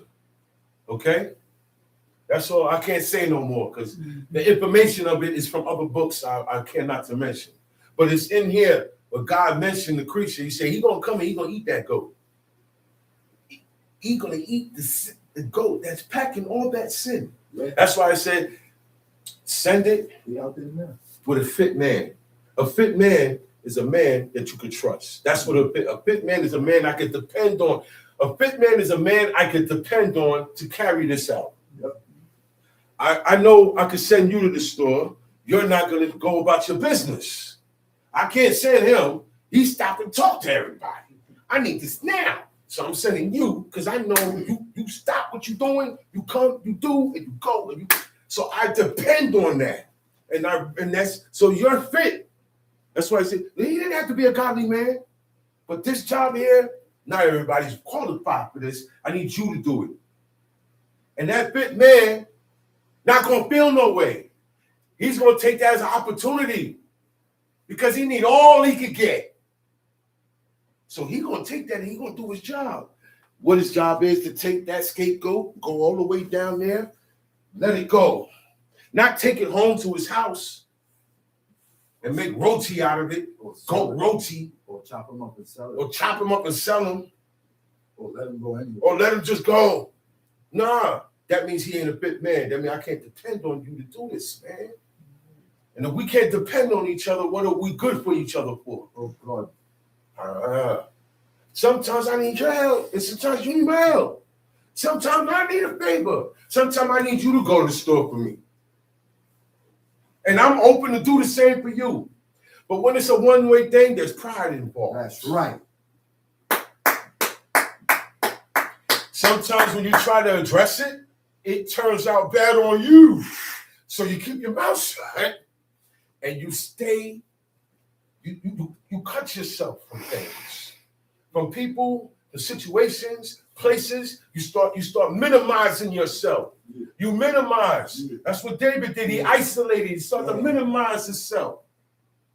So I was telling him, I said, man, don't nobody come in my house. I don't know what you got on your body. I don't know what you got in your pockets. Being everybody's gonna be all offensive. Oh man, you don't gotta come in my house. I don't need visitors. I'm the visitor. That way I know what's in my house. I can brag and say there ain't no images in my house. There's nothing unclean in my fridge. There's no dirty acts against God going on in my house. Why? Because I don't let nobody in my house. Got to that point. You tell people, yo, man, I don't allow this in my house. I don't allow that in my house. They don't respect that. You know why? Because they don't respect God's word. They don't respect God. They don't take it to, they're like, man, get out of here with that, man. That's they don't right, respect God's word. That's right. So you can't come to my house. That's right, Nick. You can't come to my house. You move with these laws a certain way, you're not coming in my house. Visitors will be at the doorstep. And I'll deal with you out there like my Abba used to do. Distance. Certain people, not everybody that came to see him was able to come in. That's right. Because of their position, or because the staff that he had, or because of what he had around his neck, or because he was a pastor, a Christian pastor. He ain't got to have none of them things on. Just him alone. I don't want that person in my house. That's right. He's a prophet of Bill. I don't want him in my house, man. Yeah, that's how I look at it, man. You a prophet of Bill. That's right. And I damn sure don't want to look like you. So this is nothing. We have business to take care of. I take care of my business with you outside, and after that, we go our separate ways. That's right. I walk with myself. I can't persuade no man to follow God like I am. So you're on your own. Yeah, it's better that way. You're more focused with yourself when you're by yourself. Yeah, no responsibilities but you to serve God. It's better that way. I'm telling y'all. Because now you can speak 100% positive. See what Job had to do? Man, just in case my sons, just in case my children, man, listen, man, what's the profit of having all that, man? So I got it to the point where I don't have none of that responsibility. Well, my children are grown. They're on their own now. I don't have no little ones. I can focus on me now for a change. For a change. Tom sheet. Your eyes have seen what the Lord did because of Baal Peor. You guys are here right now. You are a witness. Your eyes have seen what God did because of Billy. I can say Baal Peor. You know why, too? That's not the name. Baal is not the name of the idol, y'all. It's a Hebrew word that means Lord or master or governor or king. That's what it means. Or husband. Okay? So when you're saying Baal, you're not saying the idol's name. Right. They were told not to say idols' names. Right. So they called it the Lord of Peor. Right. The Lord of the opening. Yeah. The Lord of the, and Peor is also / two meanings. Yeah. It means the opening, and it's also a place. Yeah. Okay? Balaam, the son of Beor, of who? Pethor. This is where they came from. Pethor and Peor is the same. Yeah. Okay? They called it the land of Shinar. Y'all heard that before? Yeah. Has anybody heard that before? Right. The land of Shinar. Come on, y'all stay with me, man. Yeah. Don't get sleepy on me. Because if it was Mickey Mouse up here, all right? If it was Baddies USA up here, everybody would be tuned in. If it was pornographic, it would be tuned in. If it was a naked woman up here, everybody would be paying attention. So I need everybody to pay attention. Stop being so easily distracted. Your eyes have seen what the Lord did because of Baal Peor, the Lord of the land of Shinar. That's where Babylon come out of. Okay? That's where Babylon come out of. And this is what he said, you guys seen my reaction to everybody who went after Baal Peor. Y'all seen it. He said, so y'all should know better. If I was there and I see why this guy went against God and God smoked him, the wise thing is for me to learn from that because my eyes saw. See, it's different when you see, when you were there. When you're a witness, it impacts you different than a person who heard it. You just heard it. That's why I told somebody, I said, yo, you heard about it. I was there. I was there to see that. So it hit me different. I feel a different way than you feel because you wasn't there. So you guys saw what God did to Baal Peor. He said, for all the men that followed Baal Peor, the Lord thy God had destroyed them from among you. Within those 40 years, it took 40 years. God ain't wipe them all out one time. It took his time. Let them rock, give them time. 40 years. 40 years of going around in a circle. They didn't know they was going in a circle anyway, because they didn't know they didn't know the land. They didn't know where they was. They were being guided the whole time. Remember, in the daytime, there's a cloud in the sky, a pillar of a cloud in the sky, leading them. At nighttime, there's a pillar of fire at night, leading them. Okay? It was just a beacon. It was just, okay, it's time to pack up and go this way. The fire didn't give them heat at night. Okay? And the cloud, these things were visions that only the children of Israel saw. When they look and they saw the fire, a pillar of just a thing of fire in the sky, they start packing up because it's about to move in a minute. Wherever that pillar of fire go, they followed it. That's God's people, man. That's personally God's people. God was their GPS. He was their everything. They didn't need a phone. If we tapped in the way we supposed to be tapped in with God, you wouldn't need a phone. Let me find out with GPS. And God will tell you where to go. God will direct your footsteps. Tom sheet. Your eyes have seen what the Lord did because of Baal Peor. For all the men that followed Baal Peor, the Lord thy God had destroyed them from among you. You saw, that's why you're still alive, because you didn't follow. You saw what happened to those who followed. Tom sheet. But ye that did cleave unto the Lord your God are alive, every one of you this day. Everybody who stuck, how you stick to God? How you cleave? Cleave means to stick to. That's right. How do you stick to God? Uh-oh. Anybody? This anybody. How do you stick to God? Huh? Hang on to his ways. To his ways, Keeping his commandments. his commandments, Stay away from presumptuous and stay away from something. Those three right there. Those three right there. Those three right there. Thank you very much. This is how you cleave to God. And this is why they were alive at that moment that God was speaking. He said, yo, you see, I killed everybody else. I killed them. I destroyed them. Okay? But you guys are alive because you stuck to me. How you stick to God? You stick to his commandments. You don't violate his commandments. Keep your heart pure. You know when you ain't supposed to be thinking certain things. You know it. It's not all the time you don't know or you not aware. We know. We know that this is not a good thought in my head.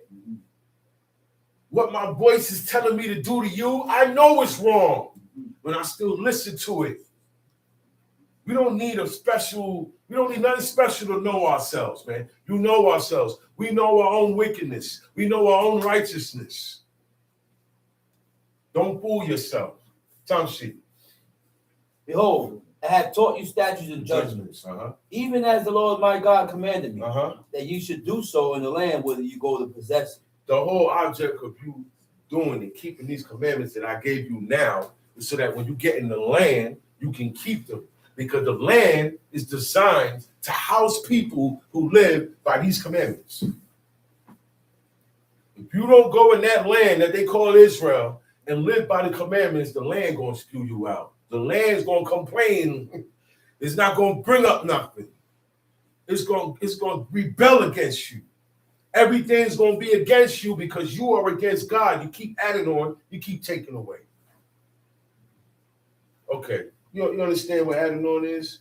If you cut your hair and you bald your face and you shave your face and you take on and the woman mess with their eyebrows,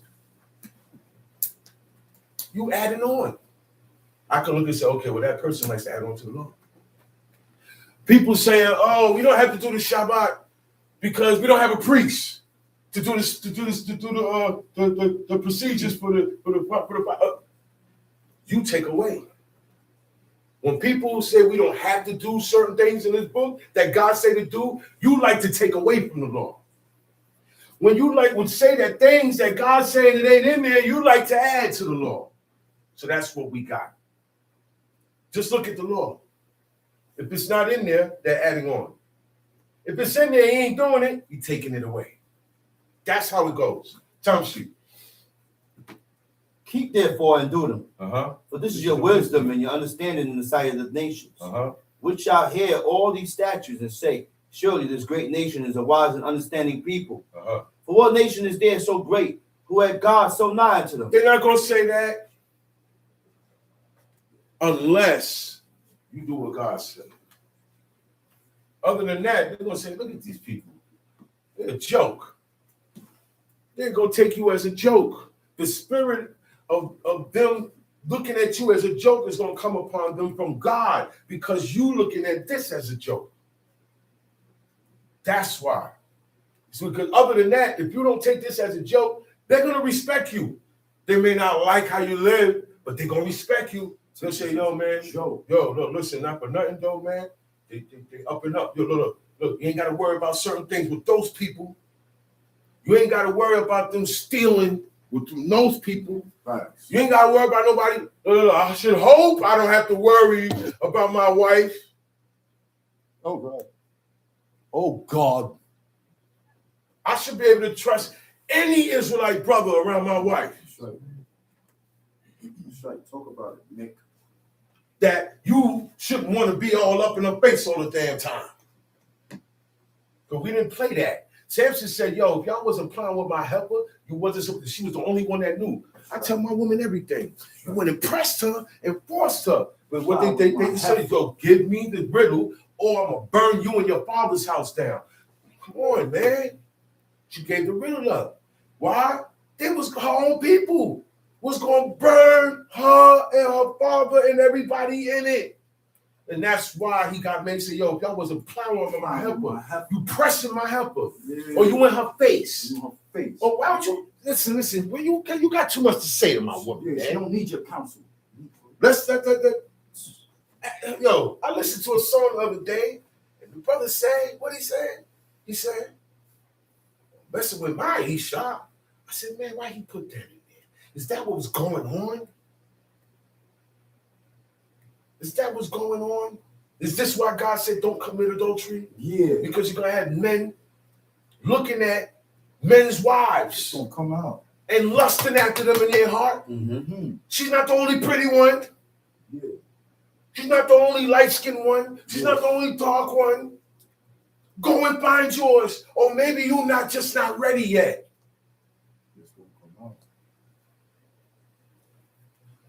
Somebody told me the other day, hey, let me get some of this. I said, man, you got your own. You know what she said? It tastes better when it's somebody else's. That's a covetous heart. I said, you got a bad heart. I got to watch you. Yeah. And this is stuff that the heathens say naturally. They say this. It tastes better or it feels better when it's somebody else's. But that's not the godly way to go. Get your own woman. You can have as much as you want if you got the bread. Why are you looking at my woman? She's already locked down, brother. Don't go, and advice for brothers. You're looking for an Isha, you're looking for a wife, ask around. Don't go up in no woman's face. Ask around. You in the camp, you know certain brothers in that camp, pull them to the side, be like, yo, who's in here? Who's married, who's not? Because I'm searching for an Isha. Because I'm getting tired of that. And they're doing it in other camps, and then they come over here and do it. I'm going to let y'all know right now, every woman in here is married. So far. There's nobody to look for in here. Everybody's spoken for in here already. Okay? If you want an Isha, see, you know why? Like, we don't do these. We don't do the ring fingers. We don't do the ring fingers. This is Egyptian. This is heathen. This is the world. We don't do that. Okay? So you need to ask around. Hey, brother, what's up with that sister? Oh, no, she's married. Oh, you got to forget you even asked about her. Because the woman in the book, to show that they were married, all heads were covered. Women covered their heads. Married women stayed with their head covered. They never walked outside with their heads uncovered because it shows I don't have an Isha. And there wasn't shalom in every man fierce. No. It's shalom. You don't have to. Shalom. All right, everybody come inside, but I would, all right, yeah, shalom to everybody. Mm-hmm. But that's it. Talk about it, man. That's it. Speak on it. Even in the chat, I say shalom one time. When I do go in there, I don't say shalom, sister. I say shalom to everybody. Sometimes you gotta generalize it. You don't want nobody thinking the wrong thing. That's a fact. Because dudes is slick. Dudes is slick, man. I know that, brother. Dudes is slick, man. I know that, brother. They think they slick. I know that. That's a big thing, man. Slick world we live in. A lot of that's been going on. And I'm hearing a lot of that lately, man. Stay out of brothers' wives' faces, man. And wives, stay out of other brothers' faces. Say it again, Nick. There's not no conversation that long without your husband. Say it again, Mick. Watch that. Don't allow that to happen. Oh, man. Cut it short. Keep it moving. Oh, Yo, Eve was separated from Adam. I don't know how, but they were separated. And that's when it went down. All right? So always be aware of that. For the woman, always be aware of that. Because you don't know when somebody's coming with a plan against your man. That's right. You don't know that. And they come slick and subtle. Remind me of who? The serpent. That's how he stepped to Eve. Tell she. As the Lord our God is in all things that we call upon him for. He said, "For what nation is there so great, who hath God so nigh unto them? There was no nation as great as Israel, because we was near." What made us great and powerful? Because we was near God. We were close to God. No nation or individuals within the nation was close to God. He said, as the Lord our God, as in all things that we call upon him for. We don't call upon God for nothing today. What do you call upon God for? What do you ask God for today? Yeah, tell me. What do you ask for him for? You got everything you need. That's why you don't feel you have to do anything. You don't feel you have to push up. You don't feel you got everything you need. You got everything. I got it too good over here. Yeah. And that's the visage. That's the deceit. Yeah. Okay? You're complacent. We're comfortable in our places. Who's asking God for anything? What are we calling upon him for? You don't have to call upon him for water because you could go to the faucet now and turn it. The only thing to stop that now is God drying the earth up. Mm-hmm. So what you call upon him for? Strength to help keeping you in his commandments. What? Do we do that? We don't even ask for that. Wisdom. You don't have to ask for wisdom. You can get it by performing the commandments. Mm-hmm. You don't have to ask for it. You can get that on your own. You know what I'm saying? But supports. Mm-hmm. We need support from God, and we don't ask him for that support. Don't ask God for nothing. We don't ask him for nothing, man. Ask him for money. That's what we ask him for. We ask him to take care of that guy. Yeah. Time sheet. Think about that when you go home. Well, I don't call on God for nothing. I'm supposed to be calling on him. That's right. And we're in a bad position. Time sheet. And what nation is there so great? That has statutes and judgments so righteous as all this law, which I set before you this day. Listen, man. What nation is there so great that has statutes and judgments so righteous? These commandments do not contradict themselves. I heard somebody say that a while ago, and that stuck with me. I have to make that clear. The commandments of God do not go against each other. They do not contradict themselves. And you cannot break one law to do another law. There is a way to get both of them done. Time sheet. Only take heed to thyself, and keep thy soul diligently, lest thou forget the things which thine eyes have seen, and lest they depart from thy heart. All right. All thy days of thy life. You're going to easily forget this moment. That's what God's saying. You're going to easily forget this moment. How you ran up. This is where I need you to be at all times. He said, but so I need you to keep your soul diligently. And that's the only way you're going to be like this at this moment and further on. He said, and you remember that God is talking to people who was right there. Okay? And it was hard. They saw it with their own eyes and they still found it hard to believe God's words. Listen to me, y'all. These people were there. And they still moved like they wasn't there. So we have to believe everything we read. Nothing happens unless you believe. Mm-hmm. And like Chief Shama said earlier, how far you go with this, if you believe 20%, you only going to go 20% with this. If you believe all the way 100%, you're going to believe all the way with this. Because that was the motivated factor that Abraham had. It said Abraham believed him. He just had that naturally. Wow, everything God told him, he believed him. He didn't show him no vision. He said, all this here I'm gonna give to you and your seed. Mm-hmm. He believed him. Right. All he wanted to know was, how you gonna make that happen, man? That's God, how you gonna make that? Because I ain't got no kid. He said, don't worry about that. You're gonna have one that coming out your own mornings. Mm-hmm. Then a year before he had that one, he said, hey, call him Yitzchak. Call him Laughter. Because she in the back there laughing. She right out there laughing right now. She said, what? Me and my husband, we're going to know each other. We're going to have fun in our old age. We're going to have a baby. That's the only way we're going to have a baby. There's no artificial inseminations. None of that. There's none of that going on. And there's a time when a woman starts seeing her menstrual cycle. There's a time when she ain't getting pregnant no more, right?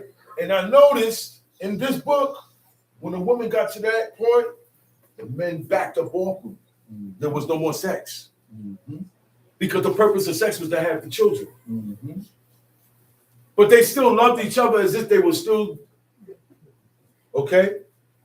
They didn't need the sex to prove love. Because the sex was only for children. Mm-hmm. It was to have children.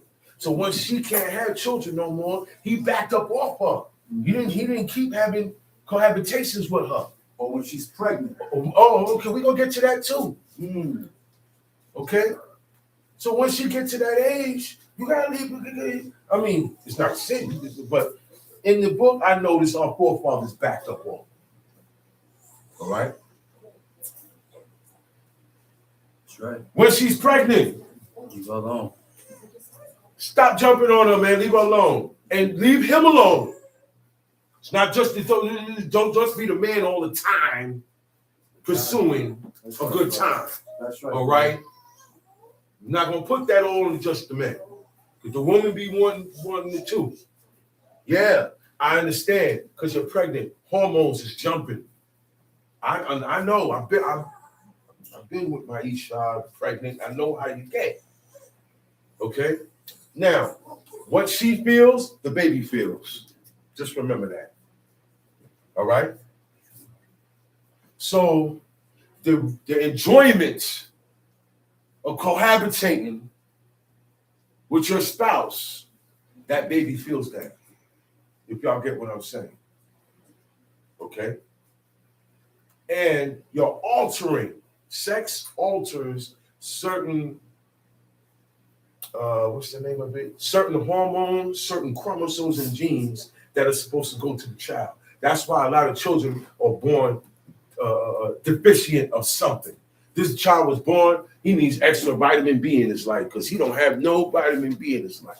This guy here, he's easy to get to. This is why they have deficiencies like this.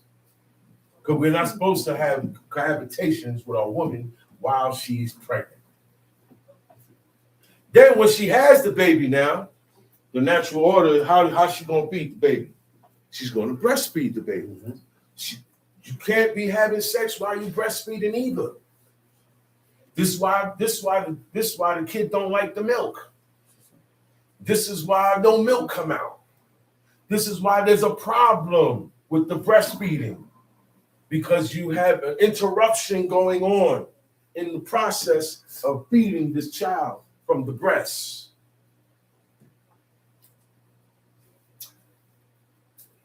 Cat just not too long had kittens. And I noticed the father don't go near the mother no more. And if he tries, the mother, get away from me. It's the deed is already done. I got kittens here. What you doing? And that's a cat. I seen her. The mother, she get away from me. He comes, get out of here. I'm breastfeeding. And he comes, get out of here. What are you doing? You gave me this kid. Let me nurture the child. It takes years until I finish weaning him. Okay? When weaning comes, meaning I don't breastfeed him no more. He has teeth now. She has teeth now. I could feed him the food I eat. So I stop weaning him. Does anybody throw a party when that goes down? I only heard of 2 brothers in the history of Israel that threw a weaning party. We don't follow God. We don't follow his commandments. We criticize the people that God chose, that God accepted. God accepted these people, and we point our fingers at them. Who do you think you are? Who do you think you are? You know why? Because you don't want to be like them. That's why you put your finger at them. Because you don't want to be like them. It's too much for you to be like them. Time sheet. But teach them thy sons and thy sons' sons, especially the day that thou stoodest before the Lord thy God in Horeb. Yo, go. He said, especially the day. Anytime you speaking to your sons about God, go to that day. That day when all the people was at Mount Zion. Time sheet. When the Lord said unto me, gather me the people together, and I will make them hear my words, that they may learn to fear me all the days that they shall live upon earth. You gotta learn how to fear God. You gotta learn how to fear God. This is not something you can buy in the store, or you just wake up and have it, or it grows on you. You have to develop it with works of dedication with these commandments and changing my ways. Changing my ways. I'm not telling you to become a Vic, okay? But you're going to have to let certain things slide. All right? Everybody, Man, woman, and child. We have to let certain things slide with each other. We cannot answer everything. I cannot answer every word. Every action. All right, leave it alone, man. You got to learn to do that, man. I mean, that's love too. You know that, right? I have to learn. You know that that's love because God did that. Do that with us. God do that with us.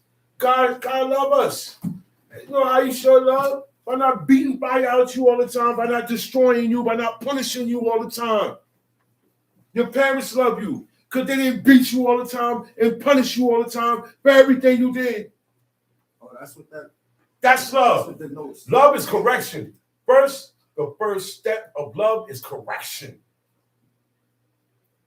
If I love you, I'm gonna correct you. I want to see you corrected. Because I love you. If I hate you, I don't want to see you corrected. And I'm gonna snap. Okay? So this is the thing I got to get out of me. Mm-hmm. I don't have too much energy in my body for all of this hating and I ain't got time for that, man. Because I got things I got to get straight within me for God. And this here is in the way.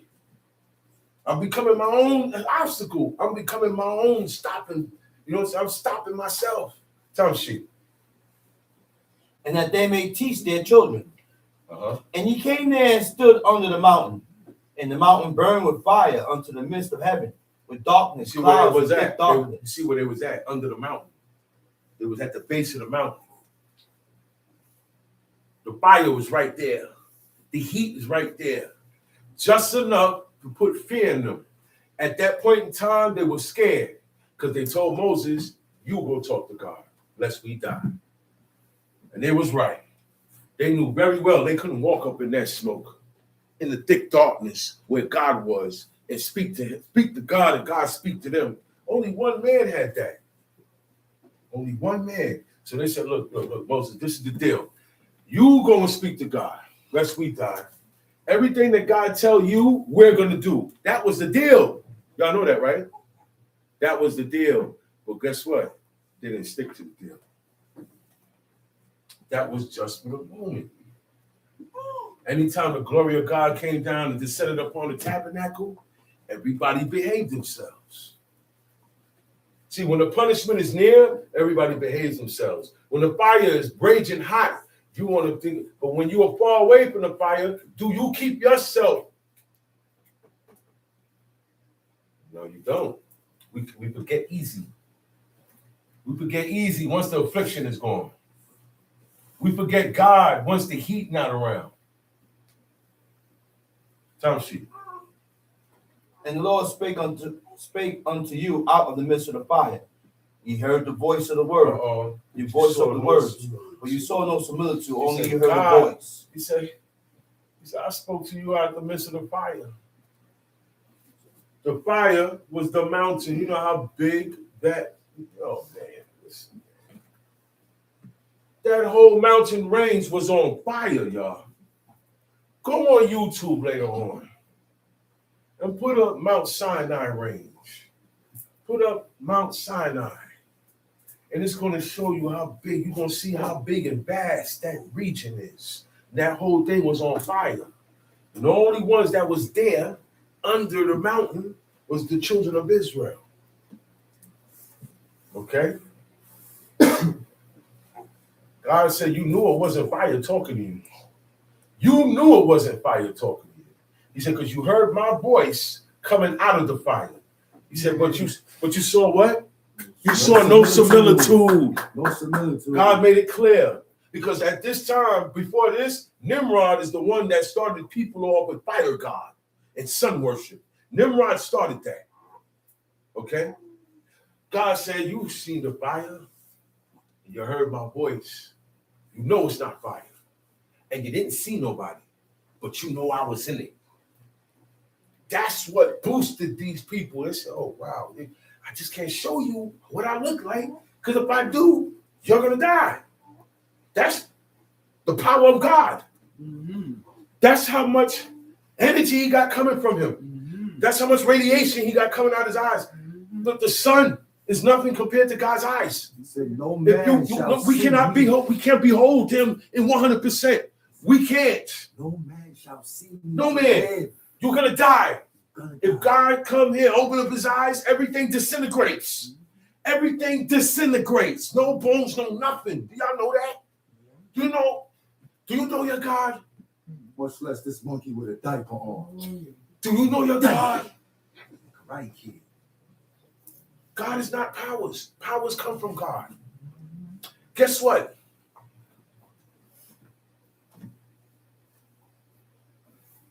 In Christianity, they have an order of angels in Christianity, right? They got seraphim, they got archangels, they got this, they got ones called dominions, and they got a group of angels called powers. Now you see why I don't refer to the Most High as powers. No. Because in Christianity, they call the angels powers. There's a set of angels that they call powers. Then you got another set called dominions. Then you got another set called this. And you got this 13 sets altogether. Stop following everybody. Your teacher didn't teach you that. I don't refer to God as powers. God is the God of power. God dish out. Power comes from God. That's right. Electricity comes from God. That's right. Air comes from God. Radiation comes from God. That's right. Energy comes from God. God is not energy. That's right. He's a spirit. He said, I am the spirit. Man, listen, man. Stop saying what God is. God already told you what he is. That's why he said, no man can see my face and live. That's why he said, Moses, I'm going to do you the best I can do. I'm going to pick you up and put you in this mountain. And now I'm big. And when I'm going to walk past, you ain't going to see my face, but you see this. You see the back. That's what he saw. That's what Moses saw. Moses did not see the past. No. And the future. No. Moses saw that when he was sitting with God for 40 days and 40 nights in the mount. Right. That's when God showed him the past, the future, and the present.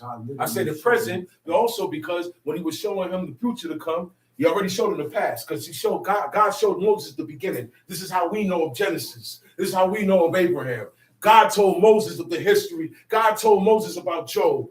Moses is the author of the book of Job. This is how we know about these things because of Moses. God told Moses what was going on. This is the only person that could tell Moses the history of the universe and the earth and the beginning of history and time and man and everything is God. So these are official documents from the beginning, from when it starts from when God was hovering over the waters. That's when this story began. When there was nothing there. There was no such thing called chaos. Chaos didn't exist.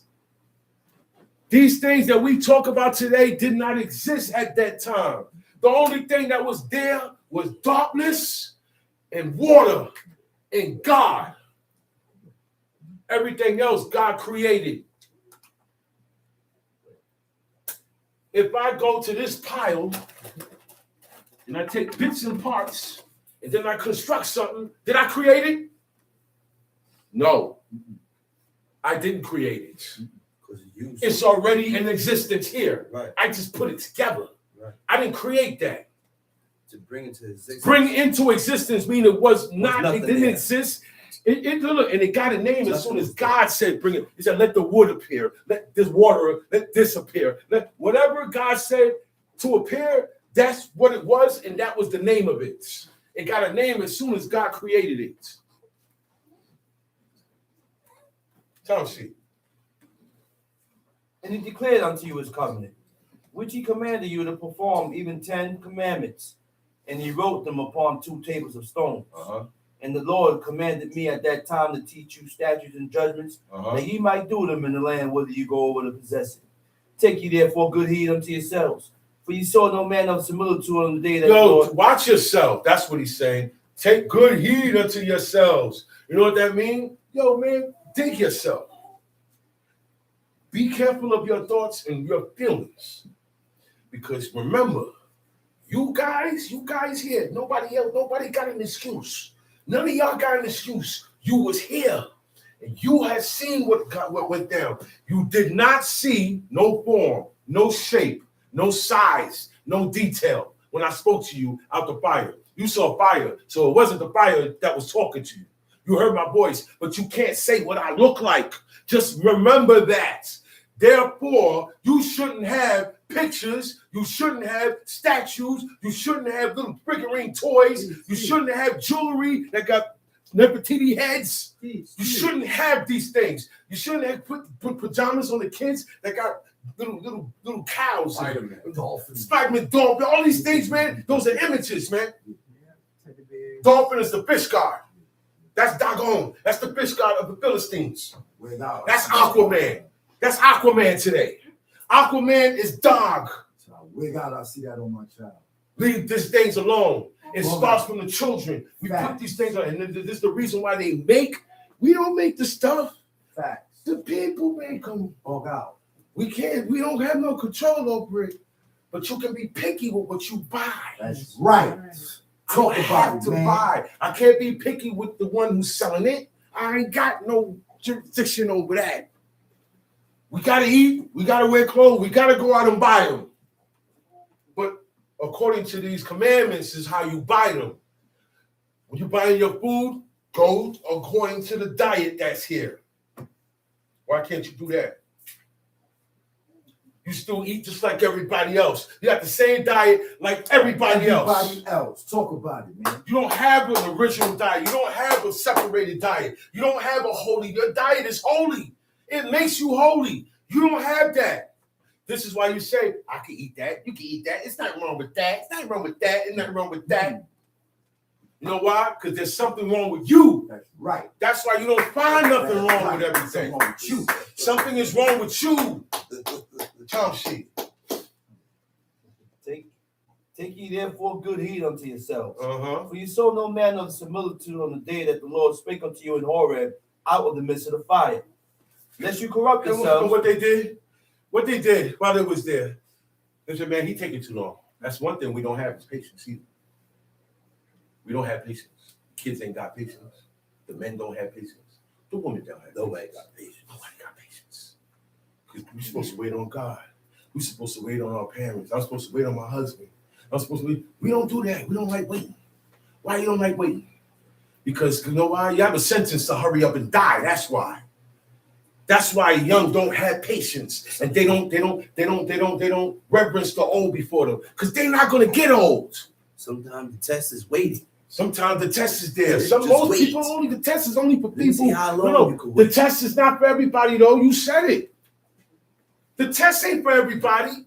It's only for the ones that made up their minds to serve God. That's right. So a lot of times it ain't no test. It ain't no That's test. just your life. That's just your You're life. cut off already. Nigga think it's test. I get tested. The only ones that get tested are the ones that are dedicating Make their themselves. mind up. That's right. Everybody else don't get no test. That's right. I'm talking about Israelites. All Israel don't get no test. That's right, bro. You already know most Israel failed their tests. That's right, brother. You just living out an evil life now. That's right. You playing it out. Talking about we get tested. No. And you go in the barbershop and ball free. Look, Christians say they get tested every day. All right? Everybody say that. Like the same way everybody say that they're blessed. Everybody say they're blessed. Nobody want to say this is cursed. Nobody's cursed. Everybody's blessed. The whole world is blessed. Everybody's fine. And we know it's not that way. Stop following people, man. And stop following the imaginations of your evil heart. If you're not listening to somebody evil, you're listening to the imaginations of your evil heart. Don't listen to that, man. You can have evil families too. Yeah.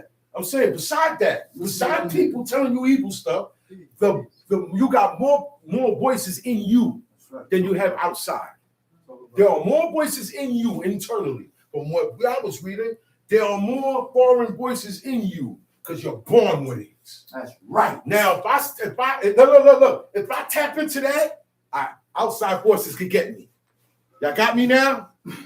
That's why I said internally, you got to shut it down. Yeah. Because the outside forces ain't going to stop talking to you.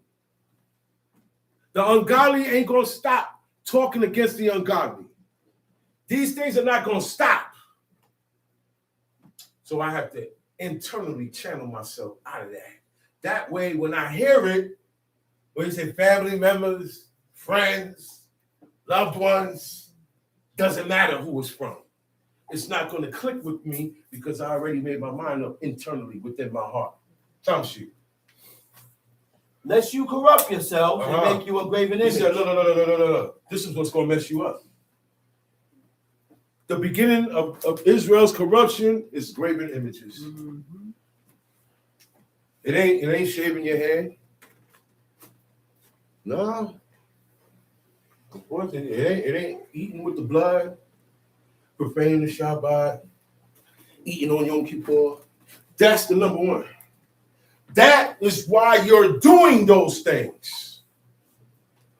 Lest ye corrupt yourselves. How you corrupt yourselves? And make you a graven image, the shape, form, or detail, which is a similitude, of any figure, the likeness of male or female, the likeness of any beast that is on the earth, the likeness of male and female.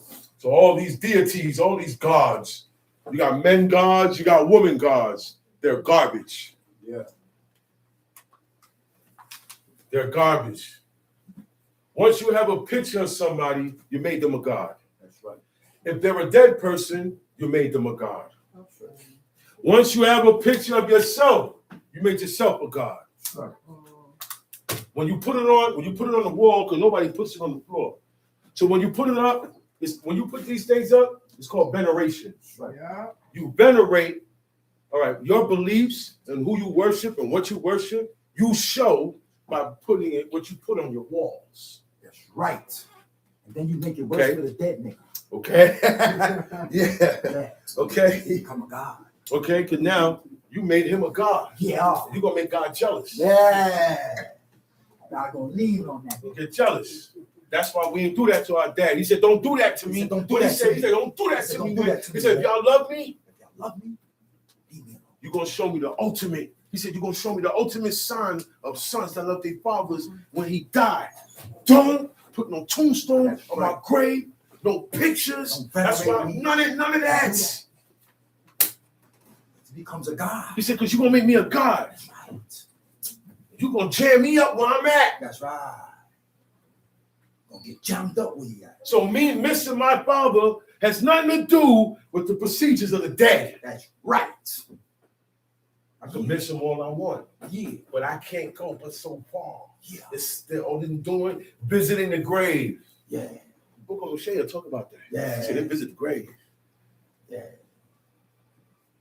Yeah. Every year we go, the family get together, we bring flowers, and we go visit Daddy's grave. We can't do that. He's not there, y'all. Yeah. He's not there. Talking From the to time he damn died, tombstone. from the time he died, we've been handling the body. Hmm. The spirit gone. Spirit report to God immediately. Hmm. All right? For those who don't believe. The spirit report to God immediately. Mhm. And we, the living, handle the dead body. Okay? And wherever the dead body is posted, that's not a sacred, we don't treat that as sacred. We can't visit that. Because you make the dead as a god now. That's right. And that's how deities were born. That's right. Okay? Now your dead one is a target. And then, like he said, you're going to jam me. Wherever I'm at, wherever God got me at, you're going to jam me. Listen, man, they look at you as a god now.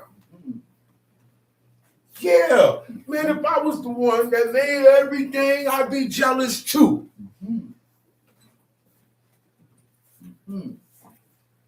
That's why I said the jealousy of a man cannot be compared to the jealousy of a woman. He said, no gift. You can't give that man no gift. Come on, man. Jealous of his woman. You know what I want? Blood. For the violation thereof. God said that. God said that about a man jealous. So imagine his jealousy. Imagine God's jealousy. We get our jealousy from God. That's and right. our jealousy, when a man gets jealous, somebody gonna die. That's right. Something gonna happen. Somebody gonna get hurt. Okay? And you can't appease me until I do something about this. Right. God said his name is jealous. The Most High said, hey, man, my name is jealous. He said, my name is jealous. Mm-hmm. He took that attribute as his name. Mm-hmm. He didn't say my name is anger, did he? No. He didn't say my name is happy, Nope. worry, or fear. Nope. He used jealous. Yeah. He said my name is jealous. He said that 3 times in the book. Right. He said, I'm a jealous God. Intolerant acceptance or violation. There will be no tolerance. There will be no mercy given. There will be no pardon given. I'm not giving space to this. God ain't going to give space to this. You would not be tolerated. You would not be tolerated. Okay? I'm not going to go on with this. I'm not going to accept this or afflict myself. I don't like it, but I let it go down. No. Yeah. God ain't like that. He don't want us to be that way, man. Yeah. He don't want us to be that way. Mm-hmm. We're not chumps. God ain't no chump, and we're not chumps like that dude on the cross and his followers. I'm sorry. Again, brother. Say it again, brother. You can smack me another cheek. You Chump, bugging. Far from the Smack me. God said eye for eye, tooth for tooth, Right. bird for burden, stripe for stripe, wound for wound. Smack me. You must want to go to war. It's two different ideas. These are 2 different ideas, man. God teach you to stand up for yourself and still don't do nobody wrong and still support and protect people. If you can stop injustice from being done, do it. That's it, man. Right or wrong. Right. I don't care if the person is Israelite or not. If you can stop the injustice from being done, by all means, stop it. Time sheet. Lest you corrupt yourselves and make you a graven image, the similitude of any figure, the likeness of male or female, the likeness of any beast that is on the earth, the likeness of any winged fowl that flieth in the air, the likeness of anything that creepeth on the ground, the likeness of any fish that is in the waters beneath the earth. So the likeness is likeness. I can make a statue in the likeness of, and I can have a picture in the likeness of. Am I correct? Right. So it doesn't matter if it's a picture or a statue or a bust or a sketch. All of those come under the meaning of likeness. Likeness covers all of that. So it says the likeness of a male or female. We already know that. Once you have a likeness, a picture, a statue, a sketch, a drawing, the similitude of a male, okay, you have a graven image. Or female, you have a graven image. You see this country, you see this world, everybody is about skyscrapers, statues. Don't y'all see that? Right. You know where it came from? Ancient Babylon, ancient Egypt. You see those pyramids? Those are idols. Those are burial grounds, big giant tombstones. Mm-hmm. Those are big giant matzebas dedicated to the dead. That's what the pyramids are. They're nothing fascinating to me. All right, y'all?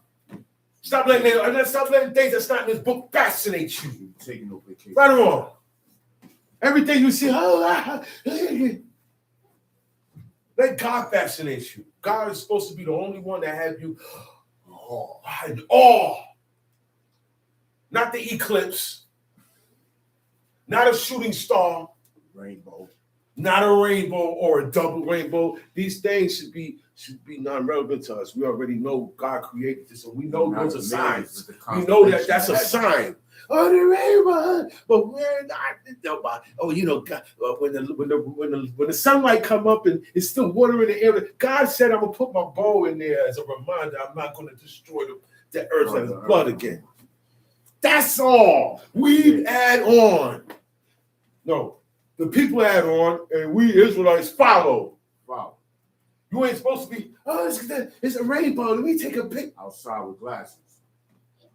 Eclipse. We got the glasses in the cereal boxes. They was getting the glasses out of cereal boxes. That was the prize. all the prize. I want cereal. Yeah. Know why? Know why kids like cereal? Because there's a prize in the box. It's an image, a toy. The toy is an image, and it's in the box. Or it's one of those things with a Cracker Jack, the images that move. All these things God say He don't like, and it's part of the world. And we feed our kids these things. Admit it. We love graven images. You ain't doing nothing. You don't have, I don't have the power. Yeah, okay. What about your clothes? What about your kids' clothes? Do you get the Pampers that are straight white or that got designs on them or got Mickey Mouse on them? Ask yourself that. A mouse that could talk. That's anthropomorphism. Anthropomorphism. When you try to put a voice to something that's not alive. That's also idolatry. Am I correct? That's right. Am I correct? Okay. Cartoons. That's idolatry. Those are images, drawings. We supposed to draw? We supposed to make those things? No.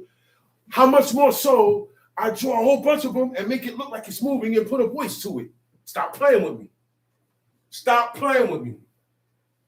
You really want to get deep on graven images? We got to leave all that alone. I'm not going to buy a paper towel that got images on it. That's right. Give me the clear white one. That's right. So, But we go too far. Well, then look, God ain't say I went too far. You did. You said I went too far. If God, I'm not adding on and I'm not taking away. So how I'm going too far? I'm going as far as I can with this verse that says, thou shalt not do this or thou shalt not eat this or whatever it says here. I'm taking this to the limit. Because if I don't take it to the limit, I'm going to violate that law. Do y'all know that? If you don't take each law to the limit, you are going to violate it. right. You're going to violate it. Sure. I don't care how strong you think you are. Time sheet.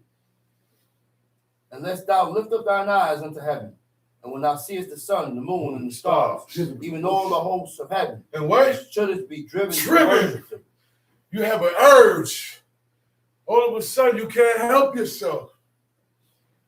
And I'm be driven to worship the sun, moon, and the stars. We just read in Job 31. I can't blow a kiss to my woman.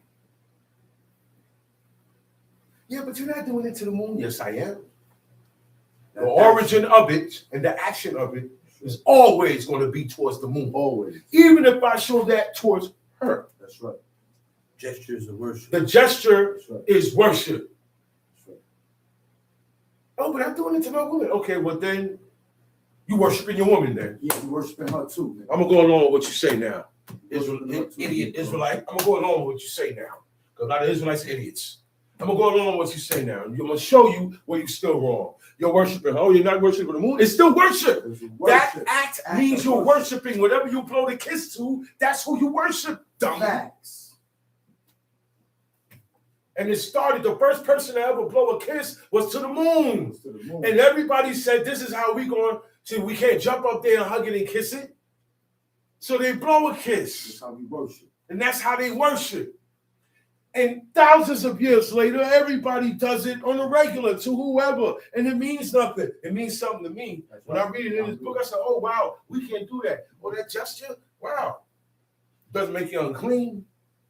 I didn't eat. I wasn't. But it's a gesture.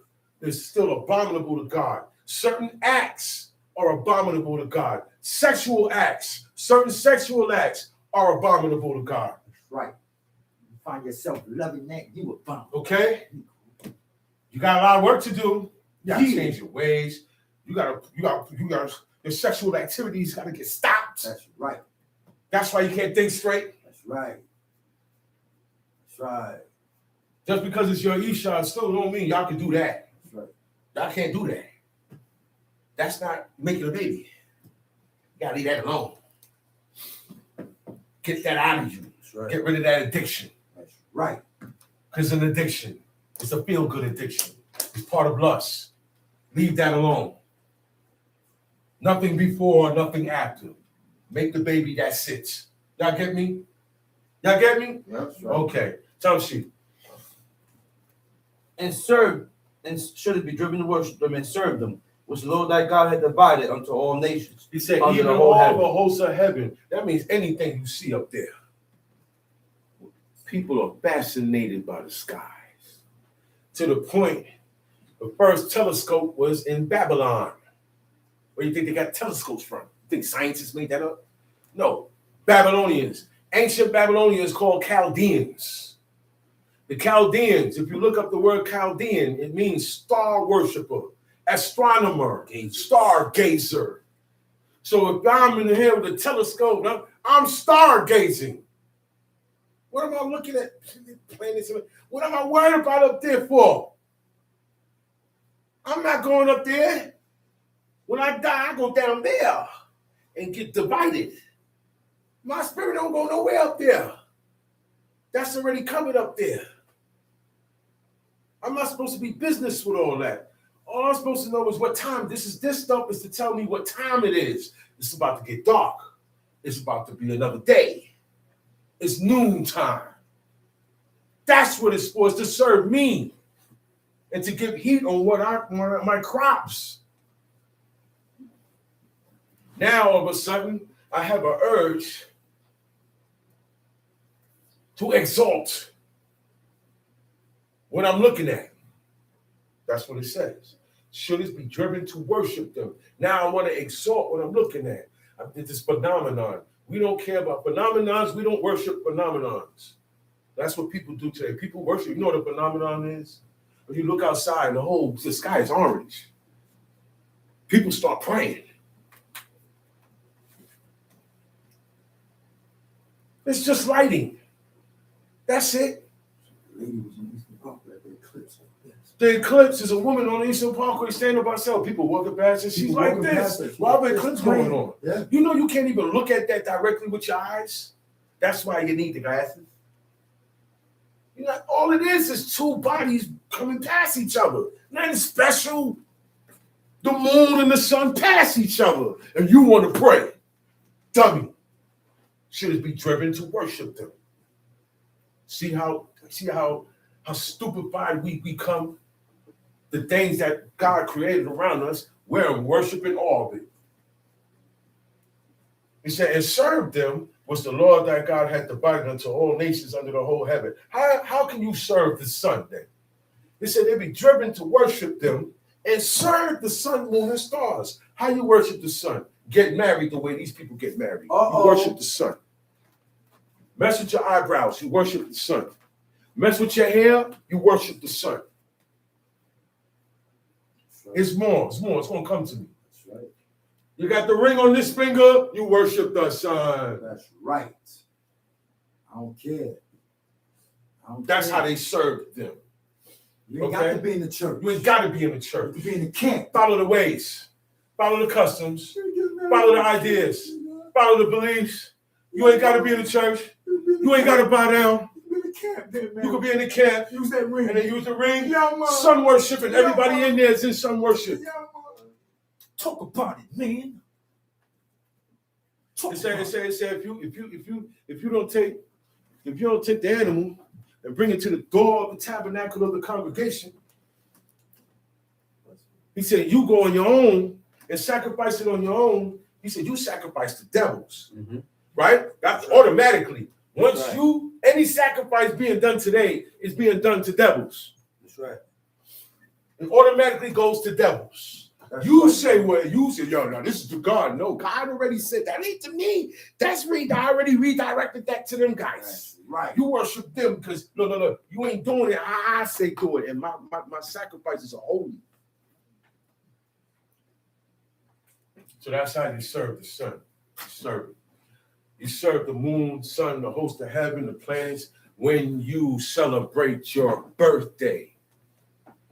The birthday is about astronomy first and astrology first. This is where birthdays come from.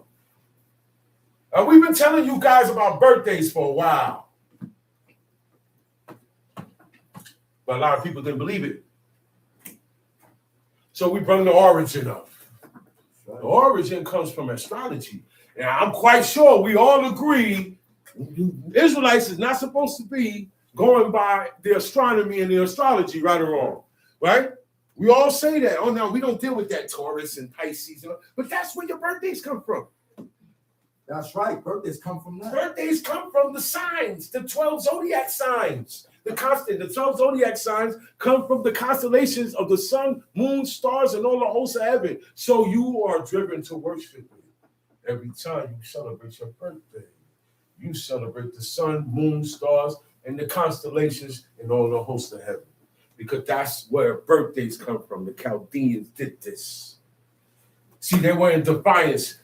Nobody wanted to serve God. Certain people were mad that God flooded the earth. Y'all know that, right? People get mad at God. Nimrod was one of them. Nimrod said he began to be a mighty hunter before the Lord. But in the Hebrew, it said he profaned himself before the Lord. He profaned himself. Everything that God accepted, he did not accept. And everything that God didn't accept, he said, bring it. This is why the world is the way they are today. This is why you have religion. This is why you have witchcraft. This is why you have adultery running wild, whores running wild. This is why you have all of this stuff going on. And we like following Israel, the Holy One of Israel, still in the strip club. What you doing in the strip club? You don't belong in places like that. What you doing in the lounge, sister? You're the only one that served God in this whole establishment. What you doing at the bar? We got to really look at ourselves, man. Time sheet. But the Lord had brought you forth out of the iron furnace. God even took out, you out. Even out of Egypt, to be unto him a people of inheritance, as ye are this day.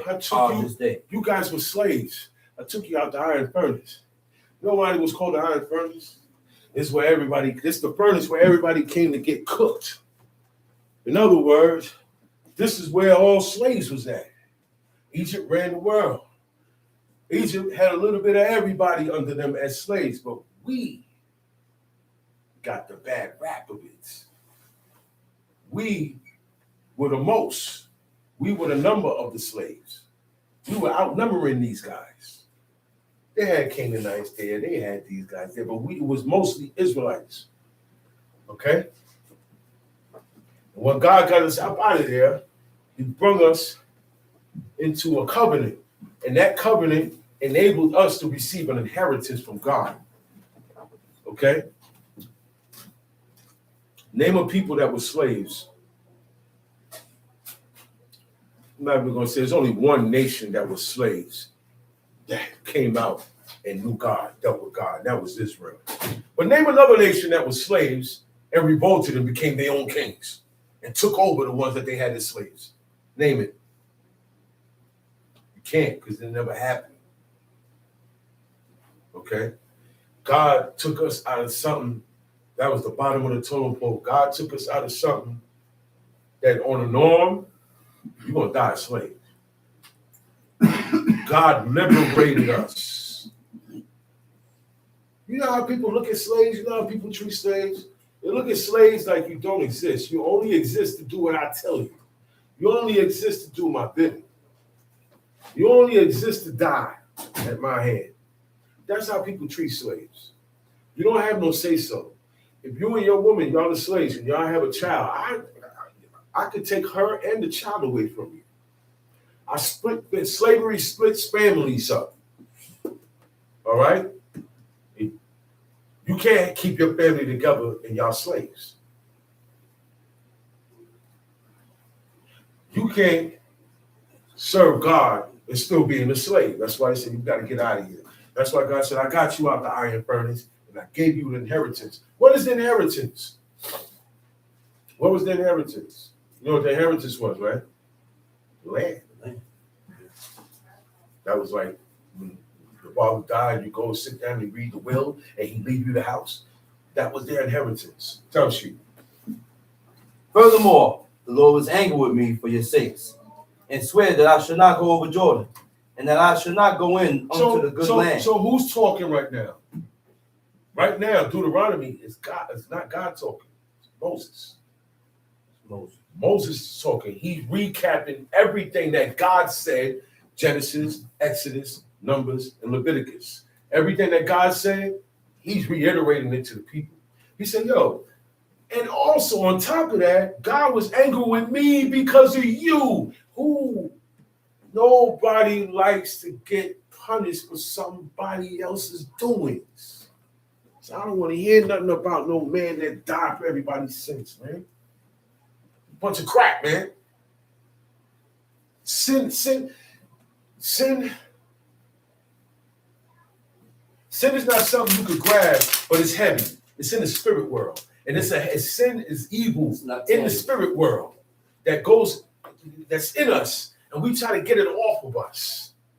Okay? He said, God was angry with me because of you. I got burnt because of y'all guys. Matter of fact, y'all guys can go. I can't. Because the position I'm in, that I can't mess up. You could. I can't. That's what Moses is. That's where Moses was at. He said, I swear, and God swore. God swear. He said, I swear by myself. He swear on his own name. There's no God for him to swear to. Right or wrong? Right? He said, I swear on my own name. Look, and God ain't got to swear because he don't lie.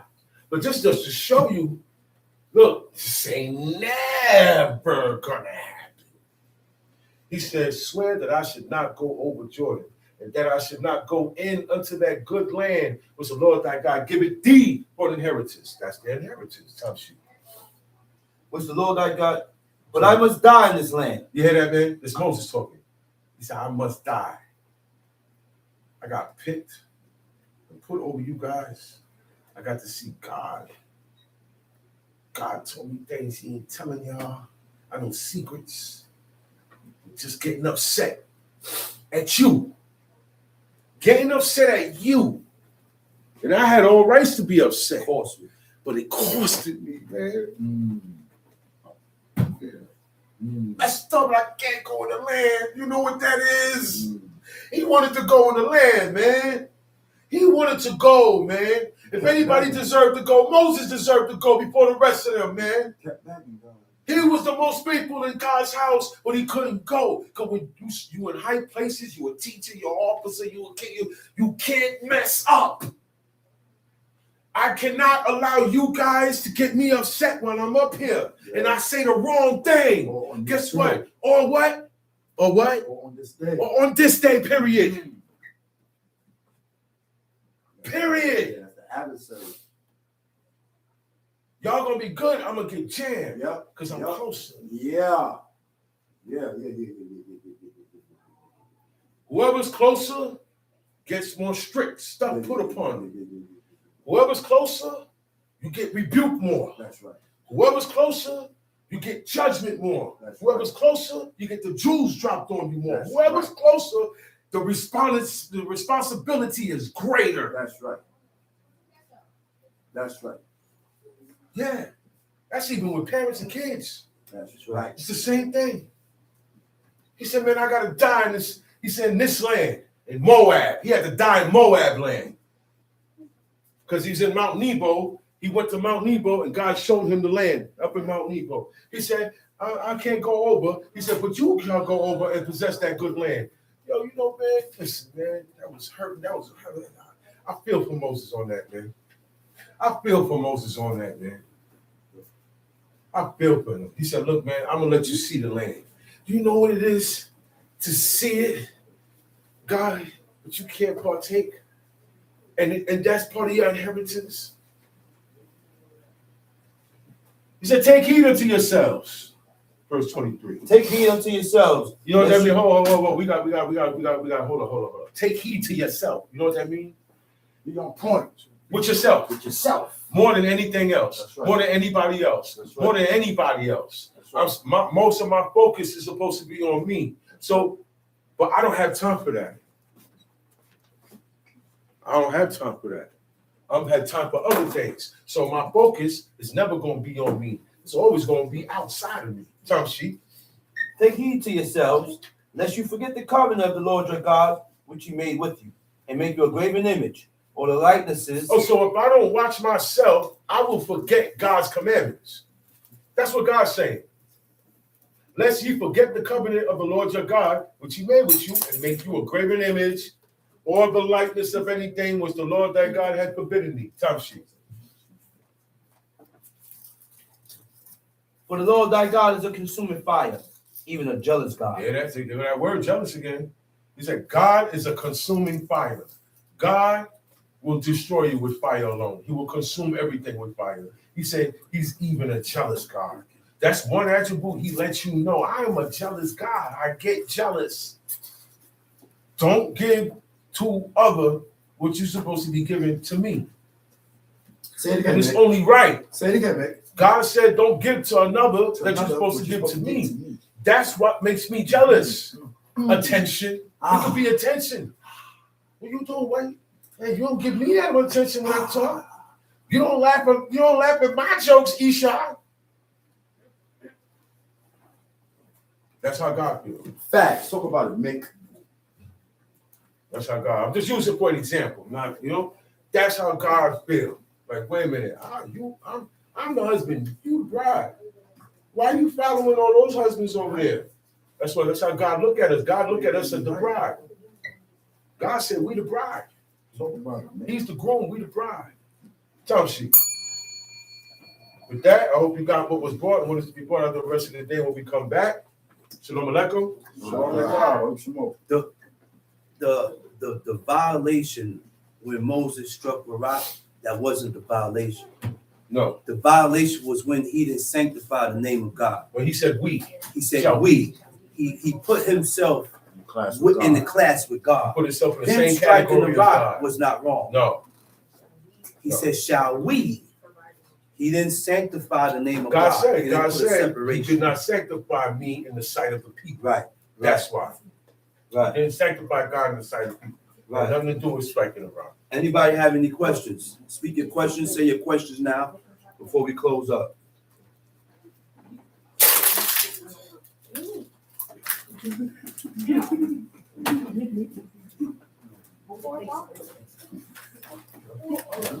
Say your questions. Giving you some time to say your questions.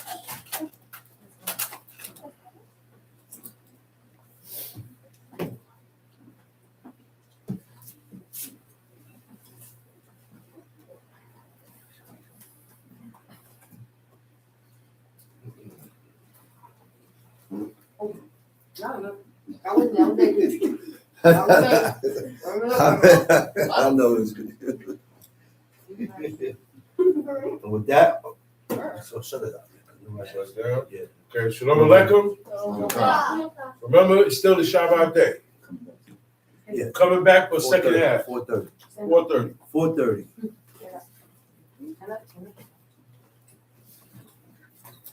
Sit.